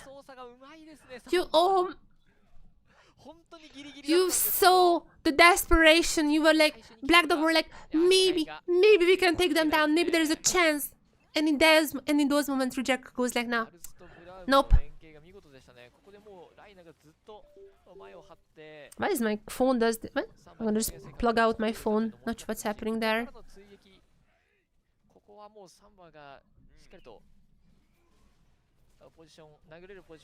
I'm not faulting them for going in there. I think Chile always cancelling maybe 1 auto that made Somewhere not die. Playing on the edge all the time, as this looks more like the Reject that everyone expected. This looks like the Reject that everyone of you expected.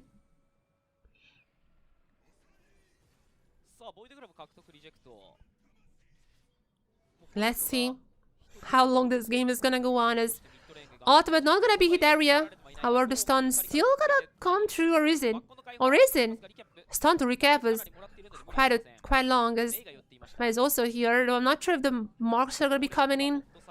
Forest is gonna be quite strong still. I don't think in the early game you can really just take down errors with the Kindred.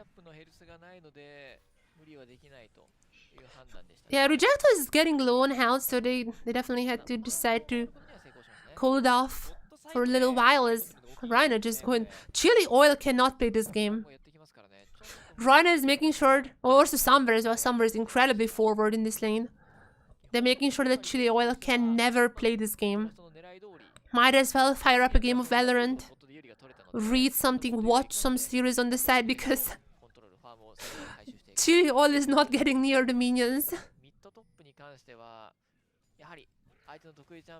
Now maybe there's a help coming on from Mei. Maybe there is a help that they needed. But in no level 6, nothing to help them out more than that. Just with the presence is gonna be turning into just one more kill for Stuffer, double kill for Stuffer, and even if Stuffer goes down, this still should be a kill for Reject. Forest is here. He should be picked up by him. One more auto should just do it. There you go. Even when it looks like there is a play that might be good for Black Dog, there is no chance. Reject is everywhere, and they are taking everything. This is the Reject that we all expected. And yeah, just speechless. And I'm gonna be honest, just get ready because this is about what we're gonna be seeing in the next matches as well. The second closest team to Reject might be Burning Core Toyama. But even them, it's like Reject is on the way to get a perfect split, and a lot of things that we used in somewhere alt, and gonna be enough for the kill. That's already like I think more kills on somewhere, like more deaths I guess for somewhere than he had in combined other games. Okay, there has been some bloody games beforehand for Reject, so that's not true, but they're gonna be ahead. Like no, and Chili Oil need to kill somewhere a little more time to equalize the insane amount of lead that he was able to accumulate. Anakin gonna be alone, no Hex Flash. I mean, this just trying to go for the Blast Cone, but yeah, just no Flash, no Hex Flash either. Unfortunately, just out of position. Rhino was able to stun him for long enough to not even get to the Blast Cone.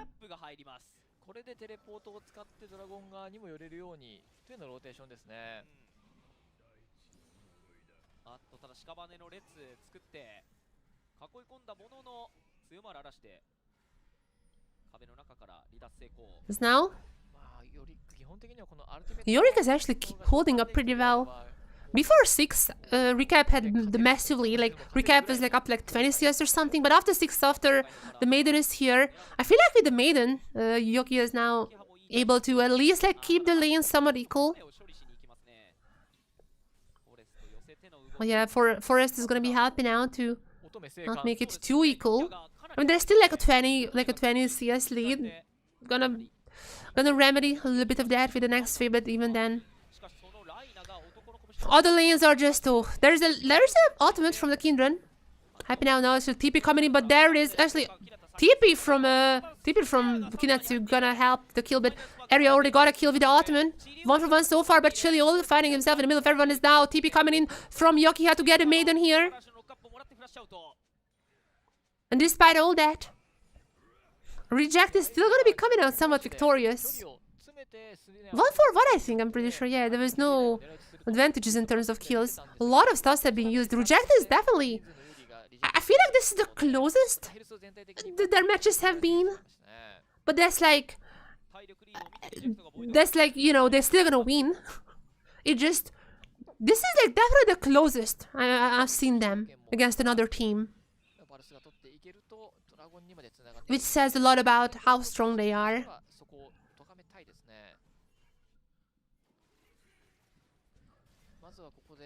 That was I mean, that was not too bad onto Rhino. Even Summer and Rhino got a little complacent there. That was a nice ult from Chili Oil, but the damage is absolutely not there. Area took down Summer in the end, but yeah, just the firepower of the other members are just too strong.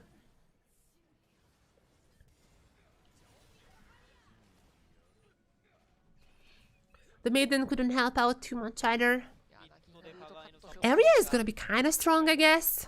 Kind of winning the lane, but it just... I don't think it matters too much. I don't think Recap can really take this game up as only one stack so far on the Kindred. I mean, yeah, had the mark on Forest. He has not went down just yet. Also, definitely no chance that you can ever steal against this team. Is now ultimate also gonna be hitting somewhere once again, but not enough to take him down. As somewhere starting off with a kill. With another Q should be enough to get not a double because the second one is gonna go to recap. 2 kills to reject and just immediately prompts them to get a dragon. And even in a game, when it looks like, you know, Black Dog can still get some kills here and there. They find like, good engages, there was like a good arrow. Sometimes like Anakin finding good hooks. Even in this game, and they literally just took down the scoreboard that I wanted to talk about. Amazing. Let's just watch this replay. Because, I mean, Area tried to, you know, do something with this fight, but was too far away when it broke out. And after it just, like, immediately going into the dragon. So, even in this game, when it looks like that Black Dog has, you know, some type of moments, the gold lead is 3,000, 6 grubs, 1 dragon, already having defeats. Even in this game, Leandri is done. Leandri is done for Kinatsu on the Rumble. That is crazy. That is insane. They want to finish it.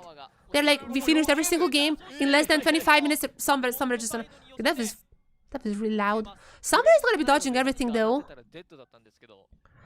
The longest game that Reject had so far was 26 minutes in Open Qualifier.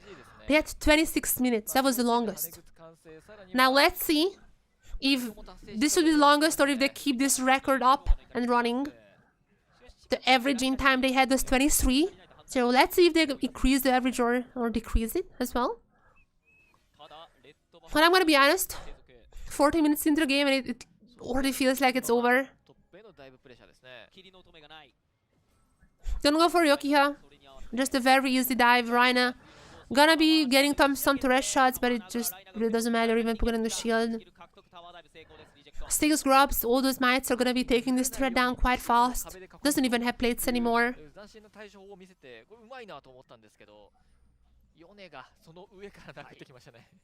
And this is what we expected from Reject. I'm gonna be honest, I expected more from Reject. The fact that they kinda had some interesting moments in the early game, I was not expecting that. Because Samver is gonna be missing the ult. But I'm gonna be honest, I expected Reject to be even more aggressive, like even more dominating. The fact that they gave away 5 kills is already quite a lot. That's how incredible this team is. I cannot emphasize it enough.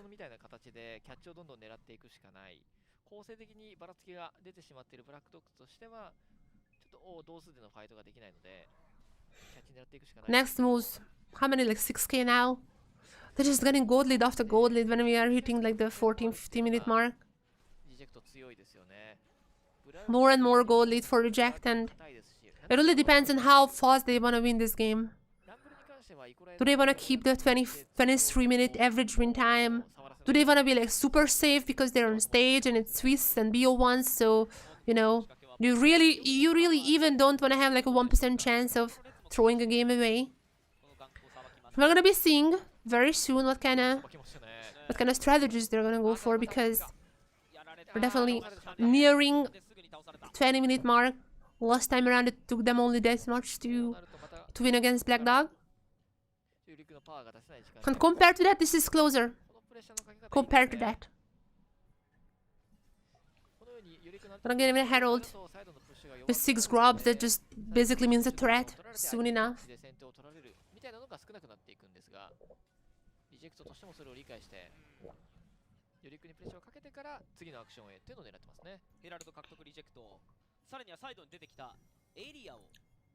Now, Area on the top side trying to save that turret, but they're coming, everyone. They're coming to Herald. I'm gonna be clashing that to the turret very soon, as there's the ultimate to at least to just not have a wave pushing on the ring. There's gonna be the Herald, there's gonna be the mites. So this turret is gonna be going down pretty fast, I would assume so. Even without minions, this turret just goes down way too fast. This second one as well gonna be chunked down to half health. They're still sticking around. I mean, something has recalled, but others still sticking around, and might not even matter. Might not even matter. Recap is gonna go to the bot side because meanwhile Yorick and the Maiden have been taking some turrets. I mean, the Maiden is pretty fast with just like all the little goose. Pretty fast to just push these turrets up, so I mean that is the best. That is the best you can have, but it just, again, I don't know what to say.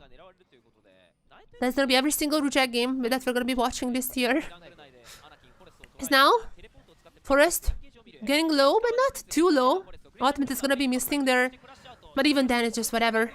Recap actually goes in. Ultimate from Killer is gonna be saving both Mei and Yokiha, but not for too long. As now after the ultimate 2 kills the Forest. Are they gonna Stamber is gonna get his very own. There's even a flash from Recap. We're gonna go back here. Rhino is now alone. All of them are like, nah, Rhino, you go there. Gonna get out though. Jumping out. And Rhino somehow survives. You cannot get away with that. He can't get away with that. How many times now these guys are surviving? Oh! That is too far, it is too far.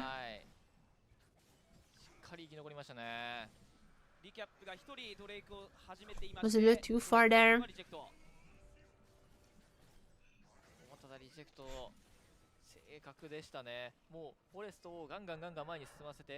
We are entering 19 minutes. It does feel like that at least Black Dog can stay alive for a little longer compared to their previous game. I'm not sure if Reject would wanna go for the Atakan. I'm not sure about that. But I just feel like that it doesn't matter. I would not give too many more minutes to this game.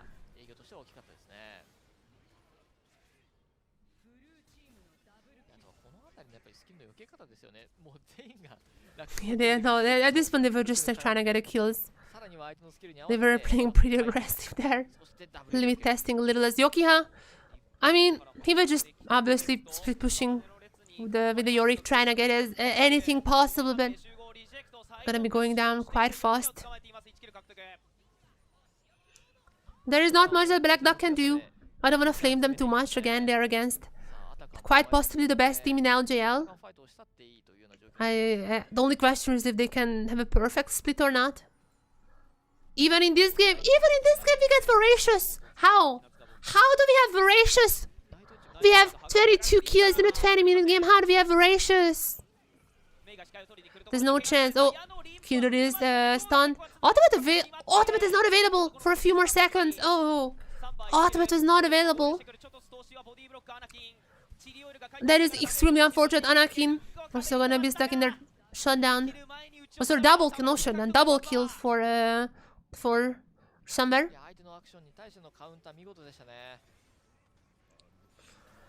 And this is already longer than the last time they have met, but it seems like they are still on the average. Still on their average win time.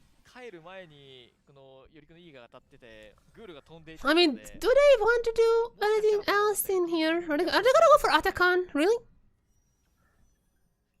Are they gonna go for Atakan? I mean, I feel like they can just end the game. But I mean, if they have Atakan, they're like, okay, we're gonna be safe now. Even if we push to the end, then if we die, that's fine because there's an Voracious Atakan.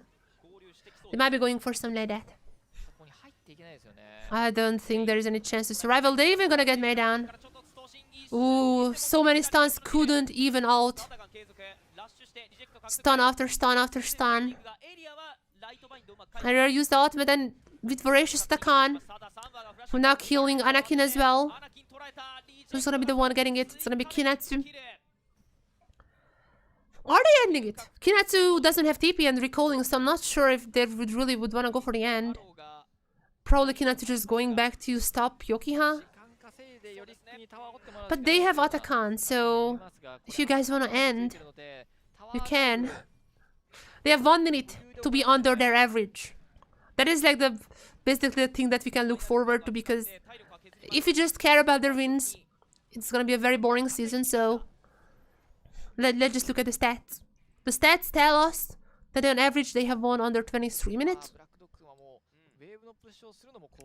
It seems like it's gonna be above their average win time. Again, I know it's just a little bit. You might go like, who cares if you're above or below 23 minutes? But that's how dominating this team is. That this is their every dream time. It feels just like it's a matter of time until they're over. I would love to see one more Kindred stacks. I'm not sure if we're gonna get that.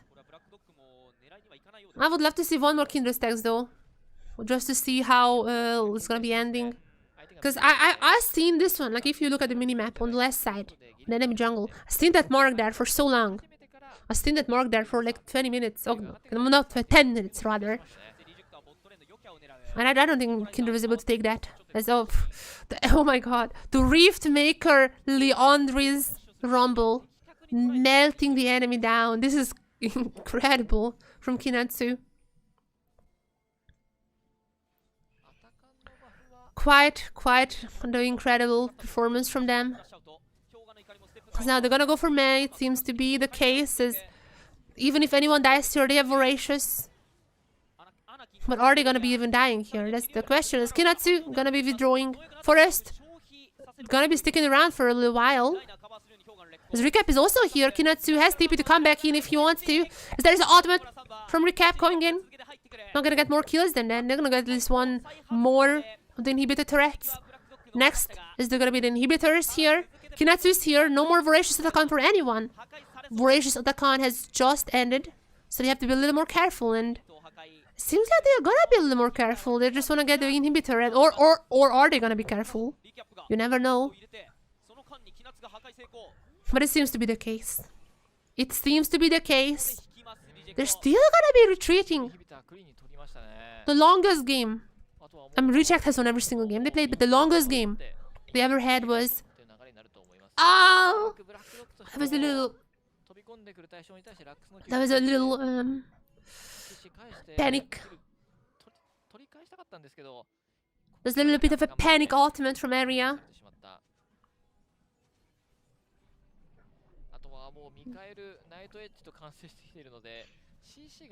Yeah, so the longest game that Reject has ever played was 26 minutes. Obviously, it's a little bit different, you know, when you're playing on like official broadcast. You know, it feels a little more prestigious, and also just as a Swiss BO1, so matches are definitely more important than they are in open qualifier, like individual matches. So no surprise they're gonna be playing it a little more safe. As Recap versus Yokiha. Oh, they're still gonna get the maiden down. Yokiha is really strong. Oh, nice ultimate from Chili Oil. Are they gonna go for... I think Recap is safe. But on the other side of the map, the Reject is gonna be picking up the Baron. They have about a 10,000 lead, and this Baron is just gonna make it even more than that. Recap is back. Wait, Anakin is here as well as Yoki. Yokiya, the maiden is gonna be going down as the Recap outing out Anakin, who just not gonna be connecting. Right. Alright, you know what? I allow him. They're gonna be winning still. I allow him a little bit of a little bit like that.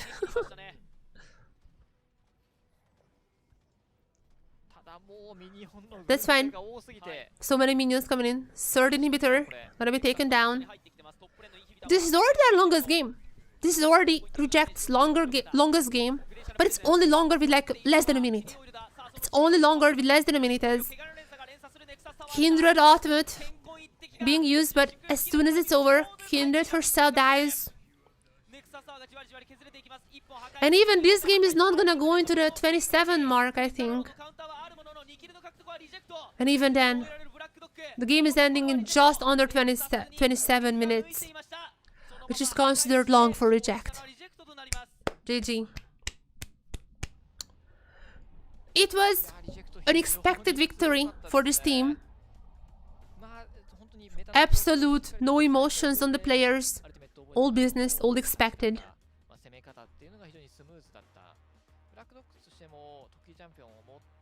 They're gonna be having an interview, so we're gonna be waiting for that. I'm gonna be live translating that as well, just like all the previous ones. If you're curious about interviews, just you can, on YouTube at least, you can rewind the stream. I have translated all the previous interviews as well. Well, let's see what Reject has to say here. Let's see what they have to say. This is the last game for today. After the interview, I'm also gonna be saying goodbye. Gain some energy for tomorrow, because tomorrow also we're gonna have some quite interesting matches. But tomorrow is tomorrow. I'm gonna be talking about those matches tomorrow. For now, let's just be amazed how strong this team is. And when I say that I feel like for most people, when I say that I think for most people, it's a no-brainer to predict Reject as the team who is gonna go to LCP promotion relegation. That's what we mean. That is an insane team. If you have not watched LJL before, then you might not be familiar with some of these names, but Kinatsu was like one of the... Kinatsu even had a video, like a League of Legends official video about him. Do you guys remember that? That was like the time when they released some of these videos. Kinatsu had a video about him, like that's like the young Japanese prodigy. And he's just really good. He just couldn't find a team because of the downsizing. But Kinatsu is super good still. Recap also was like one of the best Japanese mid laner, I think. There's not many. He's like the only Japanese mid laner we had like in the last few years. Oh. Yeah, we're gonna have one last interview before we go. Before I'm going, there's one more interview. We're gonna be seeing who's that gonna be with. So yeah, Forest was just at Worlds. Recap, probably the best Japanese mid laner in the last few years, after Saros basically. Somewhere from Bro, coming over to Japan. Alongside Raina, who kind of came back from retirement to play for this team. But he was like also one of the best Japanese supports back in the days. So this is an absolutely tier 1 level team. Absolute tier 1 level. And they are aiming to get to tier 1.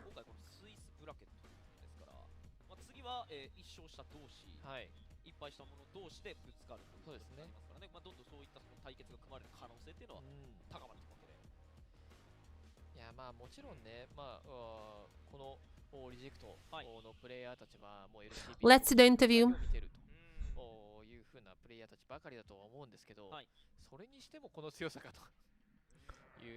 Let's see the interview.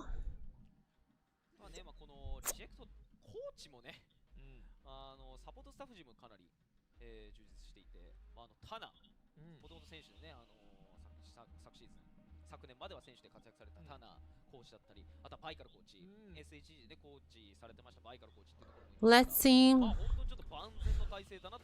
I don't think they talked about who was having the interview with for now.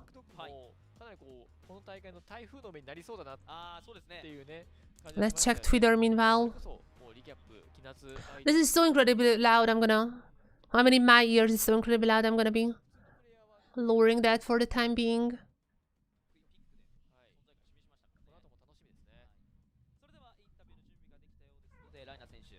Raina. I have an interview with Raina. Welcome, welcome, welcome. First of all, congratulations for the win. How are you feeling now?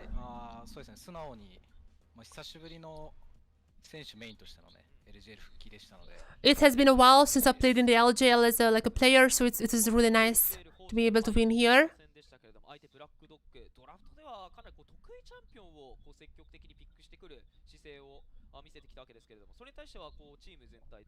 So you let Black Dog pick their mains. Why did you let them pick their mains? Were you expecting that? We have already faced this team before. We know what they would be picking, so we were expecting all of them, and that's why we were letting them pick the Yorick and the Laos.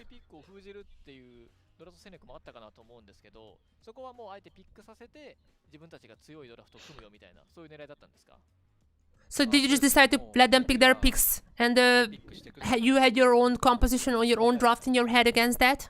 準備できてたので、まあこれであれば勝てるだろうなっていう形で用意してました。 So yeah. そしてですね、まあ So yeah, basically we know what they're gonna be picking, and you know, like we need this to win in ourselves. 復帰っていうところでこうどういう They were expecting everything basically. 望みましたか？ Last year you were coaching, and now you're returning as a player. How was it last year? How's it like being as a player again? やっぱワールズ出たいなっていう気持ちはすごいあったので、 So でワールズ last year I was watching Worlds. I really wanted to go to Worlds one more time. So after からには that, 頑張って I had some bit of memories from my time as a player. So I still have this dream to go to Worlds, and that's why I returned to be a pro player. すごいいい雰囲気のチームで、 So how's Reject? How's Reject as a team? It's a 素晴らしいチームなのでね、 it's a really good team. The atmosphere is really good in the team. 頑張っていきたいなと思ってます。まあさらにやっぱりお聞きしたいの Yeah, we have a lot of expectations with this team, but hope we can live up to that. サンバー、まあ LCK から来てくれ From the LCK, Samver has came here to LJL. You played alongside him. So how is Samver? そうですね。なんか僕がミスしても怒んない選手ですね。 He's the type of support. If I make any mistakes, he would get angry at me. He would like, hey, what did you do there? かもしれないですけど、まあ最近は本当もっとガンガン行っていいよっつって。 Yeah, but recently, まあなんかボットレーン I feel like we were able to like do our best there. タナコーチとかで入れて3人で話したり。 And also, he's really good with giving us feedback, as well as Coach Tana. 仲の良さというか Really good, like というのがまあ these people giving me feedback how to play. 最初レベル3の So yeah, it seems like you have a really good relationship with all the coaching staff, all the other members. そのままダブルキル返して So then, actually, you give a double kill, level 3 to the enemy. 勝てるよみたいな会話とかがあったんですか？ How were you able to calm down afterwards and still win after that? ジャングがファンも犠牲にしてのガンクなので、まあ1キル取られてしまったものの、 I mean, just the jungle was enemy jungler was farming. I mean, even though enemy jungler got 1 kill, 全然こっ we still had the advantage in the lane. なんでしょう。 So we weren't worried at all. トレードになってたので、 Yeah, we weren't worried. There wasn't like we were just like, that's fine. なるほどなるほど。かなり We can just trade, you know, like we can win the next fight after that. Thank you for the answers. Finally, is there anything you wanna say to the fans, and anything you wanna say ahead of the next match? 次回も勝てるように頑張ってまいりますので、 Yeah, we 応援します。 wanna keep winning in the next matches as well. Please keep supporting us. I just interviewed right now. Thank you very much. Bye bye. Bye bye everyone. Bye bye. 久々の選手復帰というか、まあ、選手のインタビューっていう感じですね。そうでしたね。 So this is interviewed right now in this brand new Reject, and this is a team that you guys should be keeping an eye on as well, コーチとしてね、 because this team is special. にこう This team is special. プレッシャーがいいんだよっていう。 Everyone in Japan expects this team っていうことは to get to LCP promotion relegation スターターとして and potentially win っ it, ていうのは、まあ、 depending on the. まあ、1年分 I talked about this in like previous videos, like how the promotion relegation works. I don't want to get into that too much, but like depending on like how DFM ends, さあまあリジェクト this Reject team either plays with DFM for the spot, or they either play with like 期待もあります like the other PCS teams, VCS teams, like all the tier 2 teams. It's gonna be decided how DFM ends, but this is it. Today actually all the pool 1 teams have won, but it doesn't mean the matches were anything. まあトータル Okay, there was like 1 close match. Okay, let's be honest here. I called this, by the way. I called this yesterday. There was 1 close match, which was Quartz Gaming versus Nightcap. That was like the only close game. し、まあ I think Burning Core had quite an easy victory. Young Gaming fell behind early, but their comp was better, so I was still expecting them to get better. Even they themselves said that っていうのが分かる試合でもあり even though they fell behind early, they expected to win still because they know their comp is better. So even themselves are expecting it, and Reject is just Reject. So there's that. Tomorrow we're gonna be streaming, co-streaming tomorrow as well. We're gonna be seeing Clocks versus Bravely. I'm gonna have a lot of things to say about Clocks. So they're a very crazy team. I'm gonna be preparing some clips to show before the match. I have a lot of things to say about them. We're gonna be then seeing V3 versus Hands. そうまあ V3 gonna have like a lot of interesting names, like people who have been with V3 Academy beforehand, played in PCL2, and hence ended lost in Group B. They seem like the worst team, if I'm being honest here. They seem like the worst team. Alongside Velocity, who's gonna be playing against the FM Academy. So I think like those two games, the two like partner teams, like invited teams, I feel like they kind of locked out here. Those games are almost certainly logged in to be theirs, but we can win versus Vero Youth. That match is gonna be interesting. That match has history actually behind it. I'm gonna talk more about that tomorrow. Just be prepared, because those teams have actually played together beforehand. They played together in the finals beforehand in a mature tournament just like a month ago. So there's gonna be a lot of history next day, tomorrow. We're gonna be co-streaming each of those games, and I hope you guys to see you all there as well. Thank you everyone who tuned into this co-stream. Has been a lot of fun. Has been a pleasure to watch these games. Has been a pleasure to watch actually Reject being this dominating. We're gonna be finishing off round 1 of Swiss tomorrow.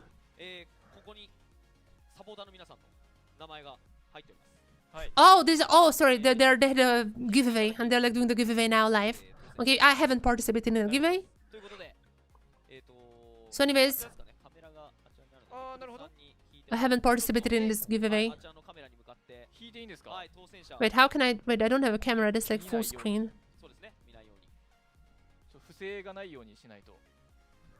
Who's gonna be winning? I haven't participated in this, I'm not that excited now. If it's my name... Feya.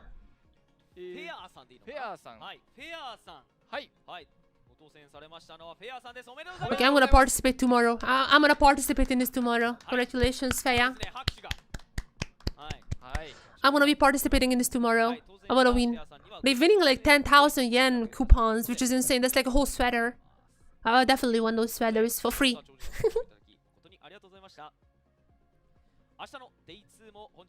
Yeah, so everyone, thank you for joining into this co-stream. Thank you for being here.